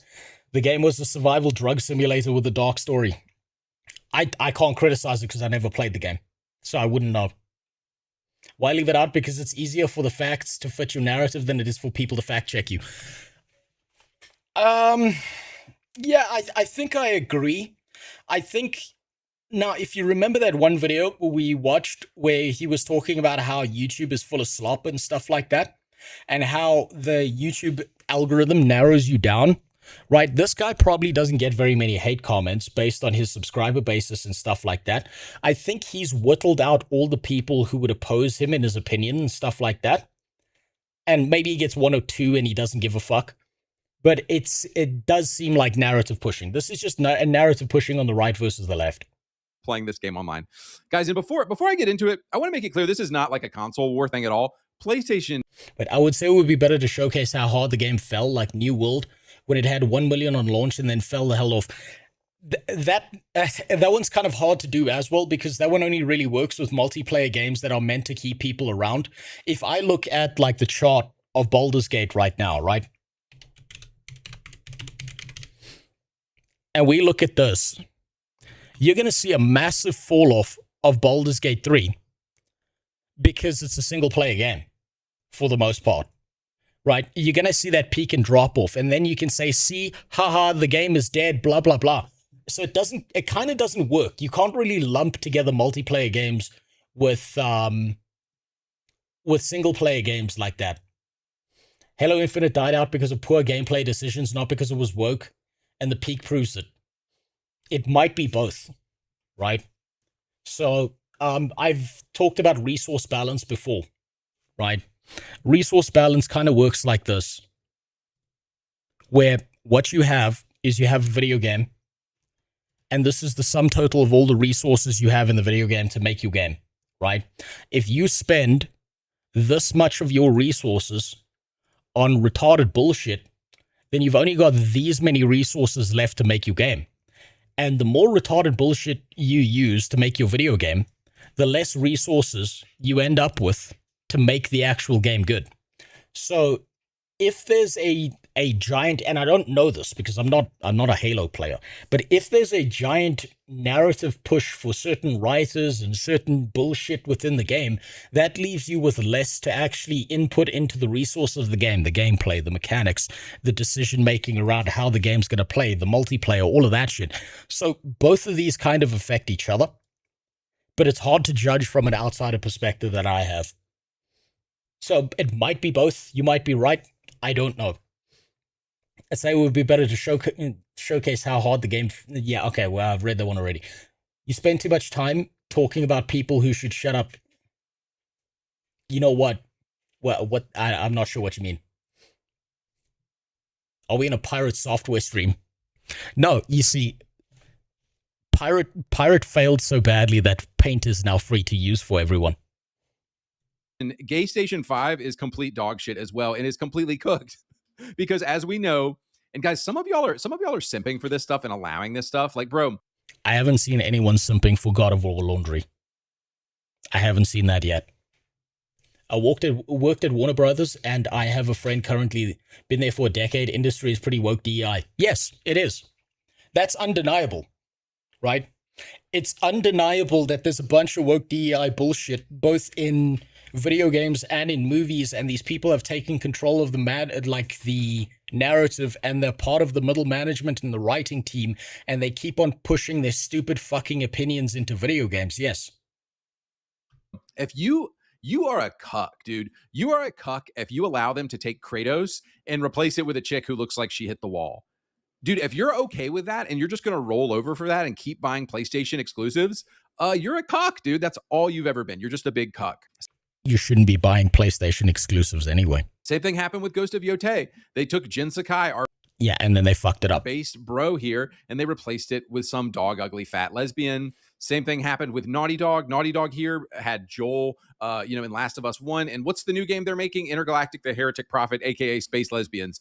Yeah, it's gonna fail. It's gonna fail. And then here's a bunch of other games. Witcher 4, bro. If you think Witcher 4 is gonna be okay, I'm hoping it's gonna be okay. I think Witcher 3 set up Ciri very well to be a main character. I am very concerned that they are going to fuck up Witcher 4. I think it does make sense from a gameplay and narrative perspective to have Ciri become the main character. But what concerns me is that they're going to use Ciri as a vehicle to push their nonsense. Why is Silksong on this? What the fuck? I couldn't tell you if I tried.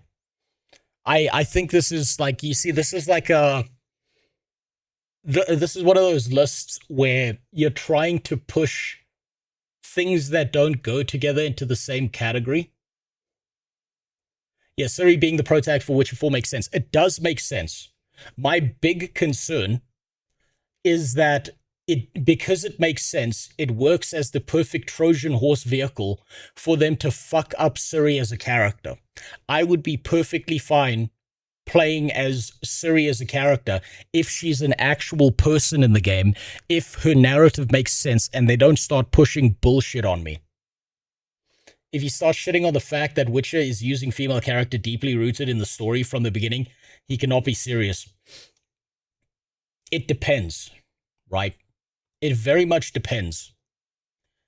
When The Witcher 4 comes out, there's going to be a bunch of reviews on the game. There's going to be a bunch of ideas. I don't think it matters so much that Ciri is a female lead character in The Witcher 4, so much as it does what they do with her inside the video game. So he might end up being right, or he might completely be off base, but this does give Grifter vibes. Witcher 4 is completely cooked, dude. All of these games are cooked, and they're also, Hades 2 was a good game. It was. It was the same formula. It was an adaptation on the formula. I do wish that when you finished Hades 2, you got to play Zagreus again as an unlockable character. I think that would have been awesome as fuck. But I didn't see it as a problem. on PlayStation. Really quick. Also, at no point in the game of Hades 2 does the main character go, I am woman, I am this, I am that, oh, my vagina, none of that. So I don't know what the fuck he's on about when it comes to that. So last night, I just happened to be playing this game for PlayStation 2 called Onimusha Warlords, and we are playing it on the Save Scum podcast right now on my new podcast that we're doing. Come check us out if you want to hear us talk about this game. If you've never played Onimusha, I totally forgot this guy's name, but he is an absolute ultra Chad, dude. He's like saving the princess. He's fighting off a bunch of bitches, demons. He's just a complete Giga Chad, this guy is. And so PlayStation used to be incredible at one time. They used to be an incredible console and an incredible platform. And so anyway, why has all this happened? Why is Microsoft closing all these gaming divisions? And guys, this is what's so ironic about this, because y'all know I'm always hating on women in video games. The ironic thing is Asha Sharma, the new CEO of Xbox, she is doing what all these pussy-ass cucked men would never do. People... He's kind of right about that. You can't take that away from him. He's right about that. I agree with what Asha Sharma's doing, is kicking all these fucking idiots out and trying to start again. They've burned it. They fucked it up. They fucked up all the goodwill that they had. Destroying all these people was probably a good thing. I've only played Witcher 3, and I'm still concerned why it's Ciri, the main character, and not make it into a single player, and either choose Geralt or Ciri, and have the other following an NPC. I think it's because a lot of the time witches go out like for lore reasons, and they do things by themselves. They operate as an independent unit and stuff. So I do think it makes sense. When it comes to The Witcher 4, I think it's going to be more a case of wait and see. And it really, really depends what happens in-game versus anything out of game. If they put in shitty millennial writing, if they turn Ciri into a signpost, then they're going to fuck it up. But they could, at the same time, still make it a good game, right? It could be a good game. I like Zagreus better, so did I. I really liked it a lot more. Also, the dude never played Hollow Knight. If he thinks that they were... Yeah, he kind of glossed over Hollow Knight there. If he thinks that they were going to use the same character from the first one and not use Hornet, who was constantly through the first game. Yeah, so that's what I'm saying. I think he's muddying the waters as much as possible. Like Don Matrick, pussy. I think he knows what he's doing. I think he knows exactly what he's doing. He's like Don Matrick, pussies like Phil Spencer. These guys needed to kick all these stupid-ass indie games to the curb, and he wouldn't do it. And it took a pretty based Indian chick coming in and firing these studios and doing that, dude. So like, good for her, man. I'm actually looking forward to the bloodbath that happens at Xbox, because these games don't deserve to exist, dude. These games deserve to die. They should be torched, and that's the only way Xbox is going. They do deserve to die. I'll give him that. They do. But I don't want narratives, right-wing narratives in my fucking game either. I want games to be games. To get back to its former glory. So, guys, let me just start from the beginning here because I do love Xbox. It's always been the platform that I've played on. Well, I played on SNES and the original PlayStation 1, but starting in like 2002, I've always pretty much been an Xbox guy. And the thing that I always thought about Xbox was that it was a company that always loved their fans and it knew that their fans were bros. And I remember back. They did make bro games. They did make games for dudes that mostly dudes enjoyed, yes. Back in the day, dude, we would have a couple TVs set up and we would all be playing split screen Halo on screens. And Xbox used to lean into that. Xbox used to be like, okay, I guess our fans are bros, so we need to make the bros happy because they are our primary audience. And we saw that with games like Gears 1, which is so ultra based. We saw this with all of these games that they released with hot chicks on the cover. Dead or Alive, Sudeki, Pure Pinball, Jade Empire. Like, those were some hot bitches. All of these old Xbox games, there was either like a cool dude on the front or there was a hot chick, man. It was a different time. This is the official Xbox magazine leaning into that same thing. It's always a tough dude or it's a hot, sexy chick. And guys, their marketing campaigns were incredible. You think of the Halo 3 Believe ad. Everybody I know still talks about this ad to this day because never saw it. Of how based it was. So yeah, if you go back to early. Army of Two was awesome though. Army of Two was fucking amazing. Xbox, it was just pure masculine rage. It was awesome, man. And Xbox used to lean into this. They used to be like, okay, these guys are our homies. These are our dedicated fans. We need to make them happy. By the way, I found this awesome old advertisement.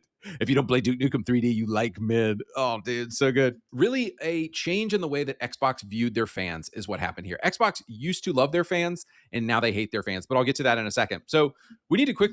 Pure masculine rage. That sounds so gay. Do you think he's self-reporting there? Do you think he's trying to break open the cupboard door? I mean, the closet door? Over here, we're all poor as shit, so maybe there was one console per block and never saw that thing about linking console to multiplayer. No, neither did I. Quickly talk about the golden era. It's kind of hard to have an opinion on certain things that he's talking about when I have no personal or direct experience with them. Of Xbox from 2005 to 2012. And these were the years that Xbox was beating the PS3 in sales for about 7 years. And you know how they did that? They did that with exclusive content, Mass Effect, certain maps on the Call of Duty games. Bioshock and Mass Effect were launch exclusives on the Xbox 360. Lost Odyssey, Halo Reach, Saints Row, Halo 3, Dead Rising, of course, the Gears of War games, the Fable games. That's what it is. I've been trying to think, why does this feel so off, right? Why does something feel off about this, right? He's right about certain things. But I think what he's doing as well is he's ignoring the fact that when these games came out, they were creative masterpieces. And now these companies are creatively bankrupt. And he's trying to all put that down to a political opinion, as opposed to the idea that these big AAA companies are so scared of a failure that they keep on playing it safe. And at the same time putting their own stupid fucking opinions in it because they think that everyone else thinks like them. But he's trying to shoehorn in the idea that these companies have lost creativity with the idea that it's all about politics at the same time. I think that's what it is. Games, the Ninja Gaiden games. This is what Xbox doesn't seem to understand.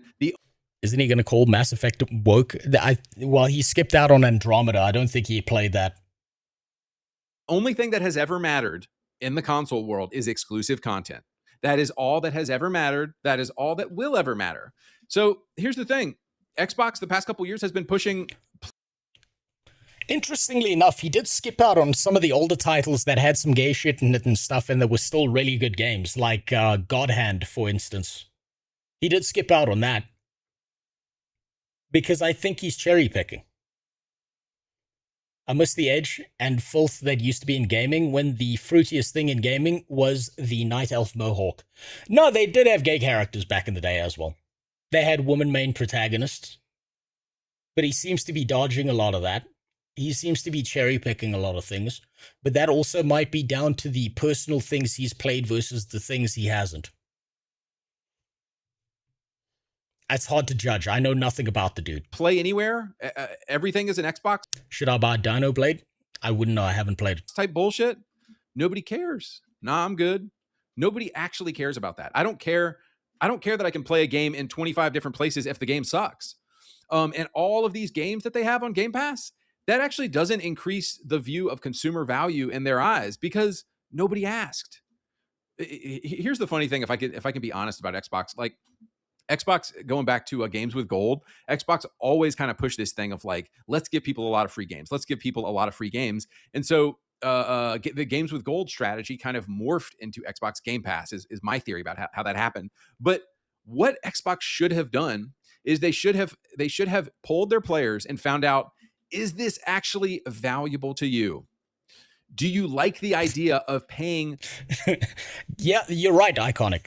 There was God Hand, Mass Effect, Dragon Age as well, a lot of other RPGs. They had those gay characters and stuff, but they didn't. The thing is, I think this is why I think these people are creatively bankrupt, is because those gay characters and stuff and LGBT characters existed, but they weren't.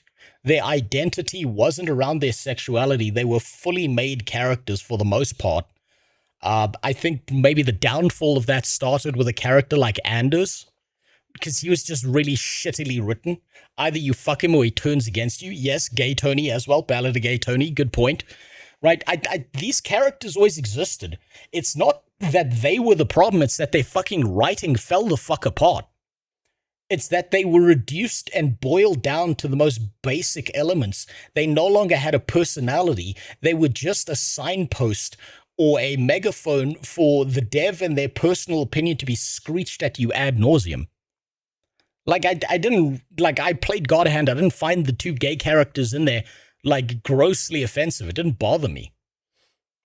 Man, must be a real homo for loving the Metroid series, aren't we all? Made me feel real gay on the inside looking at a woman and being attracted to it. Those pixels did things. You're basically hitting it. The games were good. And it was what made them sell more. Exclusivity is a crutch. Yes, it is. It's a massive crutch, and it's trying to lock you into an ecosystem the same way something like Apple does, and it kind of ruins it, because it means they're scared to compete on an open playing field. Picky showed of the guy getting his hair shaved was from the Halo ODST trailer. The trailer was actually depressing as hell. Never saw it, so I've got no opinion on it, really. $15 a month and being able to play a lot of different games. Because I think if they had actually asked fans, they would have said no. Because what we know is that most people play like 2 or 3 games at most. Most people do not go. Like, I might go through the catalog and try to play every single game, but most people do not go through and play every game. Yeah, because most other games are dog shit, so they stick to what they know and they stick to what's comfortable and feels good, because there's just not much out there that can compete with it on that level. Most people play like 1 game or 2 games. People don't explore this shit anymore because the writing is shit. They are creatively bankrupt. I couldn't give a fuck if there's a gay character in a game or not. I couldn't give a fuck if the main character is a female. I care if they're well written. If they're written like shit, I couldn't care. Holy shit, even Baldur's Gate 3, there's gay characters, and you, as a guy, can fuck just about every dude. Yeah, you can fuck the druid dude in bear form as well. Not doing that, though. Really, a problem is hiring activists that can only make self-inserts. That's why yes, it is. I think this guy feels like such a knee-jerk response to what's happening inside these things, as opposed to coming at this with an actual point. So the biggest mistake that they're going to make soon here with Xbox Game Pass is they're not going to have exclusive desirable content, and they created Game Pass, which is something that nobody wanted. But let's talk about first the start of the downfall, which began from 2012 to 20. This is why I say he's disingenuous. He's not wrong in some points, but he omits details that could prove him wrong. Yes. Yeah, I agree with you. I think he's doing, I don't know, he's doing like the thing where he's very purposefully omitting certain things to drive a narrative in a certain direction. And I don't think this makes him any better really than the people you would see on the far left who do the same thing. 2016 for Xbox. And the irony is that 2012 was the exact year that the PS3 pulled ahead of the Xbox 360 in sales. So the first thing they screwed up was at the launch. He has no other point than woke and gay is bad in my games. No, he's had some points. But the problem is he keeps on defaulting back to that line. Right? And the problem is the whole woke and gay stuff is bad in video games. It fucks up narrative. It fucks up storytelling. It ruins the way that a story develops. It forces them to shoehorn characters and stuff into that. But he's not taking it. How do I say this? How does this make sense? He's not taking it from a position of, I want video games to be better. He's taking it from a position of, how do I be as spiteful about this as possible? It doesn't seem like he's interested in changing things to be improved. It seems like he's more interested in just pushing a narrative to get people to believe in him and be on his side versus the other side. Of Xbox One, Don Matrick goes on stage and says Xbox will be online only. He said it's not going to have a disk drive, and he got torched. And they frantically changed the design of the Xbox One to accommodate for a disk drive. And they've still had to accommodate for a disk drive. And by the way, if any console comes out and it doesn't have a disk drive, I will not be buying that console because it's a dog shit console. So the disabled fat lesbians who work at Microsoft hired 343 Industries. Here you've got the disabled Master Chief to make Halo 4. And while there were aspects that I did like of Halo 4, for the most part, it copied COD. They added a run, and it lost the sandbox feel to the campaign. And also, what the fuck is a Promethean? Nobody cares. And Didact was a gay villain. So these are just a few of the problems with Halo 4. Again, just more labels. It was the last hot Cortana that we got. That was the only saving grace of Halo 4. But Chief was a total simp. And the big thing about Halo 4, as opposed to the trilogy and Reach, was that it ditched the military feel. So if you go back and play Halo 1, 2, and 3 right now, they feel like military operations where Chief is just one part of the military operations. Halo 4 does not feel like a military operation to me. It feels like Chief simping for Cortana for 27 hours and then fighting the Didact and fighting a holy shit, Reach had running. How dare they? Bunch of boring Prometheans, and then the game's over. So a lot of the same problems filtered over into Halo 5. There was a bunch of feminist nonsense in the game. You couldn't even play as Chief, barely, for the single-player campaign. They killed split screen, which was a terrible idea, and they added... They killed split screen. You mean the thing that people were no longer doing because we'd moved forward and most things had moved into online play, and people usually had their own setup and connected to the internet and played with their friends? This guy's yelling about 8-track. I bet he calls it gay, too. There just doesn't seem to be nuance to his position. It's an all-or-nothing situation. It's like the video you watched about your audience only wanting hard stances. Yes, quite. I said that exact thing earlier. It seems like he's just the swing of the pendulum. He's made some points, but he's poisoned those exact points. He's like, some of the points he made were solid, and a lot of these things are problems in video games, but he's poisoning the well of his own points by going this fucking nuts on the paint and by bitching about every little thing that doesn't actually matter or doesn't tie in. Added a bunch of gay modes to the game that nobody wanted. Your algo's gonna be fucked after this. Maybe it is. Can't remember. There was I don't know. I'm not on Rumble, so it shouldn't be a problem. A mode in Halo 5 called, I want to say it was called Warzone, where you're just fighting AI. Basically, it's like, dude, I didn't want this. And no, there's a valid point there. Not everyone is online. Think of the regional releases as a wide example. Okay, so you do make a point there, but think about this from the perspective of Microsoft, right? They are not interested in catering to the smallest demographic they can. They are interested in catering to the largest demographic that's going to get them the widest amount of profit possible. There's probably a cost-benefit analysis that they did in their offices where they said it's going to take X amount of dollars to develop out split screen into something that's usable for this new game. And we are going to make X amount of dollars based on having split screen within this game. And so we're not going to do it because the return on investment's not worth it. That's probably why it's gone. You got to remember, Microsoft's a company. They're not interested in doing things that are for the benefit of you. They are interested in doing things that's for the benefit of the most amount of profit possible. I actually liked some of the arenas in the multiplayer of Halo 5, and I thought it felt good, but it never had like the big levels. There were no big levels to me that felt great to play in Halo 5. So really the problem was that Halo 5 didn't feel like a Halo game. And same problem is happening with Gears 4 and the Coalition when they hired that man who became a woman to be the creative director. So the original games were about brotherhood, duty, sacrifice, and loyalty. And Gears 4 was about Kate and her ugly mom cucking men and getting abortions. So yeah, there's a specific I don't know how true or how full of shit that is. I don't know if he's making a joke there or scene not. that's like pro-abortion towards the beginning of the game, where there's like they're just mocking the idea of women having children and stuff like that. So another thing about the Gears trilogy that changed with Gears 4 is that the chainsaw animation and the game in general just felt a lot gayer than the Oh, we're back to the chainsaw argument original again. 3 Gears games. Also, even the difficulty. Like, if you play Gears 4 on the hardest setting and you play Gears 1 on the hardest difficulty setting, Gears 1 is much more difficult than Gears 4. And that's something that I've just never gotten over. But guys, it's because this dude that's dressed up in makeup, like, do you seriously think this guy is going to make a good Gears game when he dresses up as women and puts on dresses in his free time? A couple of... Do you see there? He like muddies it. I couldn't give a fuck. I just want a good game. If they suck at making it, I don't give a fuck who they are. I don't give a fuck who they are in their personal life. But if they fuck up the game, they need to lose their job. Other things about the Xbox One generation, I actually liked Titanfall 1. I thought it was fine. The problem is that it wasn't enough of a killer app to get people to buy the console. I loved PUBG. I thought this was a great... PUBG was pretty much the only good choice that Xbox made from the entire generation. And it wasn't even their game. They just paid to have it on their thing. A couple other exclusives came out on the Xbox One. Recore, which isn't a particularly good game, and then one of the worst Dead Risings in the Dead Rising games. Never played it. It was Dead Rising 3. It was just terrible. It went from this really hardcore, intense, difficult game.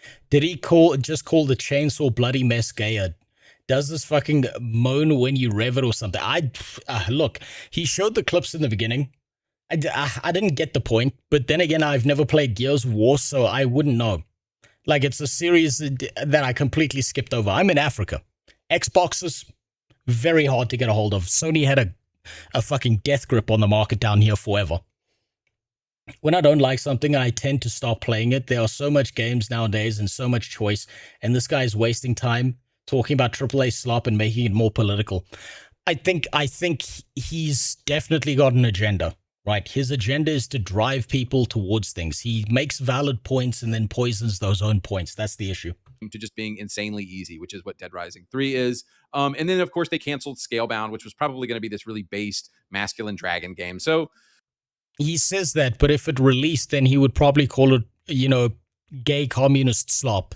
Guys, those are some of the issues that began the downfall of Xbox One. So first and foremost, what we're seeing here is that they are no longer a company that loves their fans bros. They are now a company chasing a non-existent audience, and that audience is gays and women.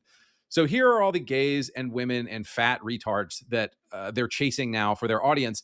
And you see that ever since 2018, these are the kinds of games they fund. Spyro's been around forever. What the fuck's he talking about? It's just complete indie Game Pass, Goy Pass slop. And guys, if I can be... What the fuck is Spyro doing there? Be honest here, this is why I pretty much hate Xbox now, because they betrayed us. They went from being about the boys and being about the bros to making slop for gays and women. So that is a valid point he makes, right? So remove his personal opinions from what he's saying there, right? Think about the output of what he's saying, right? Xbox did make games for dudes. They made dude games all the time. That was the narrative. That was the audience they built up over a long period of time. Then they tried to switch over to women, right? And expand their gaming market. But in doing so, they abandoned their original core audience, and that pissed a bunch of people off.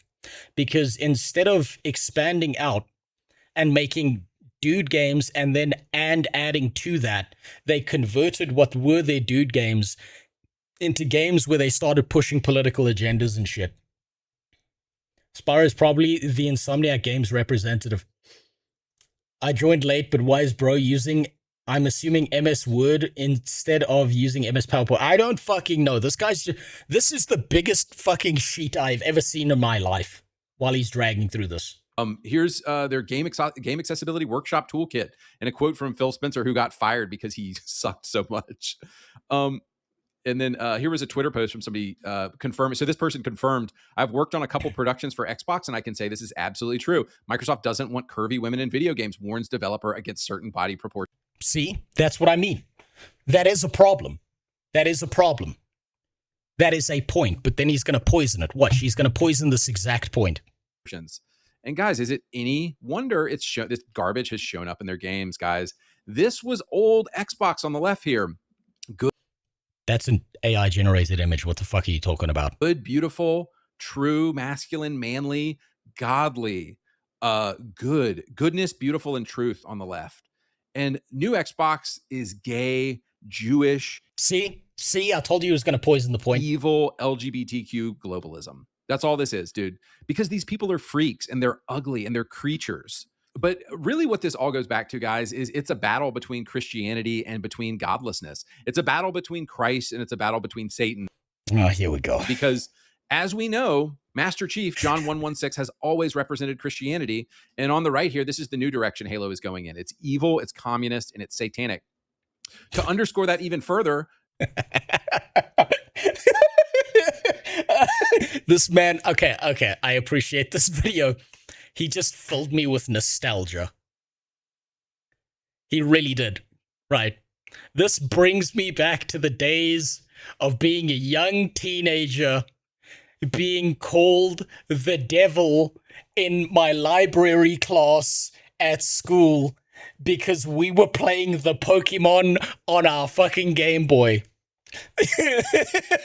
Oh, that felt so good. I still remember that old bitch from the library class. She made me put away all the books because I told her she was a fucking retard for thinking that Pokemon was satanic. And I got like 4 weeks of detention for that. Oh, he's bringing me back. Spartan John 116 was fighting Islam. He was fighting a radical.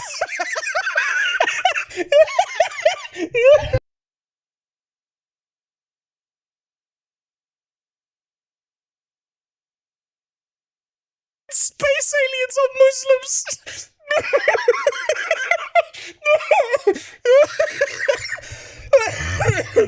Oh, Jesus. Oh, my God. Oh, that was a good one. That was a fucking good one. This is turning into an Xbox lobby rant. This was an Xbox lobby rant 20 minutes ago. I just gotta know. Do the aliens make their woman cover up? Is it like Master Chief feeds them a piece of bacon and they explode?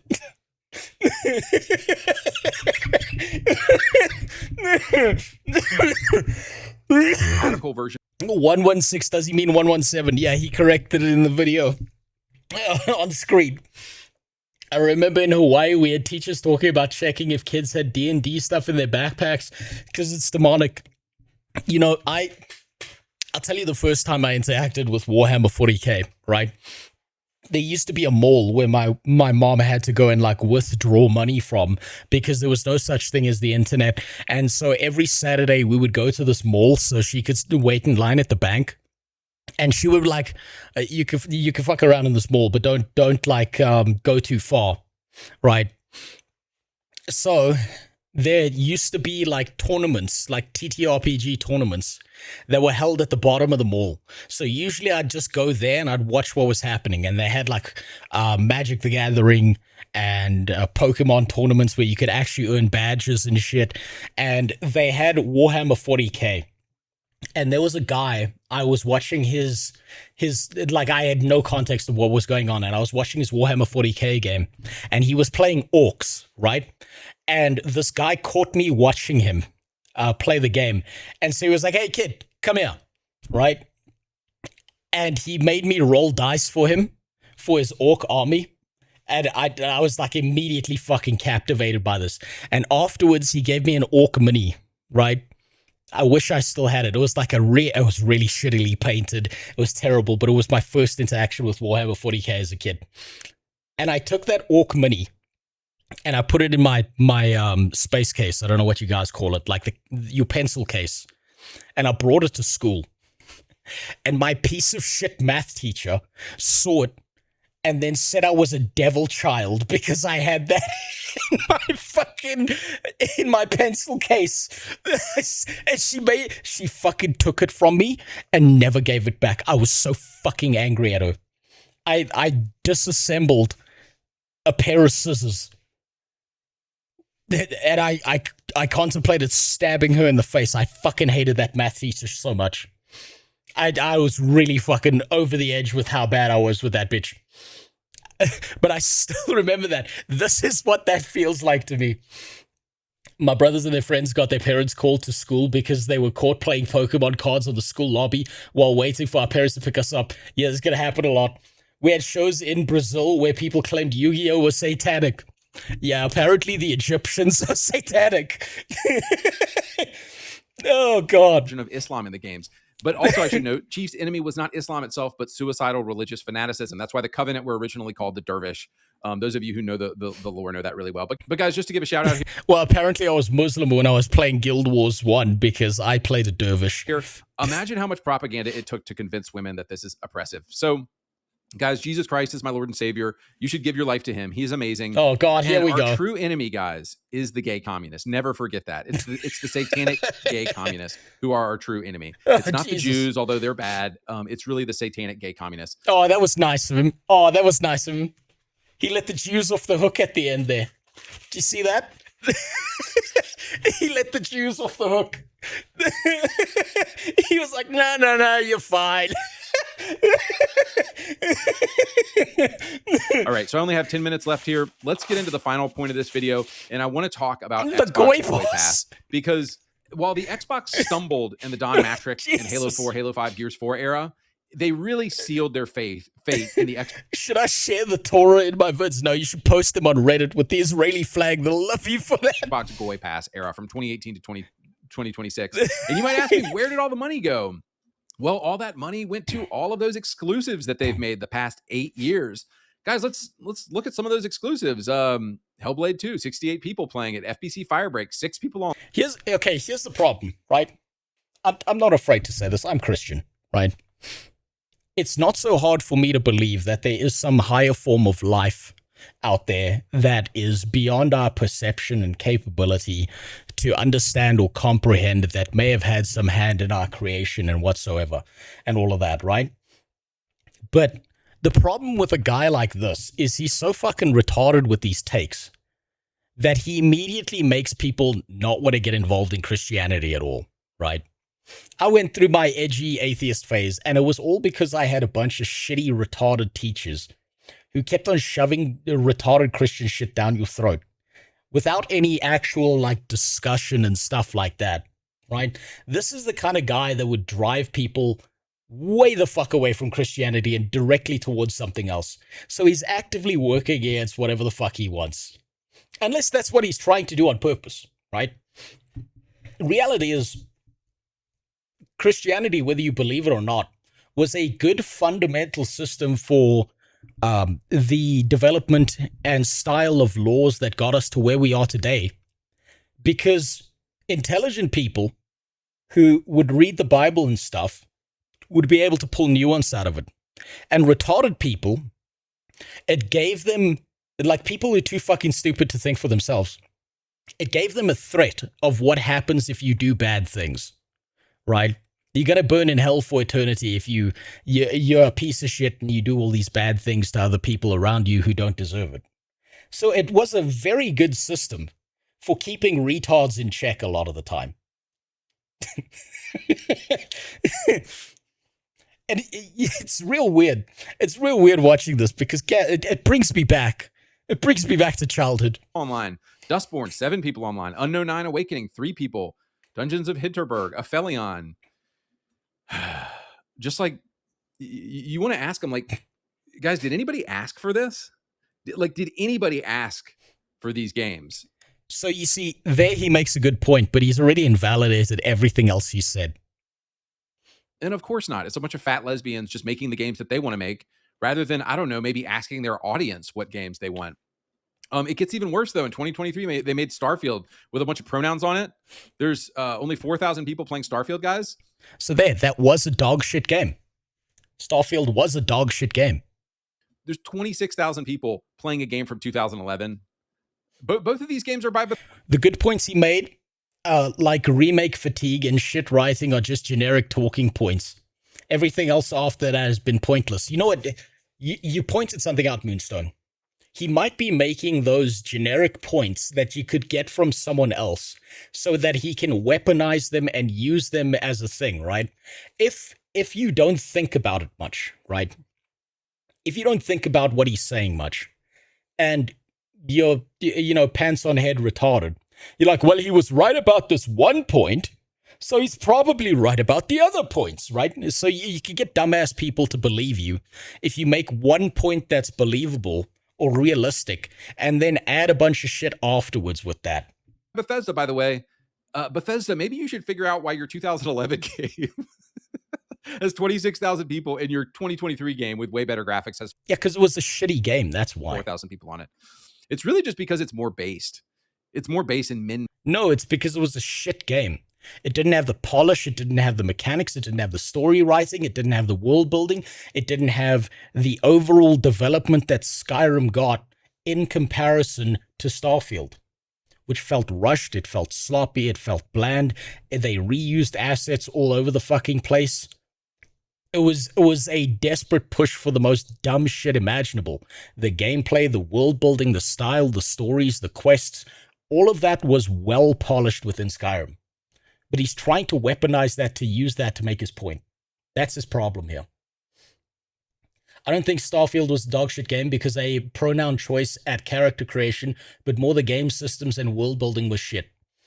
I agree with you. I 100% agree with you, right? I think that the pronoun stuff was lumped into Starfield because it was kind of like a red flag, right?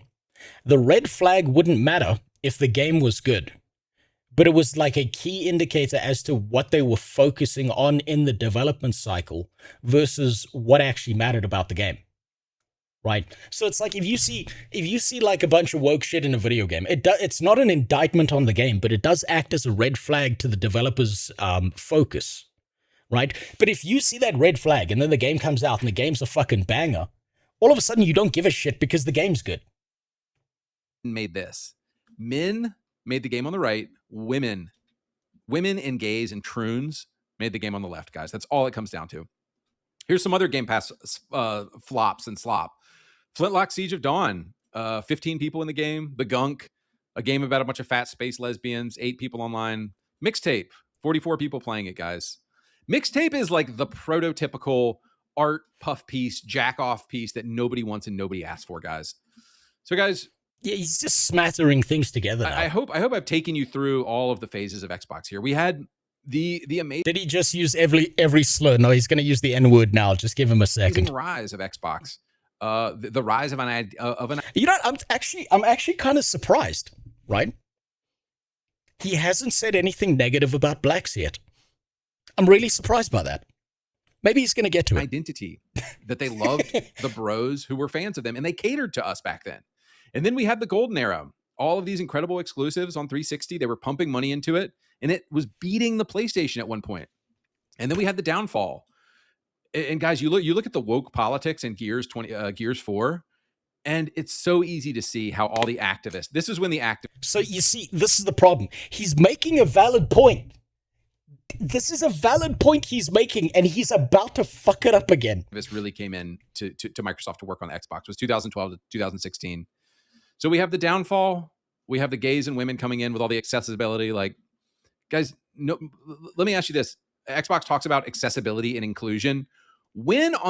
Have you ever seen on the cover of an Xbox game a big sticker that says also includes inclusion, or also? And he fucked it up again. Call me fucking Nostradamus. Includes accessibility. Nobody cares, dude. Nobody gives a shit about inclusion and accessibility. We want a good game. And this is something, by the way, that Nintendo has always known. But guys, let me get back to the Game Pass thing. So the real problem, though, with Game Pass, before we get out of here, the real problem with Game Pass is that it is Game Pass Communist Pass. Game Pass took the ideology of communism of you will own nothing, because we know that communists hate property rights. Oh, by the way, did you know capitalism is a word invented by communists? If they hate property rights so much, then why are they doing everything in their power to earn as much money as possible? Why is it that the entire idea behind the Game Pass was to put people on a subscription because they believed that they could make more profit out of it? What the fuck is he on about? The reason they came up with Game Pass was they were like, if we make these games more accessible via a subscription service, we have a higher level of return on investment, on a higher and more consistent level of return on investment on a monthly basis versus ups and downs depending on what game's releasing when. Whereas if we keep people strapped to a monetary system that they keep having to pay into, we're overall going to make more money. What the fuck is he talking about communism here for? This guy's like Asmongold headbutted a wall every day and was 100% retarded, contrary to just 75%. Nah, I don't think Asmongold's on the same level as this. No, it's not even close. But why has communism failed every time it's been tried? And it's because no successful society works without property rights. But the game accessibility, so people who are missing limbs and such, like military veterans who also play video games. Again, that is a capitalist decision at its core. Hey, if we include people who are colorblind, we can make more money because now we've got colorblind people who will play our game. Hey, if we try and get this whole other group of women and shit to play our games, we can make more people play our games. And then, unfortunately, that was used as a Trojan horse for them to fucking shit on men, blah, blah, blah, all of that. But the idea is it's capitalist thinking. They're like, the more people we include, the more resource we can extract out of those people. So what, I don't understand his communist point. I don't know what the fuck he's thinking about. If I can't get more stuff by working harder, why would I work at all? Oh, and guys, to those of you out there who maybe don't have jobs and maybe you're communists, get off your fucking ass, dude. If you don't have money right now, it's because you're not working. Anybody who works, oh, this is perfect. Work their ass off. Eventually, pull yourself up by your bootstraps, laddie. Spend fucking 20 years in the steel mill so you can afford a new pair of shoes. Makes money. So capitalism, if a man does not work, let him not eat. That's what the Bible says. Communism says property is theft. Why work harder when I can just be a lazy piece of shit? So that's why I bring that. Do you see how there's no like actual thought behind this? It's just, let me give you two dichotomies that are completely false, and there's no like range between the two. Up to anybody maybe in my audience who's just lazy and doesn't have a job, and you're sucking the teat of the government. That's right. Get a job, you lazy fucks. You don't have money because you don't work, dude. You don't work. That's why you don't have a job. Grind harder as the McDonald's cashier. That'll get you further. Working your ass off it will always yield money. It will always, maybe not immediately, but working your ass off eventually yields to money. The only reason people don't have money is because they're fucking lazy pieces of shit. Grind harder. Pull yourself up, babe. You want that job, huh? You want to work at Chick-fil-A? You better go in there wearing a Christian necklace and in a suit, bitch. That way they know you're serious about working the fryer. I can't take this guy seriously. I can't take it seriously anymore. Only reason you don't have money. So the way this ties back into Xbox, though, is that he has to be doing this on purpose. We're not being punished for making bad games. And you must be punished when you make a... Wait, I disagree. Unless you know a guy, get lucky, do crime, or have the capacity for education, you can't earn a livable income working. Yeah, I completely disagree. This whole idea that just work harder gets you somewhere doesn't really work. It's the entire idea of you have to be in the right place at the right time, know the right people, you have to target the right sector. You can work really, really, really hard, sculpting every single one of your turds into, I don't know, fucking fruit. That doesn't mean anyone's going to buy them from you. You got to do the right thing. You've got to target the right area. You have to be intelligent enough to know what the fuck you're doing. You have to have none of the disadvantages that come with things like maybe disability. You can work your ass off and get fucking nowhere. Trust me, I know. A bad game, and that's why Asha Sharma is going in and cleaning house right now, because these games generated no money and no interest and no eyeballs. They were terrible games. Nintendo, I guarantee you, Nintendo very rarely puts out a bad game, and if a game didn't sell, they would cancel it immediately. Every single Pokemon game after Gen 3, Ruby, Sapphire, and Emerald has been a slow backwards slide into a pile of dog shit. I will not move on that point at all. The only reason people continue to buy those fucking games is because Nintendo has built a walled garden around all of those systems, and they've managed to get a bunch of Nintendroids who are more fanatical and more retarded than anyone else outside of that space, who can experience the glory and the joy of PC gaming, or even to a lesser extent other consoles. Nintendroids are a different species. Nintendroids are the fucking K-pop stans of gaming. Just play rum hacks. I do. Imagine this guy going past a bum and not giving him arms because that's not Christian.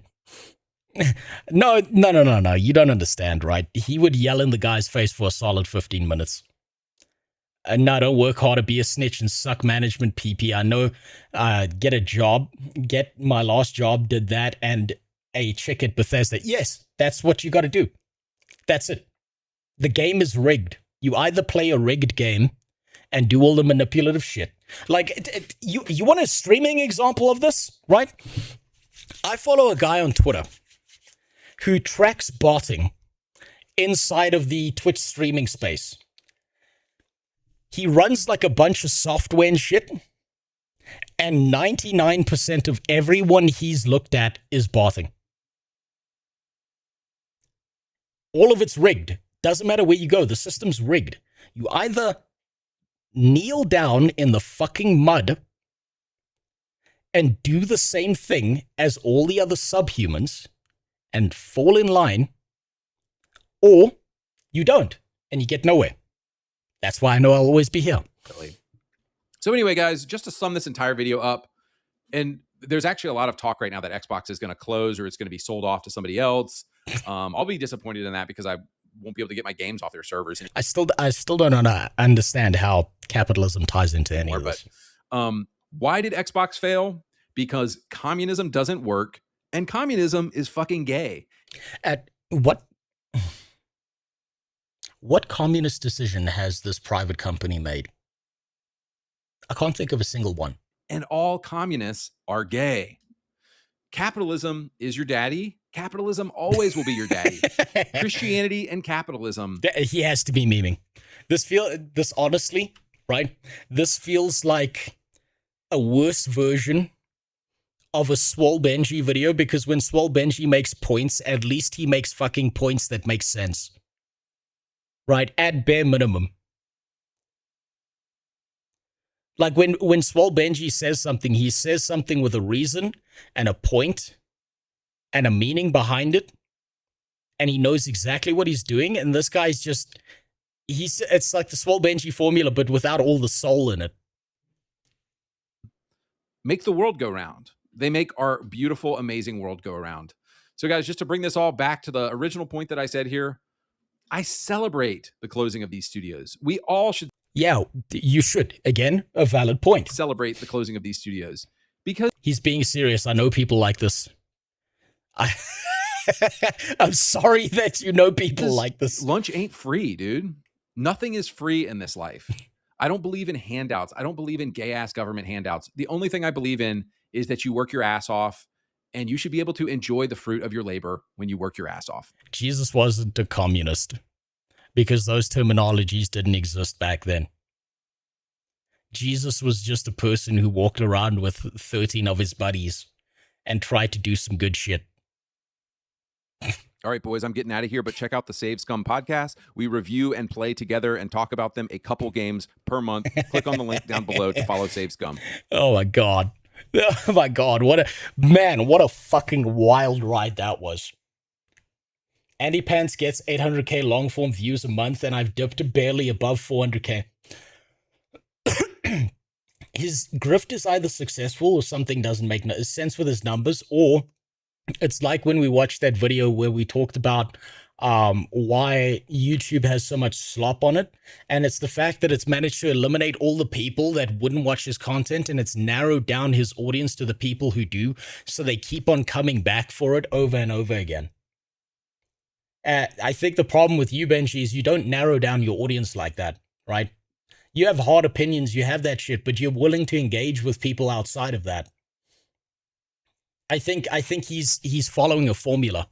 I'm willing to bet if we go and look at his channel and you look at all the other stuff that he said here, he's following a very specific formula to narrow down his audience to make sure that only a very specific type of person watches what he's doing, so it keeps his viewership in the same balance of categories and stuff like that, or he's making rage bait that keeps on getting people angry at him. One or the other. I'm not quite sure which. I'm confused. Is this a presentation on capitalism versus communism instead of about why games getting worse and worse? Yeah, pretty much. He kind of used it as a Trojan horse there. By the way, he uses communist is also not correct. Yeah, well, he doesn't know what the fuck he's talking about, right? And I say this as someone who thinks that communism's fucking retarded. Should I do something about my Ubisoft account? For years, it has sent me a new email every day to tell me someone else logged into my account. You'd be a gay communist if you didn't, bestia. What a waste of time. I haven't learned anything. I think I don't see this as a waste of time. I see this as very valuable. I got a few chuckles out of that. I got a few laughs. You're not supposed to learn something valuable about out of these things. You're just supposed to have like a good chuckle at this, listen to an opposing view. If you disagree, you disagree. That's fine. But Jesus Christ, was he all over the fucking place there. Holy shit. Did I sound like that? No. No, you had like more of a droning effect. That's why I keep on telling you, you gotta reduce, not add. It's very tempting when you do YouTube to try and add as much as possible when the ideas get to the fucking point. This guy just preambled and nagged on and gave like a bunch of shit. He is no better than all of the woke devs he bitches about. He's just on the other side of it. He is no better. If this guy was in the offices instead making video games, you can imagine that you're going to get a bunch of shit pushed on you that really just turns you off of playing a video game. It'll be the same thing. 1 out of 10 react requests that didn't watch the video before posting. No, I think it was great. I like that. I like hearing opposing viewpoints. I like hearing things I disagree with. I'm just gonna say it because I really feel that way. He does feel like he's on a grift. Right? There's no soul in those videos. It genuinely feels like he's pushing grift. Like I don't see any significance. I see no uniquity. I see no personality. I just see grift. That's what I see. So yeah, I agree. In this case, Actman was right. He is a grifter. But then again, Actman is also a grifter. Look at Discord. What you got for me? Yeah, that's about right. Yeah, that one works. I should have this. Let's just do this. Save that there. I should have this shit right here. Like just in the corner while watching one of his videos. Man, what a fucking wacky video that was. That one really came out of left field. I didn't expect that. I expected like maybe a little bit of it, but like he just went full deep into it. As soon as you hear people throwing the right-wing buzzword, it's a grifter. So it's not just that. It's the second you hear people throwing buzzwords around, generally speaking, doesn't matter if they're on the left or the right. They're usually just, they're trying to slap labels on things because they don't want to have to explain their point. And usually they don't have a point to make, right? Like, if you slap a label on something, you should be able to explain why you've given that label to something, right? Yeah, let me give you a great example of this, right? I'll give you some from the other side of things just because I think it's entertaining as fuck. We'll go here quickly. Right, so I've had a little bit of a fun time fucking with a guy recently. Right, you want to see the left-wing side of this? Here, these people are the same. They don't change. Where's that fucking comment? Here we go. Here's the other side of that coin. Woke just means being awake and aware of the truth. That's all it means. And your comment about black people trying to find a job wasn't as simple as you make it sound. Back in my day, employers could openly say we don't want to hire you because you're black, or refuse to employ someone because of their race. That happened as part of history. People who haven't experienced firsthand often struggle to relate to it. There's a saying, privilege is invisible to those who benefit from it. That relates to people like you. The guy looked at my skin and immediately went, white person. He did the exact same thing. It's just this is the left-wing version. Then I call him out on that shit. And immediately he says, "Nuh-uh, that's not what I was saying. Nuh-uh." He writes me a whole fucking novel. He literally pulled a "you people," looked at me being white, had no fundamental understanding that I'm a third world white, that I live in the country with the most anti-white laws in existence. And he just went full labels. It's the same thing. That's the other side of it. These people are the same. They just don't realize it. They're right next to each other. They just never fucking realize it whatsoever. Now let's see. Let's see some of the issues. Let's watch some Sloppula. This is, you know what? Balula has gone from a 6 out of 10 after that to an 8 out of 10, because at least the guy makes reasonable points, right? He's more listenable than whatever the fuck that was. Fun time fucking with the guy. What are you, gay and communist? Well, I am gay because I'm married, right? There's nothing gayer than marrying a woman. As for communist, I'm not that gay. Not that kind of gay. I'm what you'd call a top. I'd rather be black and live in America than be white and live in a shithole. So would I. I would too. Do you, like, Kurumi, do you understand this, right? One of the reasons that a lot of African blacks are really, really fucking mad at American blacks is because they sold them to white people. White people put them on a boat, threw them off to the US, and then like 100 years or so later, black people in the US have a higher standard and quality of living than a lot of Africans today. And I've had these conversations with African blacks. Do you know how fucking mad they are about that? They are so butt mad about the idea that blacks that they sold, like their ancestors sold off as slaves, are doing better than them currently. I don't care that he's from America. I care that he is living better than me. Back in the day, when my ancestors enslaved his tribe, he was nothing more than property, and he should not have been more than that. Like the conversations I've heard, if I repeated them, I would have my entire YouTube channel banned. You have no idea how fucking butt-mad they are about that. It really pisses them off. That's why African blacks don't like American blacks. Yeah, they really don't. They get really mad about them. Tell you to go back to America. We sold you for a reason. Yeah, no, they don't like it. They don't like American blacks, a lot of them. A lot of them are really not fans of it. Now, the younger generations, that's kind of changing, right? Because they see like American blacks as having had to develop their own culture and liking their music and thinking like, you know, a lot of the stuff they do is baller. But the older ones, nah, they're still mad about it. By the way, Mugen made a video, but it's over an hour long. Then I'll watch it on another day. That one's going to be too long. I'll run out of time. Now then, they're devouring Steam. What the hell is he talking about? This is... okay. I've got a guess for this. It's one of two things.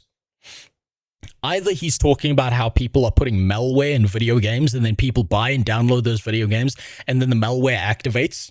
And so it's destroying Steam because their balances and checks of these video games are not fast enough to stop the malware.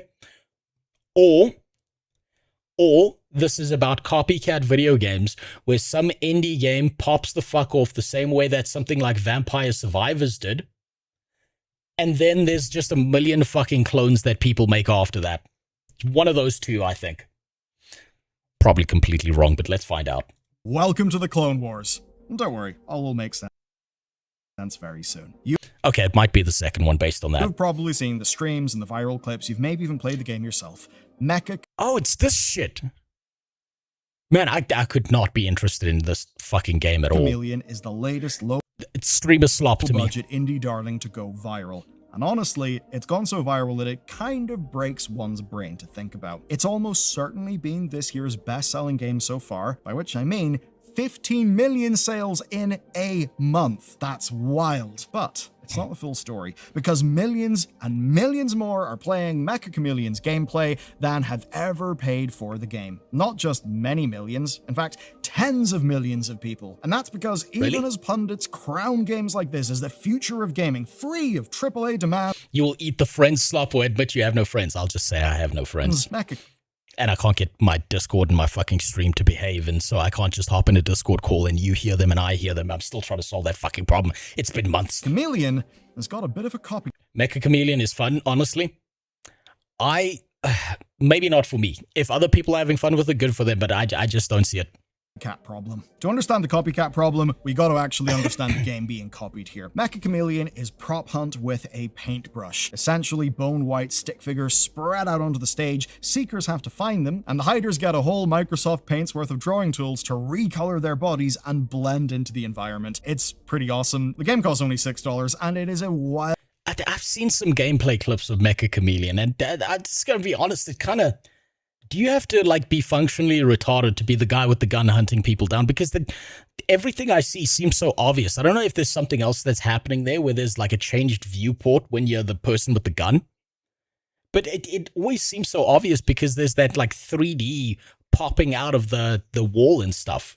Wildly impressive effort for just two Japanese indie devs who cobbled it together from existing assets and systems. And when you look into their history, you can really see that they're adapting to this modern way of making games, where they actually have half a dozen other titles, but they just never really broke through. Of course, this one really did work. And I think we can understand why it worked. It had a lot of viral vectors, those things that just make a game spread. I mean, people really like the creative twist on a prop hunt formula. Of course, that it's people making janky art, well, that means that it's perfect for streaming, and that all means it's now the best-selling game in Steam. Of course, as always, with these party games, the virality and the money do turn into armchair game publishing conversations. I bet there's already people cheating in this fucking game. In this game that's supposed to be like a shit and a giggle and you have a little bit of fun. I bet there's people cheating in it already. That is our next port of call. So as soon as a game like this succeeds, everyone wants to know how and why so they can do it themselves. Now, speaking to GameWith, the devs explained their fairly bare-bones style.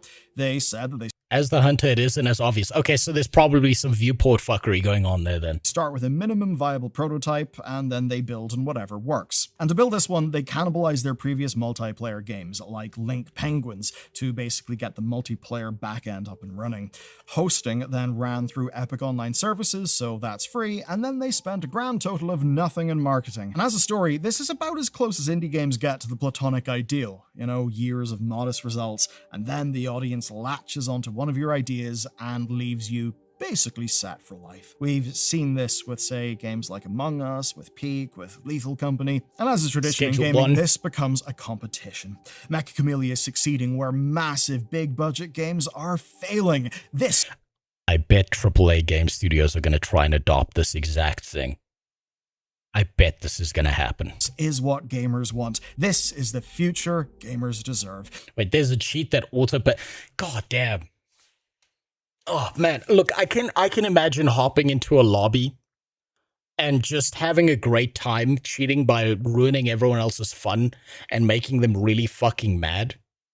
But like, really, it's some loser shit to look at a game like this, and this is like cheating in Monopoly. It's like, what the fuck are you doing, man? Games full of heart and soul, and you know, all the other tropes that turn up whenever we have this type of conversation about a cool new game that goes viral. And of course, there's a kernel of truth in all that, and while many of these games end up being flashes in the pan, they obviously speak to audiences and spark a lot of joy. Except, that's not quite the end of this story. You see, the moment you start talking about what audiences want, well, you'd better start looking at the whole audience, because the whole audience is not Steam. And as you're about to find out, what Mecha Chameleon is to the biggest AAA publishers, dozens of competitors are to Mecha Chameleon itself. Yeah, there's the slop pump. Yeah, I can see Just not on Steam. Some of you are not playing Mecha Chameleon. Maybe you're playing Paint and Seek, or Paint and Hide, or maybe Paint to Hide. All fun, original twists in the formula. Yeah, so the exact same thing that happened with Vampire Survivors. But if you're not playing those, well, the youth around you almost certainly are.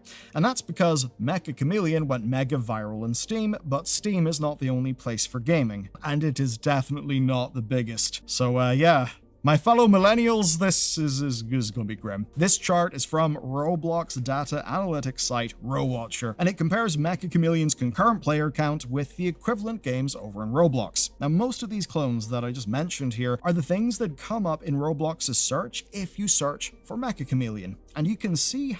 It's Roblox, though, so, like, if you win, do you get to touch the kids afterwards? That's the real question. How quickly the clones arrive, and how quickly they actually start overtaking Mecha Chameleon's Steam player count. It kind of happened within about 3 weeks of launch. Now, each of the clones in that graph has had more than 10 million visits. These games don't even need to be as good or polished as the already rather scrappy Mecha Chameleon because they're free. There's no $6 entry fee, at least to start, of course, because these games are often full of Robux spending opportunities. But far more importantly, these games... Jesus Christ. These kids are being conditioned to just pay for shit. Paint and Seek a communist. That's going to be the next one that pops off on Roblox. If you win, you get a free trip to Little St. James. Yeah, but do you get to meet the man himself? That's the real question. Do they send you to the island, or do they send you to his hideout in Tel Aviv? Are out shockingly fast. Let me give you some dates. Mecha Chameleon's concurrent peak was at June 21st. Now, this is a full 3D game with complex systems, and even with all that, the clones were up on Roblox within a day. Now, that's far faster than this type of thing used to. Okay, I see the viewport fuckery there, okay. And even with all that, the clones were up. So there you can see him. On Roblox within a And, okay, so there is some viewport fuckery where if you're the person with the gun, it blends you in better and you don't get to see them as obviously. Okay. Now, that's far faster than this type of thing used to happen, and it's far more predatory to the players who Balila gained a lot of weight.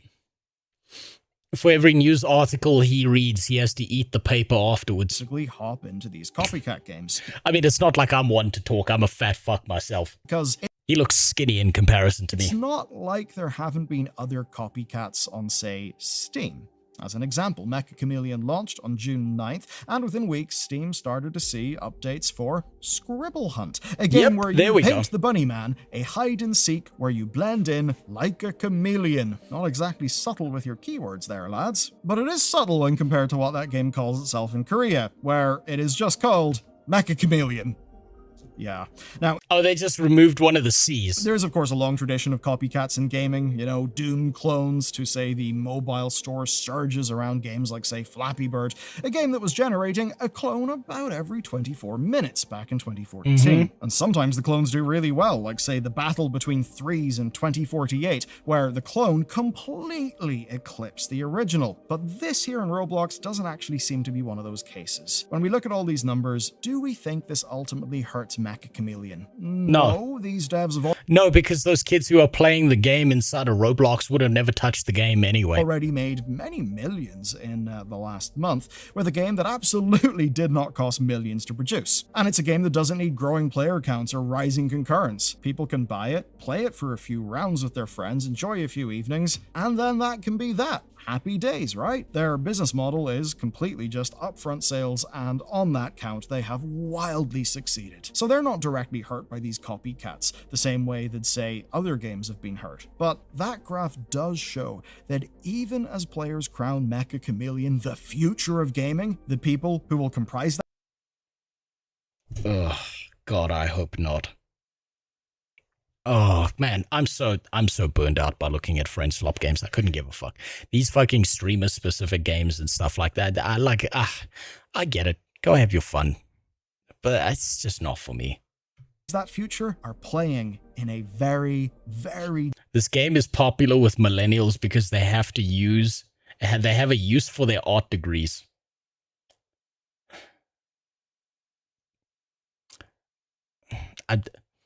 I don't want to admit you're right, but I know deep down in my soul that you are. after a long, hard day of flipping burgers. Can't wait until the feminist dance theory friend slop game releases. Different world indeed. At the risk of stating the obvious, everyone playing Mecha Chameleon is playing it on Steam, and Steam is a platform that's huge, but that's also growing rapidly, even now. But if you take a look at this, which is Epillion's market share data, turns out we're not so big after all, my fellow PC gamers. Roblox actually already averages more monthly users than Steam. It's the next generation. It has more monthly hours than Steam, PlayStation, and Fortnite combined. It's pretty big. And even individual Roblox games are able to pull in more players than Blizzard Entertainment's entire... Jesus. I promise you that give it another 10 years, this mobile gaming thing will be up here and PC and console is going to be niche.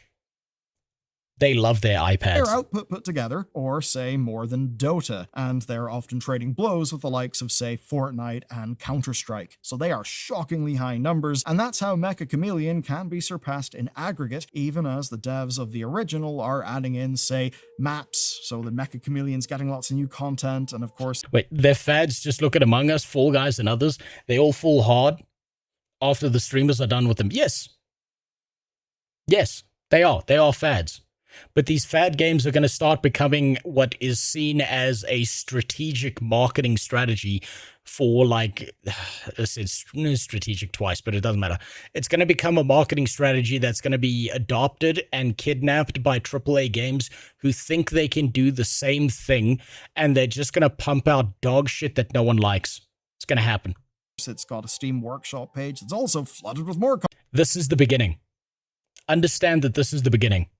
The same cycle we've been dealing with for the last 3 decades, this is the beginning. Content. You'd think that would make the original by far the best place to go. Certainly better than some Roblox knockoff that's full of microtransactions, but it does not matter that Mecha Chameleon is way better in Steam, with way more content. Because most people, most gamers, and I hate to say this, I truly do, most art in Steam, the new form of gaming has grown around us. Us being, I guess, I think me and like the people who probably watch this channel, we've just been blissfully unaware. And to add to that, it's very much a future audience. Data suggests that 56% of Roblox's users are under 17 and have been playing games there for years.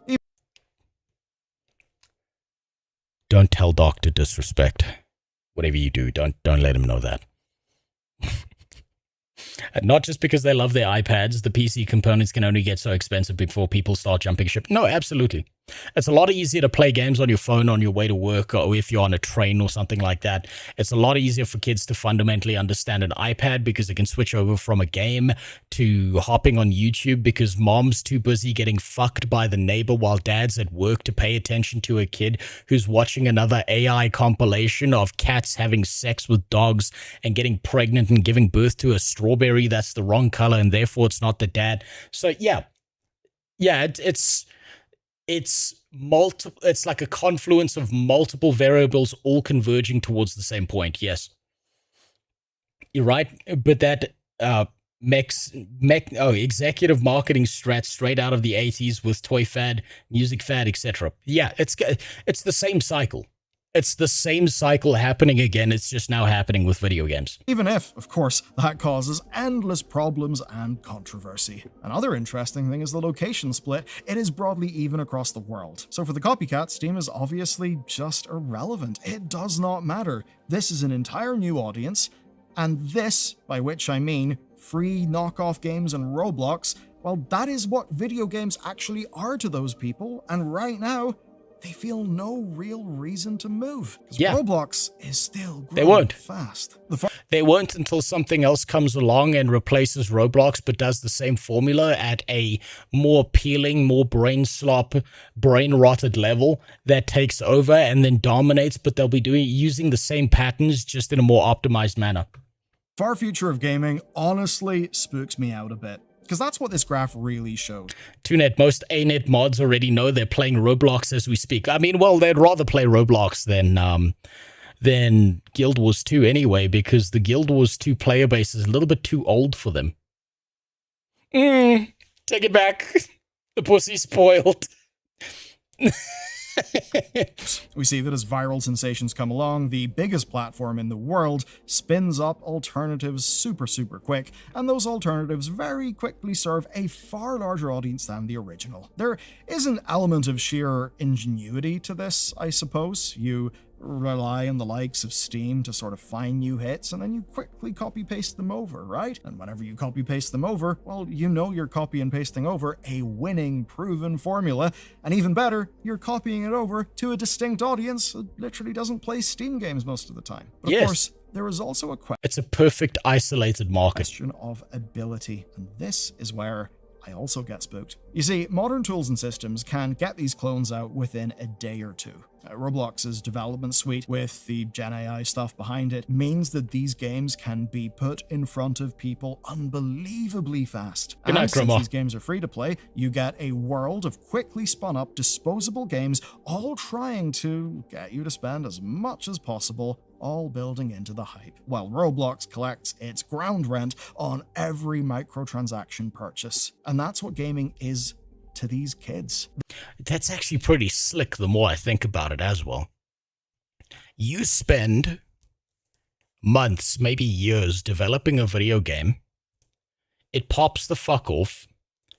Then someone just copy-pastes your game using the development suite in Roblox and has infinitely more success than you because they just stole all the time, effort, and energy and work that you put into finding the right formula that works. And you can't even sue them because what are you going to do? Sue Roblox? Sue some portion of them?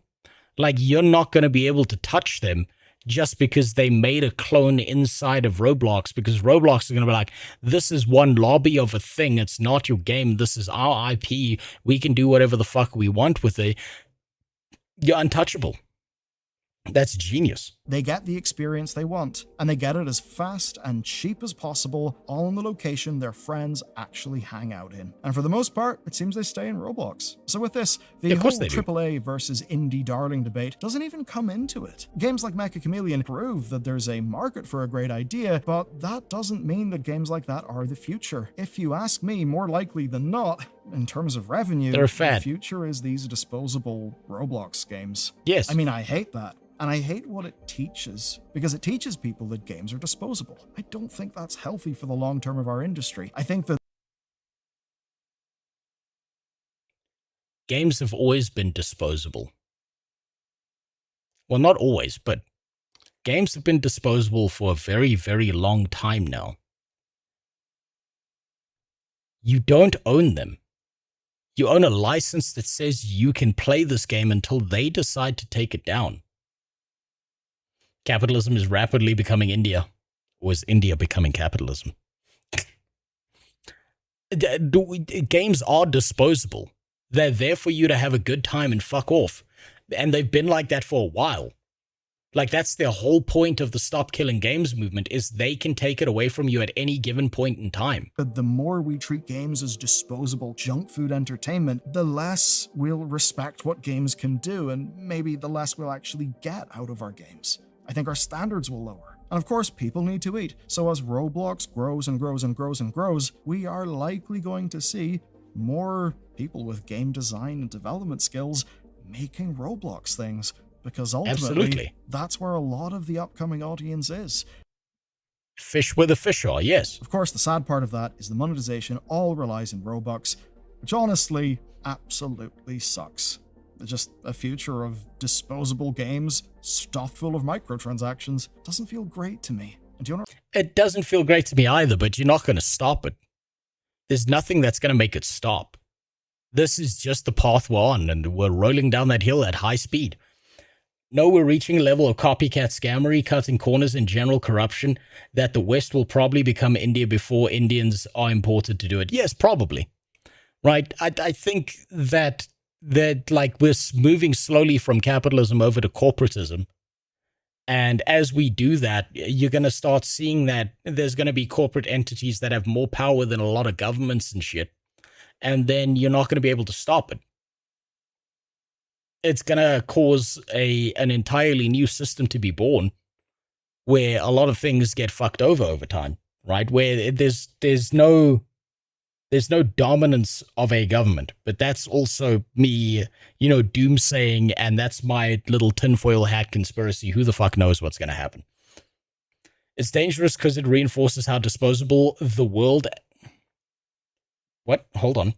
Reinforces how disposable the world as a whole is. The idea of everything being disposable. Well, yeah, think about it, right? Gen Z's kind of grown up being told that the world is fucked, everything's destroyed, nothing matters anymore, it's all going to end anyway, and there's no recovery from everything, so everything might as well be disposable to them. These kids grow up with fucking anxiety and no hope for the future. They don't know anything that lasts longer than a week, including relationships. Of course they're going to feel that way. And it's not their fault. They've been taught to believe that by older generations such as mine. They're not to blame. They're just in it, getting shit on. It reminds me of Slack versus Microsoft Teams. There's a bit of a saying that, distribution is everything. And if your opponent's distribution is good enough, it doesn't matter the quality of your product. I mean, Slack is infinitely better than Microsoft Teams. Microsoft Teams is a painful, horrible time. Yet Microsoft Teams absolutely mogged Slack because Microsoft have distribution.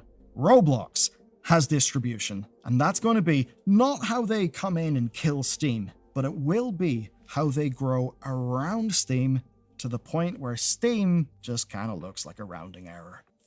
The question then becomes, does Roblox, when it eclipses this and destroys everything else and is the main gaming platform, do they run out of creativity because they've got nothing else to copy and paste into Roblox? Or will there still be enough creative people making things within Roblox to come up with new ideas using their development engine while it exists? Or are they only capable of copy-pasting things across? I don't have the answer to that. Corporatism already here. Governments are just a laptop of... Well, yeah, that's what lobbying is, I suppose. Thankfully, though, Steam does bring in the billions. PC gaming is still absolutely huge, and I think the future, generally speaking, is actually pretty bright for games. I know that may seem a little bit tone deaf right now, but I think that we're in a little bit of a rotation in the market. There's been bad stuff. There will be more bad stuff. This does tend to happen in markets, and likely a new normal will begin to form. I think we're already seeing glimmers of that on Steam with a sort of new era of games that are being very successful. So our future is bright, but we shouldn't think that the way that we play games is how games are played generally. Because if we were to think that, we would be completely wrong, misinformed, and therefore would be less able to understand the world around us. So I hope we've helped you with that today. And if you'd like to hear a fun story that just broke about EA being... Yeah, we're screwed. We're screwed, basically. Basically, slowly over time, people are going to forget about Steam because that's not where the next generation is doing their gaming and stuff like that is. PC gaming is already considered kind of boomer gaming. So yeah, that makes sense. The younger generations just aren't moving off of Roblox. Makes perfect sense. They're comfortable there. They can hop into a lobby. All their friends are there. They can play any game that they want with their friends. They can hop from one to the other. Yeah, it's going to happen. Did you already watch the dungeon intro? But no, I didn't. You're gonna have to link it to me again. We're gonna be looking at all of that. I've still got a few to get through. Right. I think we're gonna give that one a skip because this one's ancillary. I'll watch that on another day. And I think I'm actually gonna keep the Sony stuff for another day because there's just too much shit. There's just too much shit. I want to get through some of the other things linked in the Discord. So we'll do Bethesda and see how they've lost control. And then we'll move on from there and we'll see what else is in the Discord. Crank this in for a minute. So we were just right about everything. All of the reasons why Bethesda games take too long to make, why the studio is in the shape that it's in, why Starfield was such a dumpster fire. Under Xbox, these guys were effectively given a blank check. They could do anything that they wanted. They could take as long as they wanted. They were treated like royalty. And what they did with that is effectively nothing. Excess. Essentially what I'm hearing is that everyone at Bethesda is basically a cultist for Slanesh. They just sat around. And Xbox isn't putting up with it anymore. Hell, they can't afford to anymore. So they're going as far as to even give Fallout over to Obsidian. Todd, you better watch out. Asha's coming for that jacket next, bud. Bethesda has to be one of the worst ran studios in the entire games industry, and I don't even think it's close. These guys have been coddled by their fans, or not all their fans, but a good portion of them. The media has coddled these guys as well. They've never really been made to face the consequences of their own actions, but those days are over. It's done with. No, they're moving on. I've never experienced such sheer levels, such divine levels of catharsis as seeing Xbox's CEO come forward and say that their company and their studios have an accountability issue, a leadership issue. The blame isn't being shared the right way. It needs to be pointed in one direction. Yeah, because you keep on firing the game devs and everyone who's the low-level worker who's being given instructions, and they keep on getting the blame for the decisions of the higher-ups. The higher-ups go nowhere, and they keep on holding on to those positions of power, and they keep making the same dog shit decisions over and over and over again. And they keep on thinking, next time, when we hire this next group of game developers, then we're going to fix it. Direction, only to see these guys throw Todd Howard out into the limelight, make him go directly face the media and the fans and give them updates on the game, give direct timelines for when they're planning to do stuff, talk about stuff that's already in production and pre-production. It's beautiful. It is. So today, I want to do something different. I want to talk about how Bethesda got here, how one of the biggest and most successful studios in the entire industry has been brought to kneel, and why that's necessary. And also, well, why I think Bethesda might serve as a case study for how some of these studios need to starve. What's the saying? It just works. But before that, a word from today's sponsor, Helix Mattress. There's As a you guys might have sponsor. noticed, I have... Oh, by the way, to any stupid fucking subhuman out there who thinks that I'm going to sit here and watch this ad, I'm not. Do you know why I'm not going to do that? Because it has no monetary impact on legendary drops whatsoever. If by some magical miracle, legendary drops got more money from me watching his ads, I would. But because that's not happening, it's a waste of everyone's time. Thank you to Helix for sponsoring today's video. When you think of some of the biggest names in the games industry, you tend to think of Capcom, Take-Two, EA, Activision, PlayStation, Nintendo, CD Projekt Red, and Bethesda. But up until just recently, I never really thought about how much Bethesda stays out of the limelight. For one of the most decorated, well-known, and successful companies in the industry, it's kind of wild just how much of a wallflower these guys are compared to everybody else. This is the studio that basically defined the Western RPG. They brought a level of freedom and interactivity that most people probably didn't even think was possible. You could freely explore, stumble into random events, make choices that had actual consequences, kill important NPCs, brick your own run, or just point your camera in a direction and make your own story. Do you think if Bethesda had to try and make a game like Oblivion in the modern age, they would be able to do so? Because I don't. My neighbor just got a car stolen by key spoofing. Be back later. Oh, go deal with that. Go deal with that, Faith. It's more important than the stream. Go handle that shit. They were some of the first, and honestly still some of the few games that genuinely let you play however you wanted. So why is that studio, of all studios, such a wallflower? Why does Bethesda blend into the background compared to everybody else? Well, I think the answer is that they became way too successful. This is the chick who was going to go buy weed off of.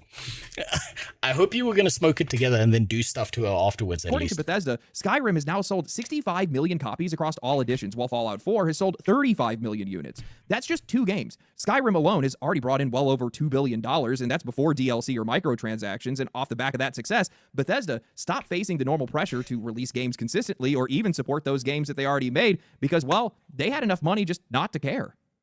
So the gap between Morrowind and Oblivion was 4 years. Oblivion to Skyrim was 5, and it's now been 15 years since Skyrim came out. Fallout 3 to Fallout 4 was 7. No. It hasn't been 15 years. What's he fucking talking about? Skyrim released last week. The Ultra Super Deluxe Double Gluck Gluck Supreme Edition. 7 years, and since Fallout 4 released in 2015, it's been more than a decade of silence outside of Fallout 76, which is a live service spin-off that was made by Bethesda Austin rather than Bethesda Game Studios proper. Well, I guess I probably shouldn't say that they haven't released anything because, well, they have re-released Skyrim some odd 15 separate times if you count every single port to new consoles that have been Jesus fucking Christ.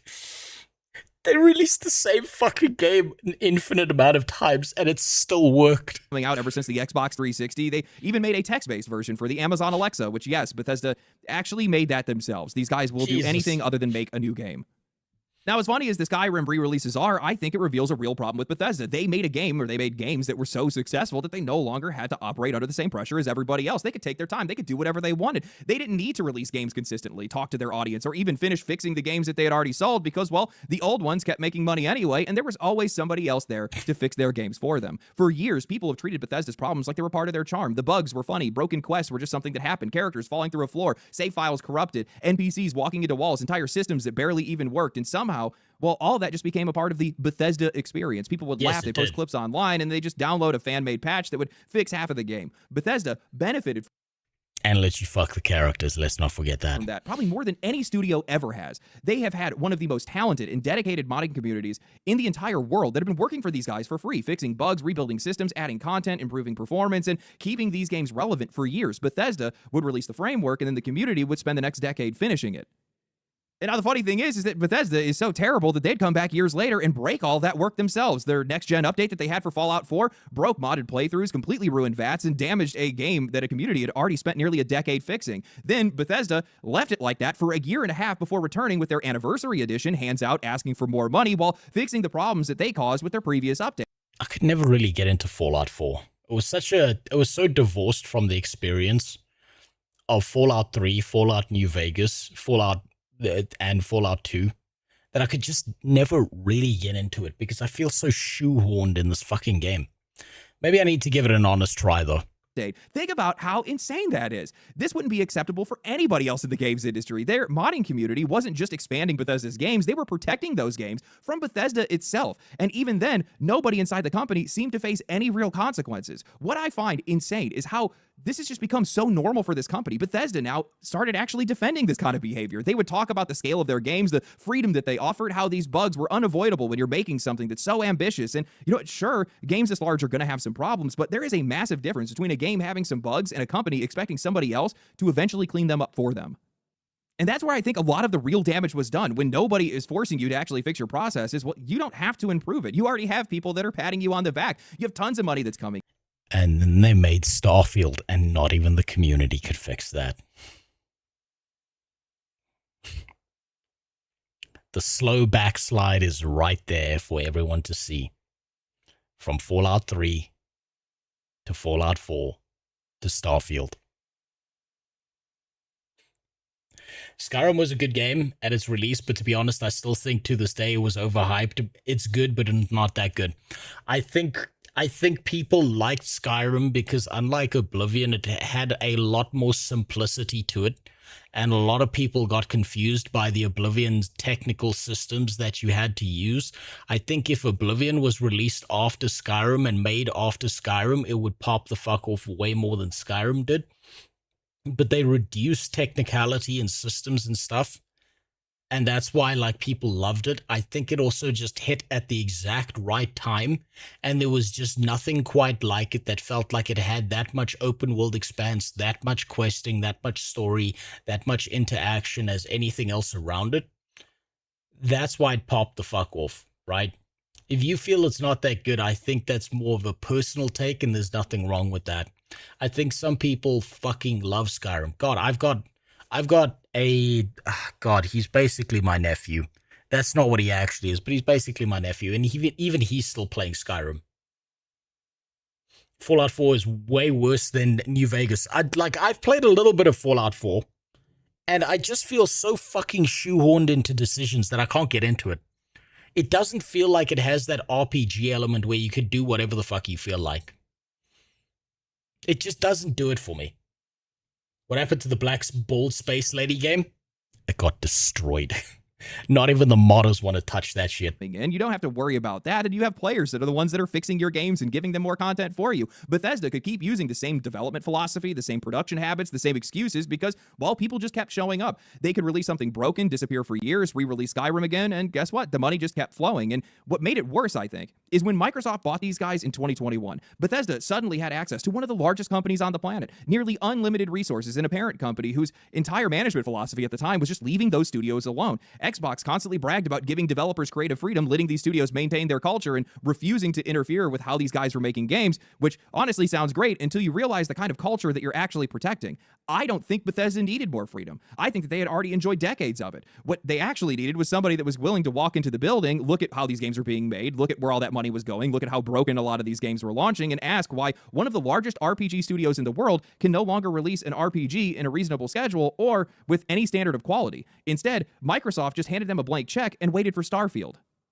And Starfield, man, this is the game that was supposed to justify it all. This was Bethesda's first new universe in decades, Todd Howard's dream project, and the first major Bethesda And they did the bare fucking minimum. release under Xbox. It had years of development behind it, thousands of planets, and the full financial support of one of the richest companies on the planet. If Bethesda's games were taking longer to make because these guys were putting in more effort and trying to make them higher quality and be more ambitious, then Starfield was supposed to be the payoff. Instead, it just showed how far this studio had fallen because, man, this game was enormous, but it felt entirely empty. You could travel across the entire galaxy, but most of that travel happened through menus and loading screens. You could land on thousands of planets, but most of those planets were entirely empty. Locations repeated, enemies repeated, objectives repeated, and the more that I played, the more obvious it became that the scale of this game was just there for marketing. And almost every single complaint that people had about Starfield was something that Bethesda had already been criticized for years about. Stiff characters, awkward dialogue, dated combat, shallow choices, repetitive content, and more bugs than we'd ever seen in a Bethesda game. But I think Starfield's biggest problem was that there was no Tamriel to get lost in, no wasteland that people had loved for decades, and no established characters or history that was carrying that experience. Starfield had to stand entirely on what Bethesda had become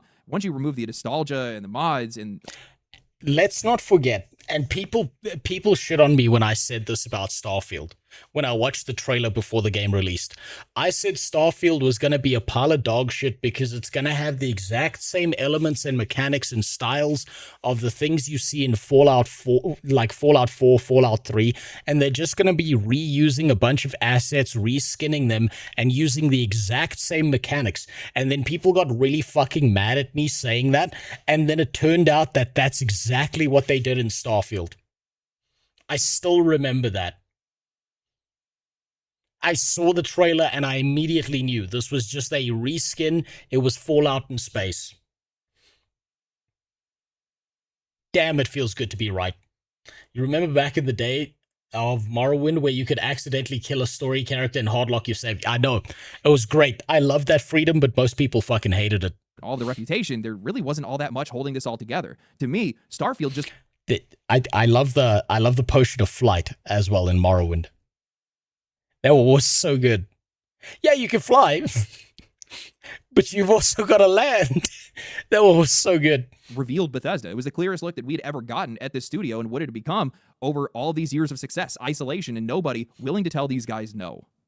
I'd like to take the time to remind everybody that Bethesda was genuinely shocked that people didn't like Starfield. So shocked that they took themselves to the negative Steam reviews, responding to just about every single one of them, telling players that you just don't understand the game and that's why you don't like it. I still remember... That already means you lost. If a game studio is doing that and replying to negative reviews, saying shit like that, that means you've already lost. That means you're already in the wrong and you just can't admit it. For one, that was a guy talking about how boring and empty... Wait, was it a scroll? I thought it was a potion. There was a potion that did something wacky, I think. Scroll of a carrion flight. Yeah, okay, yeah, it was the scroll. It was the scroll. You're right. It's been a long time since I've touched Morrowind. The planets were, and they came back with, well, when the astronauts went to space, they certainly weren't bored.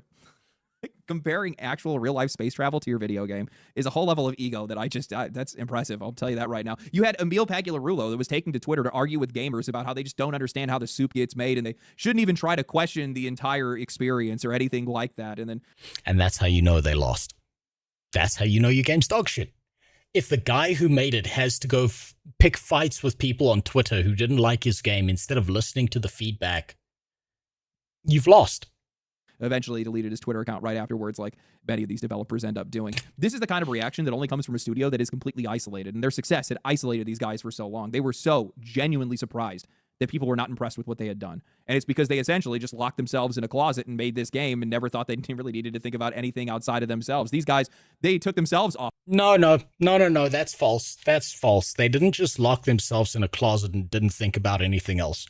Because they had infinite amounts of resources, they had no drive to push forward to make something good. It didn't matter what they made. They were like, we've made so much money, it doesn't actually matter. People will continue to buy the slop that we make. And then they made that slop and everyone got really fucking mad at them and they were like, I don't understand. I don't get it. But we're Bethesda. They really thought they could get away with it. They really did. Off planet. They were in outer space at this point. They didn't feel the pressure to improve. They didn't even look at any of their own competition. They didn't even look at games like No Man's Sky and realize that many of these guys, technologically, were decades ahead of these guys. And it wasn't even close. And honestly, why wouldn't Bethesda feel like they could get away with it? Everyone spent years letting them do it. The media forgave them for basically every bug in the game because they're like, oh, it's just the cost of how ambitious these games are and how impressive these games are. Fans would laugh at the bugs and post clips. Modders would come in and fix everything behind them. They basically had their ass wiped the entire time they made their game, so why would they ever think that their shit don't stink? Of course. It's hubris. It's pure hubris on that. Also remember getting jumped by a bunch of naked dudes jumping out of a bush at me and ambushing me. I have a vague memory of something that happened in Morrowind, but it's so long ago, I don't know if I imagined it or not. There's something you can do where it's either you cast a spell or something, and you can accidentally permanently paralyze your character. And I remember doing something like that, and like for 3 straight days, I like would log back in a bit, and like I left the game running overnight to see if my character would be like would be unparalyzed, and he was still like that. It was just permanently locked in a paralytic state. Man, I can't even remember what I did. I just remember that happening and like sitting up at night being like, it hasn't worn off yet. You drank a stack of paralyzation potions. Yeah, that rings a bell. I think that's what I did. It's something like that, where it's like you just get permanently paralyzed and you're fucked. And you gotta go find another save. Of course, these guys are going to start to believe their own bullshit after a while. But the problem is that with that level of success, eventually, you're going to start to have some problems. Because when you stop asking whether or not your games need to get better, they just don't end up getting better, and they get stuck in time. And that can go on for a while, especially when you make games as successful as Bethesda has made. It's not permanent, it's just dozens or hundreds of hours long. It seemed permanent to me. I just thought, fuck, I fucked myself over. I'm going to have to restart, or I'm going to have to hope I have a nearby save. Games in the past, but eventually, that check runs out. And in this case, Xbox is coming in to cash that check.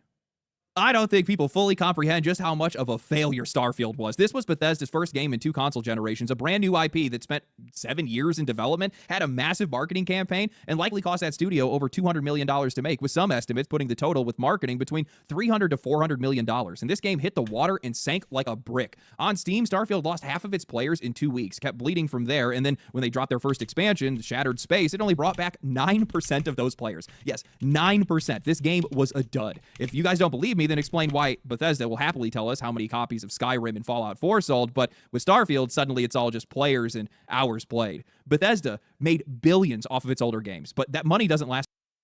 Hey, does anyone remember... Customizing your character in a brand new space RPG, and all of a sudden, you're woke. You didn't ask for this. You didn't choose this. Yet there it is. What's up, everybody? Do you remember? This is the Adoring Man. Do you remember how he just bullshitted every argument? He reduced it and boiled it down. He didn't actually look at any of the criticisms, and he took a shit on Heels versus Babyface, and it turned out that the guy was right. And it was a key indicating marker that they didn't actually give a fuck about the quality of their product. I remember. That was the day I no longer trusted that man.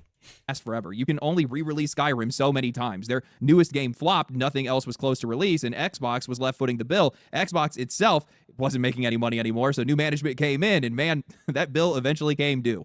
Microsoft recently announced 3,200 layoffs across Xbox, with the first 1,600 that happened. Training should also include for devs, actors, writers, and producers to shut the fuck up about their activism and grudges. I ordered pizza, not your daddy issues. Yeah, but they'll never do that because that goes against what they want to push out to people. happened immediately. ZeniMax and Bethesda were the ones that were hit harder than anyone, losing around 440 jobs. Teams then started to put together these incredibly morbid memorials for their laid-off developers like they had died at war or in a car accident. Man, I'm just going to tell you guys. You lost a luxury job, and people are acting like you died. I'm sorry, but if you're this disconnected from reality and you have this much time on your hands, you are practically volunteering for the next round. So I'd watch out if I were you. But the most important part of this Xbox reset wasn't even the layoffs. It was the accountability. Asha Sharma had came out and said that some work in some parts of Xbox had passed through nearly as many as 14 layers of management, while the platform teams had grown 40%, even though their player base and play time had declined. According to her, all that complexity slowed down their decision-making, blurred accountability, and made it harder for them to deliver anything. Their plan was to cut down those 14 layers of management down to 5, and where possible... 5 is too much. You need to either use a flat system or you need to have a 2-tier system where it's direct communication, and you need to have a balance of the people dealing with what's at the top and the bottom, and you need to take no bullshit. Only 3. 14 layers of management. Apparently, I don't trust anyone but Rose and Total Biscuit, so no one but Rose. Well, you shouldn't trust me either, Faith, because I'm going to tell you that you should make up your mind for your fucking self, right? I have my opinions and you should have yours. Right, and I'm not going to be right about everything, and neither should I be, right? The only thing you should trust me ever saying, because I will be wrong about things, the only thing you should trust me in saying is you should think for yourself. Apparently, it took 14 people to make sure that nobody was actually responsible for anything. I don't know how many of you guys were actually around for the video that I did that was around the fall of Ubisoft, but I had interviewed current developers who had told me that oftentimes they don't even know their bosses' names. If they actually had a suggestion or they had something that was urgent, it had to pass through multiple managers and different teams before it could ever actually reach anybody capable of doing anything about it. And clearly, that's just not a Ubisoft problem. Xbox had it. Bethesda had it. Hell, nearly every major AAA publisher and studio seems to have some version of it. It turns game development into this giant game of telephone. Suggestions never make it through. Games get completely destroyed. This is just the average corporate multi-billionaire office. This is not just a video game problem. This is a problem for most large companies, and they get to the size of bloat where everything becomes a fucking disaster, and then they slowly backslide into irrelevance, because not only can they not figure out accountability or forward movement, but someone else comes along, does things better, faster, and quicker than them with less bullshit, and just destroys them in the market. This happened to Encarta Encyclopedia when Wikipedia came along. This happens to every single large corporate office, and they never see it coming. Distorted along the way, and conflict with changes from other things that other managers are making just make everything an entire... There's a formula to this. They teach you this in engineering when you're going through your business management and project engineering courses, right? The temptation for everything you have is to add, but the actual thing you should be doing at all points in time is reducing. Right? You have to reduce. Everything else is excess that is getting in the way. You have to have like ridiculous amounts of reduction at all given points in time. Yeah, my own company has this problem. Yeah, no, it's like a non-unique thing to video games. It happens everywhere. And what you start to realize is it's like companies start building things that they have no business building or doing because they've just got so much fucking excess, when all they have to do is reduce as much as possible. It's actually something that McDonald's did when they were starting off that made them super popular, is they realized that people were coming for the burgers and fries, and there were like, I don't know, 8 other things on the menu that people were barely ordering, but they still offered them because they felt like they should offer them. And all they had to do was cut all that shit from the menu, and then they popped the fuck off, right? The temptation is to always add more. Like, as you get bigger and bigger and bigger, you want to add, you want to add, you want to add. But the reality is that you have to reduce it down to the bare bones and focus on the thing that is like the most fundamentally important to what you're doing. Again, it's just Pareto principle. The 20% thing that you're doing is probably resulting in the 80% output. So you have to keep narrowing down on that 20% continually over time. And the second you stop doing that, you're going to experience bloat. Happens all the time. Happens to almost every single company out there. I think for myself thinks that Rose is the only idea. Well, thank you. Not knowing your boss's name is normal. I didn't know my manager or anybody outside of my supervisor. I think that's fine, right? You can have a like non-personal kind of take with that, where your boss is just a number or a person who's making decisions and orders that you have to follow, but it shouldn't be you going through 20 levels of bullshit just to get one request to your boss or make one suggestion that would make things better. And BLB, you gotta go talk to go talk to your neighbor lady. Bang her. Go talk to your neighbor lady and get your weed and bang her. Those devs laughed at chuds losing jobs to immigrants, cancel culture, and pro-green policies. They did. They very much did. Does anyone remember why don't you learn to code? Does anyone remember that?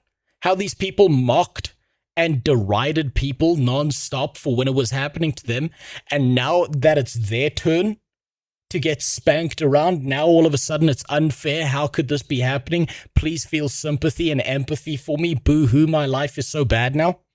Now, fuck these people. They ruined these companies. They ruined these video games. They are an active detriment to everyone. The gamers, the investors, the company itself. Get rid of them. Get them to fuck off. Find new blood if you have to, but you can't keep these people around. They are a parasite. They are a cancer. They are a tumor. They destroy everything. And not just the people at the bottom, not just the people in middle management, the people at the top too. All of them need to go. Mess and make these games so much worse for it. And when something finally does go wrong, well, nobody knows who to blame because there was no single person that ever had full responsibility. Who made that decision? Who approved it? Who was supposed to stop it? Nobody knows. And I think Bethesda and a lot of other Xbox studios have been benefiting from that kind of confusion for way too long now. A lot of people get angry when they see a lot of these layoffs, but I'm one of the very few people that believes that some level of these cuts is necessary across basically the entire industry at this point. These studios need to get smaller, not just because they're spending too much money and taking too long to make these games, but you can't have accountability when responsibility is spread across hundreds of people and 14 layers of management. What people don't really understand is that... I hate to use this reference, right? But to be fair, you have to be of a certain level of intelligence to understand this, right? But if you want to understand all of what he's saying here, it's basically this is what's happening in every corporate office, including Bethesda. I can't take it anymore! I just want to die! We all want to die! We're me-seeks! Why did you even rope me into this? Because he roped me into this! Well, him over there, he roped me into this! Well, he roped me into this! Well, what about me? He roped me into this! Well, that one over there roped me into this! Well, he roped me into this! That's it. It's just people passing blame non-stop. It never fucking stops.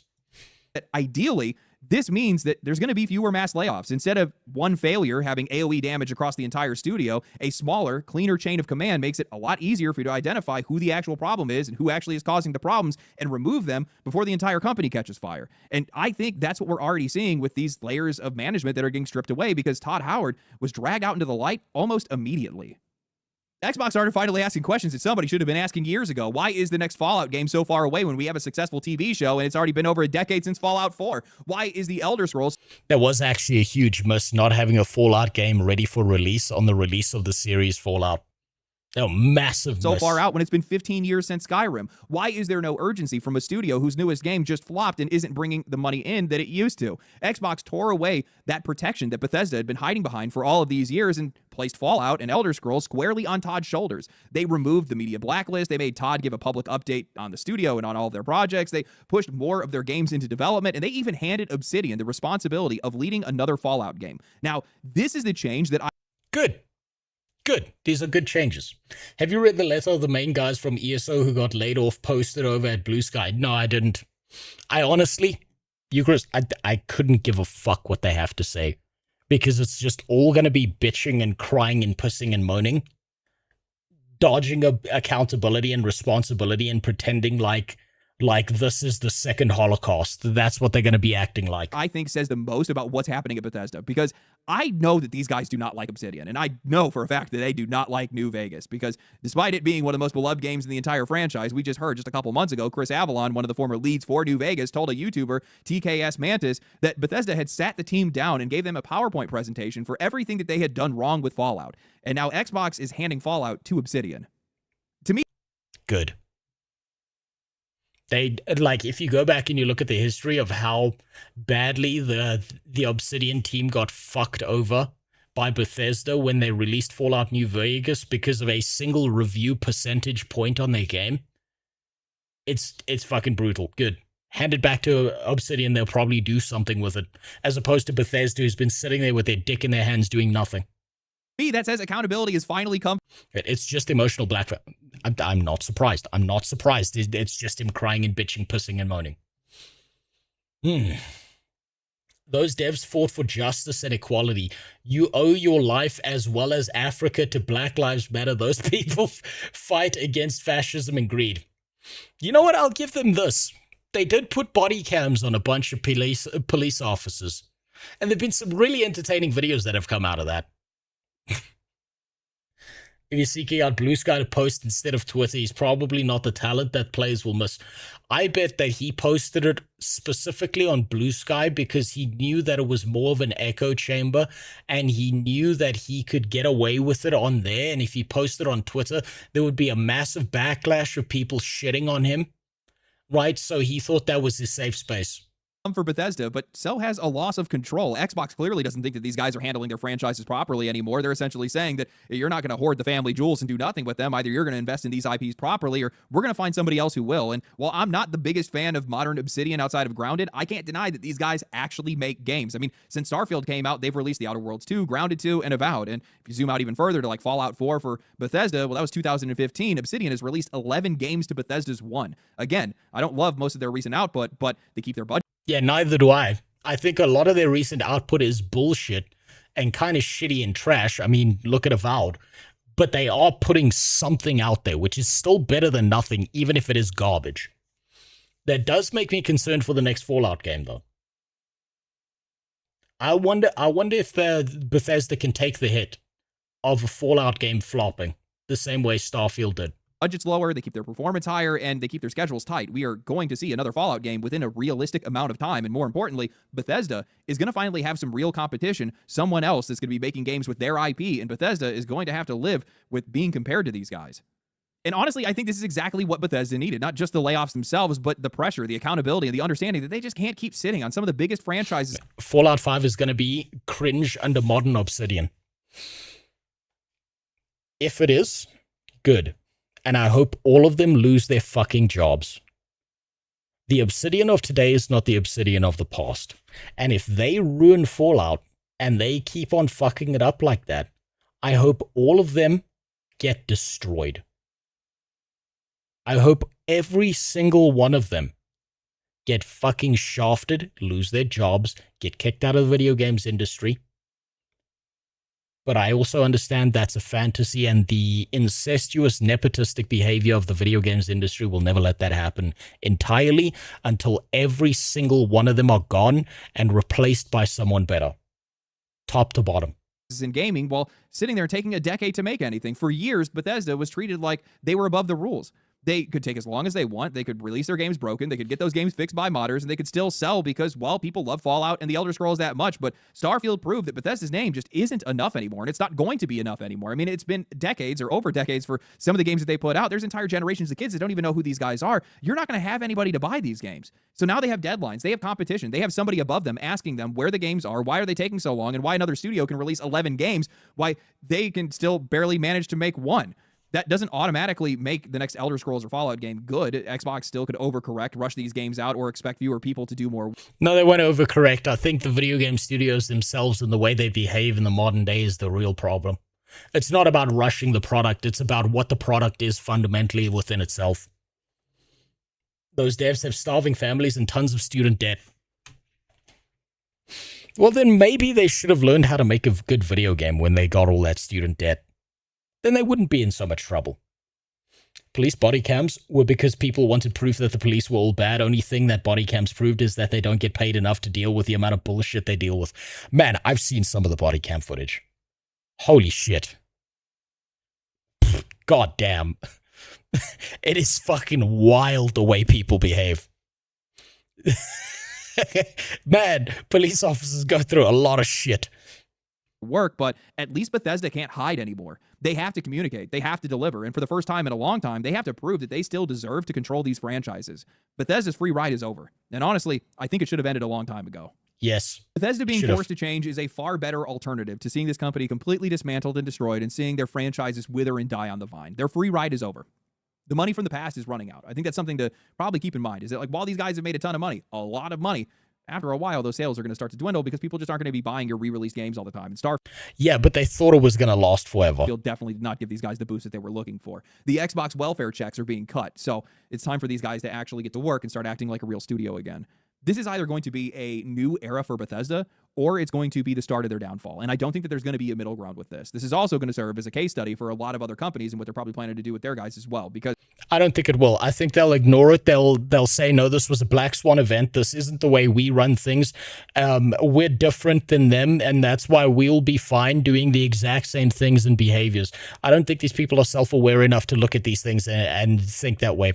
Not unless new management steps in and stops making fucking excuses and actually pays attention. And I just don't see that happening. Have you seen the body cam footage of the screeching man woman? Which one? There's so many of them. There's so fucking many of them. Because in theory, by putting more responsibility in... What if you become homeless or get cancer? You would beg for empathy, and it won't be from the far right. You will want communism to be mad. I'll beg for empathy when I find out that empathy is what cures cancer. How's about that? Putting more accountability onto Todd Howard for the financial success of their games and the overall image of their company. Well, he should be taking his role seriously. He should be taking the actual development of these games much more seriously, and he should also be taking the fans much more seriously. By getting rid of the media blackout, well, now you should also have a lot more transparency. By going and getting rid of these layers of management, you should have clear forms of communication, which means the game should get done faster. By having smaller teams, you should have a much more clear creative vision. This kind of pressure should form diamonds, but if Bethesda's too weak, and looking at the state that we saw Starfield released in, and just Starfield as a game, basically entirely, these guys might be so weak that good, let it burn. It could just crush them. Don't know which way that's going to go, but we'll let it burn. Find out pretty quickly. I'll tell you that right now. These franchises deserve better. I think that's probably the one point that I want to make, because it's clear that Bethesda either has no idea what they're doing, or that these guys are effectively in the mindset of, we don't have to know what we're doing because we're the ones that made them and we can do whatever we want. And I think that these guys think that they're just always going to be relevant and they're always going to be able to make money. But I'm telling you guys, what a lot of these companies fail to realize, and this is something that's going to become a really big issue in the next coming years, and it's probably something that I probably need to make a video on at one point in time. So maybe they can understand it a little bit better, but this is going to make me feel so old when I say this. There are kids today that are getting their learner's permits that were born when Skyrim came out. Oh, fuck! No, I just felt myself turn into dust partially hearing that. Jesus. There are entire generations of kids that have grown up not even knowing who Bethesda is. Maybe they ended up playing Skyrim or something like that because of their parents. Maybe their friends got it for some weird reason. Maybe they actually got caught by one of the re-releases, but I can guarantee you that there are a ton of kids that have no idea and have no interest at all in anything Bethesda has done, and they don't even understand why people are probably giving them the respect that they do. If, when I look at the games industry and I see how we have this massive epidemic of live service games and things like Roblox and stuff like that. Well, oh, look, another Roblox reference. It's hitting the limelight. It's even even the millennials are figuring this one out now. The thing is that a lot of that, much of that is to blame, but the fact that there's just not any good games that are actually released by the industry, by some of the most important and most influential franchises in the industry. So the biggest companies in the industry have basically been asleep at the wheel, and because of that, they've lost all of these guys. And the only way for you to get back in the saddle is to make sure you're actually making games, and that's exactly what Bethesda needs to do. Otherwise, these guys are going to be left in the dusty tome of time. I'll tell you that right now. Anyway, let me know what you guys thought of the video. If you guys enjoyed the video, like the video, subscribe to the channel, share it with your friends, share it across social media. YouTube really likes it when you guys share it and try to... Yeah, fucking solid video. He deserves that. Hold on, let me just switch this over so I can give it a like. Just let me drink this in again, for a minute. Another fucking winning take. What a fucking champion this guy is. He just keeps on banging him out non-stop. He just keeps on going one after the other. Okay, let's see what other bullshit we got here. Now, you said the first 3 minutes of this video, Max.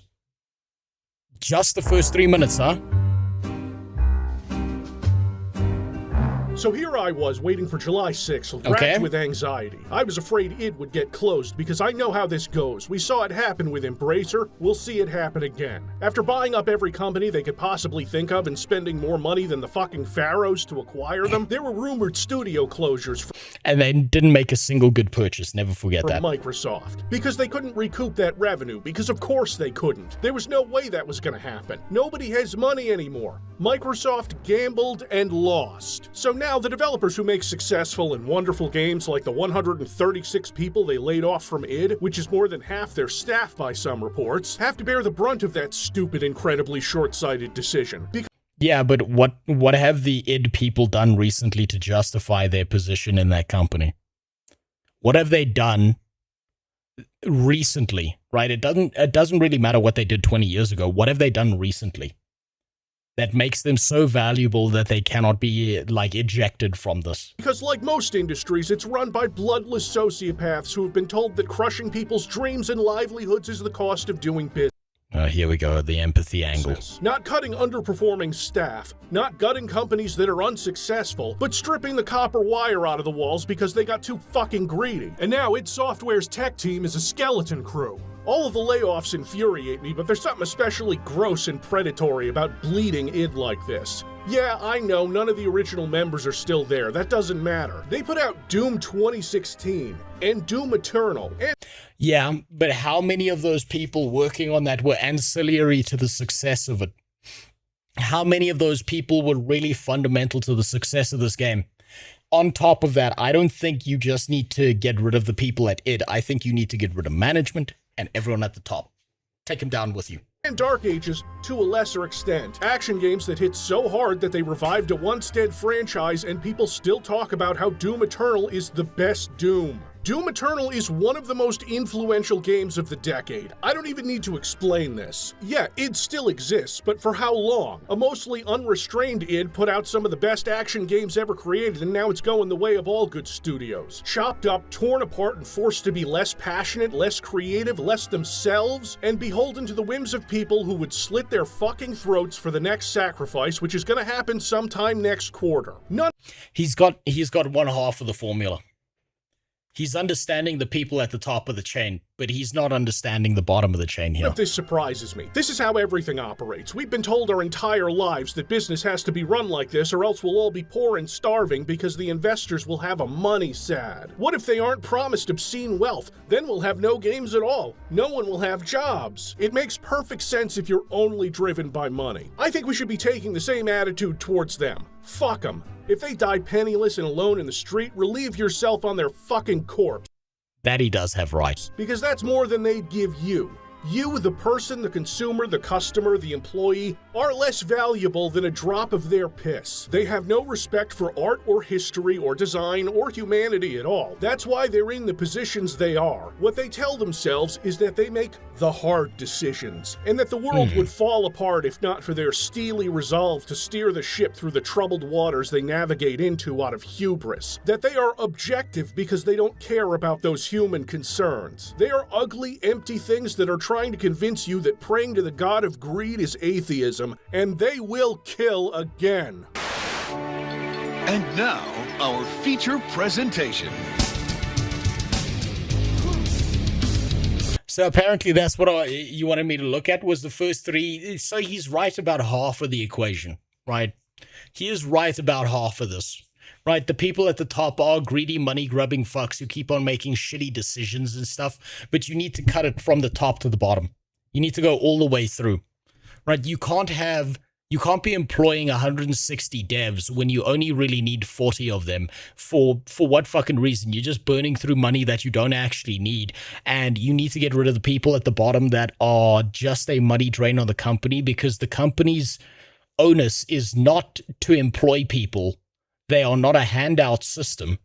At the same time, you need to get rid of the money-grubbing fucks at the top who keep making dog shit decisions because they have no fundamental understanding of video games at all. He's got half of the formula down. He just doesn't have the rest. Right. What are the other ones you put in here? Oh, fuck. You got a video on women's suffrage. Oh, gee, dear God. Dear fucking God. Okay, you know what? I have just enough time. We'll end on a bad note. How does that sound? Women are We'll capable. end right there on that 8-minute video because I feel like that one's going to be funny. What the hell is this? Okay, Americans eating like they have free healthcare. Can the sun explode already? What the hell is this woman doing? What is this? You don't like butter? We can't be friends.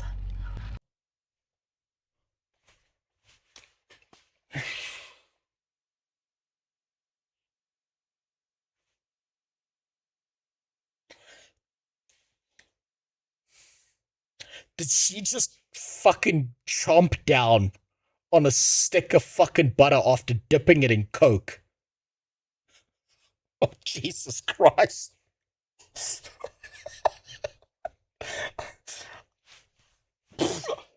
I fear the kind of shits this woman takes. What the fuck? Oh. Butter dipped in Dr. Pepper. It's Dr. Pepper. Like, that makes it any better. I'm sorry, that's so gross. Dr. Pepper. Oh my god. Mmm. Gives a little fruity sweetness.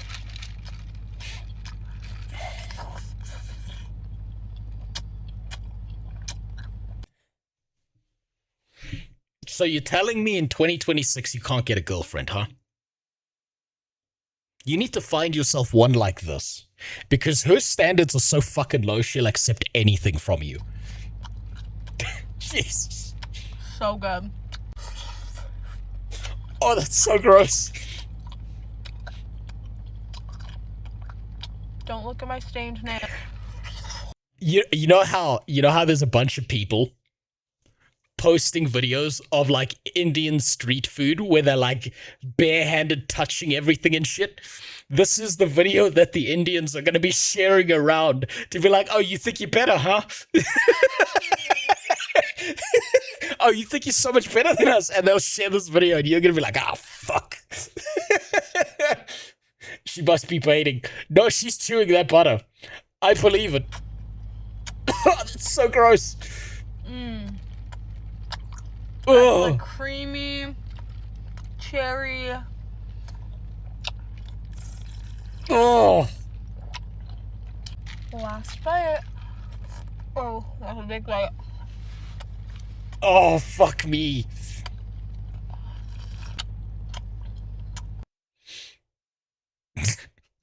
Jesus. Fuck. Oh.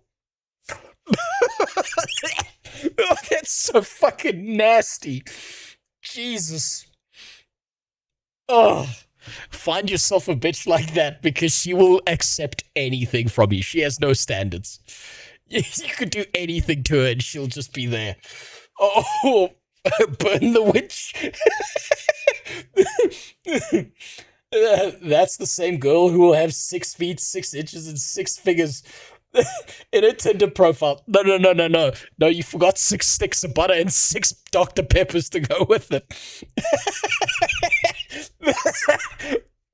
Oh, God, that was gross. Jesus. Oh, man. Wow, fuck.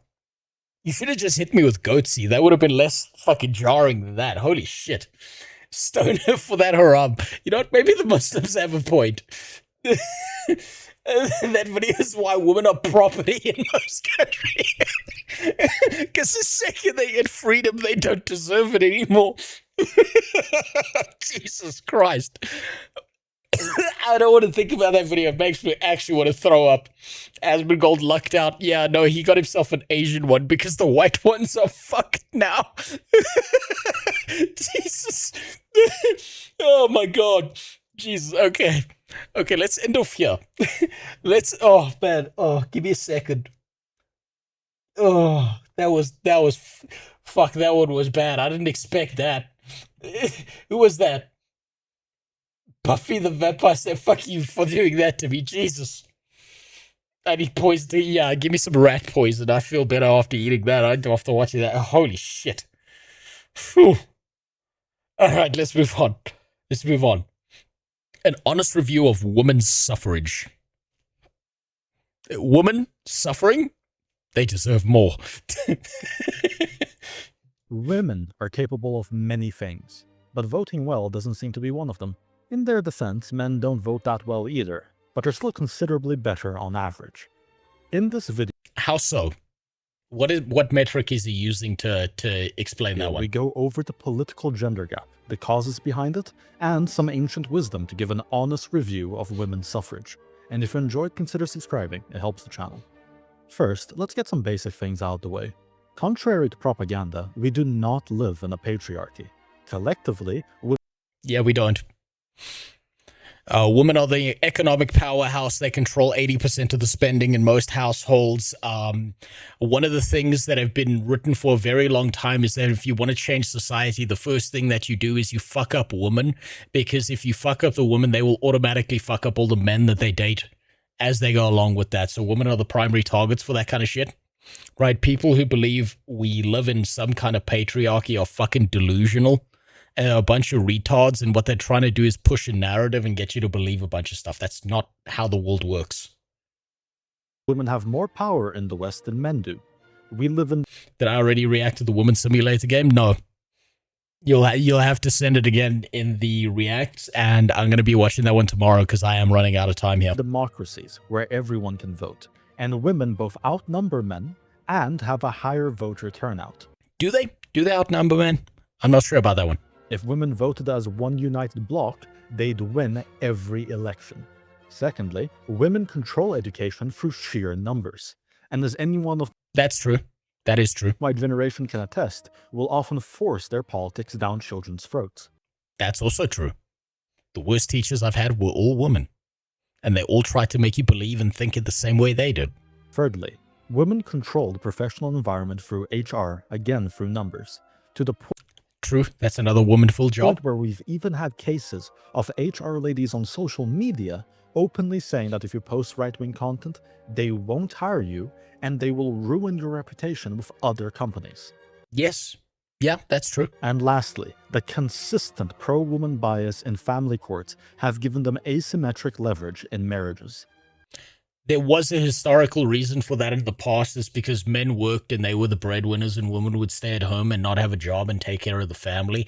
And so the entire idea was that if there was a divorce, a woman's kind of down and out and going to be thrown into like homelessness and shit. So a guy still has to support them.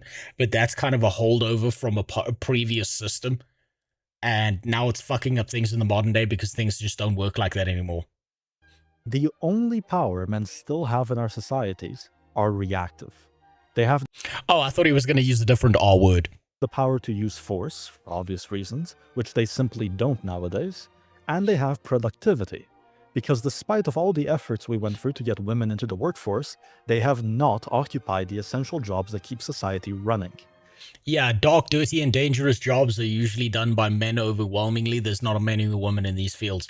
And there's no push from anything that's on the left, like feminism and shit, to get women into these fields because they're not seen as glorified positions. And I doubt the end... How does divorce work in South Africa?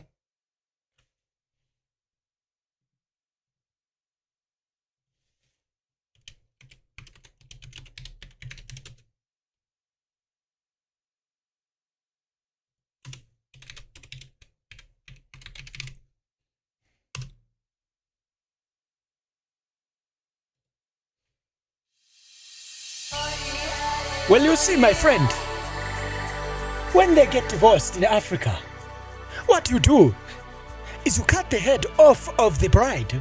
That way she cannot come back later and ask for things like money. We do not do that here. And if you divide it in two, there's a hole in the neck that you can share with your friends while it is still warm. It works the same here. It's used, it's Western systems, right? A lot of Africa uses the exact same Western systems as the Western world does, and so it's kind of the exact same thing. Unless you're somewhere like the DRC, then it's machete time or some shit like that. Endless Zoom meetings would be missed. So men could theoretically go on strike, refuse to maintain essential services, and force change. But as long as the status quo remains, women collectively are in charge. So what have they done with all this power? The Greek playwright Aristophanes, referred to as the father of comedy, wrote a play 2,400 years ago where he predicted the outcomes of what would happen if women took control of politics, called the Assembly of Women.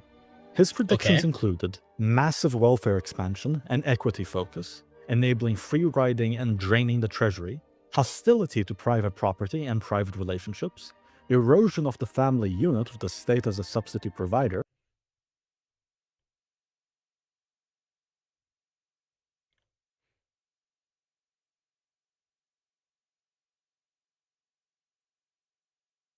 Was he predicting the future or writing a comedy?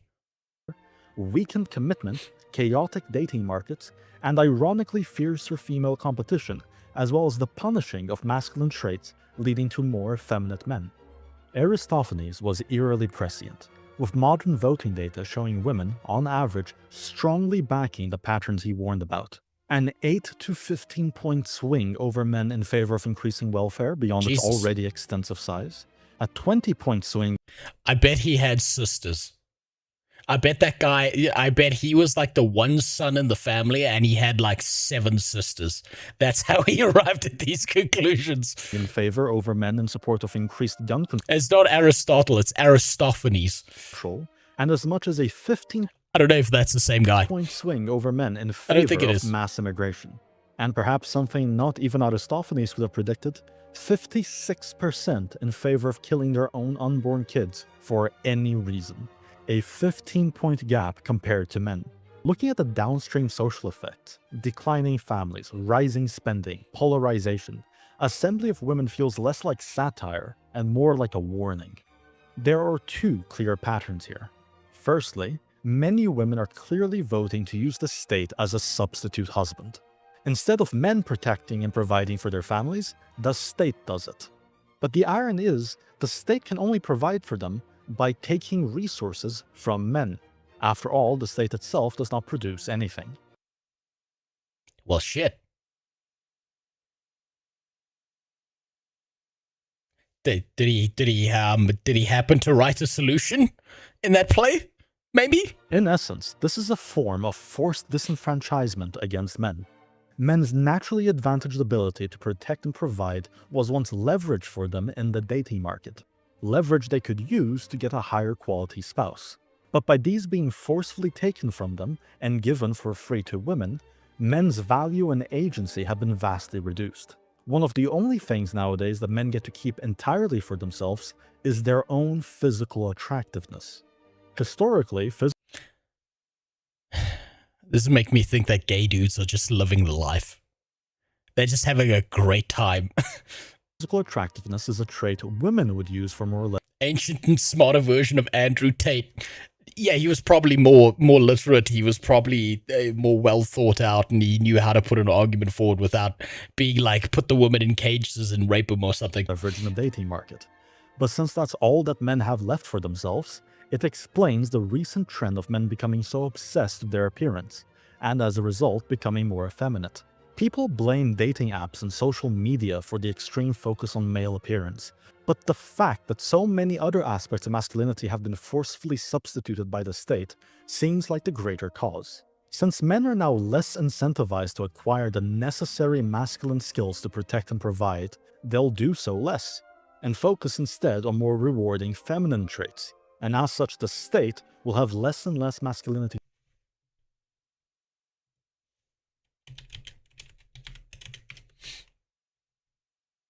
Let me just, sorry, I just have to put this here while we watch this video. It's very important. Very, very important. Very, very, very important. And anyway, as he was saying,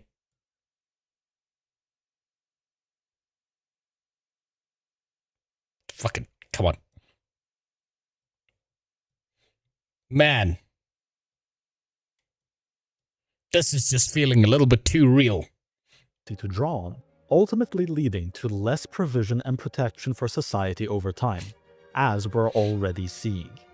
There's some nuance though, because while women generally have been treating the state as a substitute husband, there are certain groups of women who will absolutely not vote this way, and in fact despise this behavior. Hey, That that's is, my wife! Women who themselves have long-lasting successful relationships with men. That's exactly how my wife behaves. This is intuitive. The less successful a woman is in establishing a strong private relationship with a man, the more likely she is to try to use the state to redistribute masculinity Hey, that's a lot of my wife's ex-friends. towards her. Meanwhile, if a woman is successful in that pursuit, the less likely she is to want to share her man. This is effectively the libertarian versus welfare debate, except proxied through relationships. As such, societies that encourage promiscuity, polygamy, and non-commitment are effectively a form of socialism for undesirable women. As men and women continue to drift apart and fail to establish long-standing relationships, the more appealing this form of socialism becomes for them. This again mirrors Aristophanes' prediction. So basically they're just acting within their own self-interest, like every other human being does on planet Earth. They have no reason or desire to change, just like anyone else, and everyone just does the thing that they feel is best for them. Where in the play, the assembly women forced men's attention to be shared with less desirable women. The second pattern of female voting is supporting whatever the current thing is. I gave you the stats about modern-day voting issues, where you see women giving significantly more support to liberal mainstream ideology that we've all been taught in school. But if we rewind the clock some decades back to when mainstream institutions were conservative, you'd see women being more conservative than men. Why? Because it was the current thing. Women are, on average, more agreeable than men. A consequence of agreeableness is the fear of going against the perceived consensus. Oh, I've seen this. As such, women operate less as independent voters, but rather as parrots of institutions. If the dominant institutions are conservative... So then if you want to dominate society, what you got to be is an institution that pushes a certain narrative and make everyone believe that that narrative is the norm. Women will broadly be conservative. If they're liberal, women will broadly be liberal. Naturally, parroting the dominant opinion is not helpful in politics, and actually reinforces political entrenchment. This is bullshit. Women have it worse than the 1950s or the medieval times, especially in America. You know what, you're right. I agree. We should go back to the 1950s and just beat the fuck out of women for having cold soup ready for dinner. That seems like the right decision, I agree. Facilitating corruption, lack of scrutiny, and dogmatism. A deeper issue of suffrage is its effect on the family unit. In healthy societies with strong families, husbands and wives are aligned. They'll vote the same, making the extra votes redundant. It seems like he's trying to put this all on the idea of suffrage when this seems to be this is a multivariable issue. However, now you have the political incentive to appeal not to families, but to individuals. And if your platform is generally more appealing to women, especially single women, but not to men, you are now incentivized to push policies that sabotage or delay family formation, or to get wives to vote against their husbands, which causes marital rifts and has happened in recent campaigns. After all, as we've established, generally women in successful marriages will not vote for the state as a substitute husband, thus diminishing your power. This means that at best, women's suffrage is largely redundant, and at worst, it politically incentivizes the subversion of the family, and therefore, the future of your nation. Additionally, I think this guy's one issue is that he's trying to look at a multivariate thing and he's trying to put it down to one variable being the cause of absolutely everything when there's multiple things that occur all at the same time. That's the thing, like that's the big flaw here. It really just does sound like he's trying to narrow it down to one thing. But women do tend to act as a gaggle, and any woman who thinks independently knows this. Weakness that's unique to women's suffrage. As while you can somewhat use the state as a substitute husband through the roles of protector and provider, the state is incapable of providing men with what they'd want from a wife. The market, on the other hand, fully exploits single men. But that's a topic for another day. So here's my honest review of women's suffrage. We're now in a situation where family formation is at an all-time low, reckless government spending at an all-time high, men and women are lonelier and more depressed than ever, dominant political institutions are more entrenched than ever, and I believe there was a famous rapper who once said this. Something about ignoring women and acquiring wealth, I believe. He was a true philosopher of our time. He knew something before the rest of us. He may have been onto something. And every single policy that led to these outcomes are consistently upheld by the female vote. In a way so predictable, the ancient Greeks were laughing at us over 2,000 years ago. 0 out of 10 would not recommend opening the door for total societal collapse again. Yeah, that was okay. Nah, kind of tired. Kind of burned out already. Didn't really get anything out of that, yeah. The whole thing of women's suffrage and blah, blah, blah, women are to blame for everything, you know, that's just how it is, just because that's what they are. I don't really see that as, like, the only issue. I see it as being multiple things occurring at the same time, and one issue and variable feeding into another, fucking people up. You fuck up the woman, you fuck up the men, because the women manipulate the men into thinking a certain way. A bunch of little gay bitches in offices will do whatever the fuck they can to get whatever pussy that they can, because, I mean, like, you know, Devin the Goat over there, you know, it's how it is. When you're desperate for pussy, you'll do whatever the fuck you can to get it. Now, I'm just about done. I think I've gone over time. I should have fucked off a long time ago. You should have fucked off a long time ago. I hear my battery screaming at me, which means that my power's going to shut off. So today is going to be a short ending. Thanks for sticking by. We got through a lot of those. We didn't get through all of them. There are more Discords to come. Discord reacts to come. But for tonight, we're ending there, and we'll do one video at a time as we go and moving forward. Have you tried a pro-feminist book, Morning Glory Milking Farm? Didn't you know I'm the main character in that book? I'm the big cow with the floppy fucking dick in... Yeah, no, I heard it's a New York bestseller, and they love that shit. It's their favorite fucking book. But anyway, it's time for me to fuck off. It's time for you to fuck off. I'll see you later. Goodbye for now. Short ending. No song today because, well, guess what? My AI Slop Factory music was fucking with me. I'll see you later.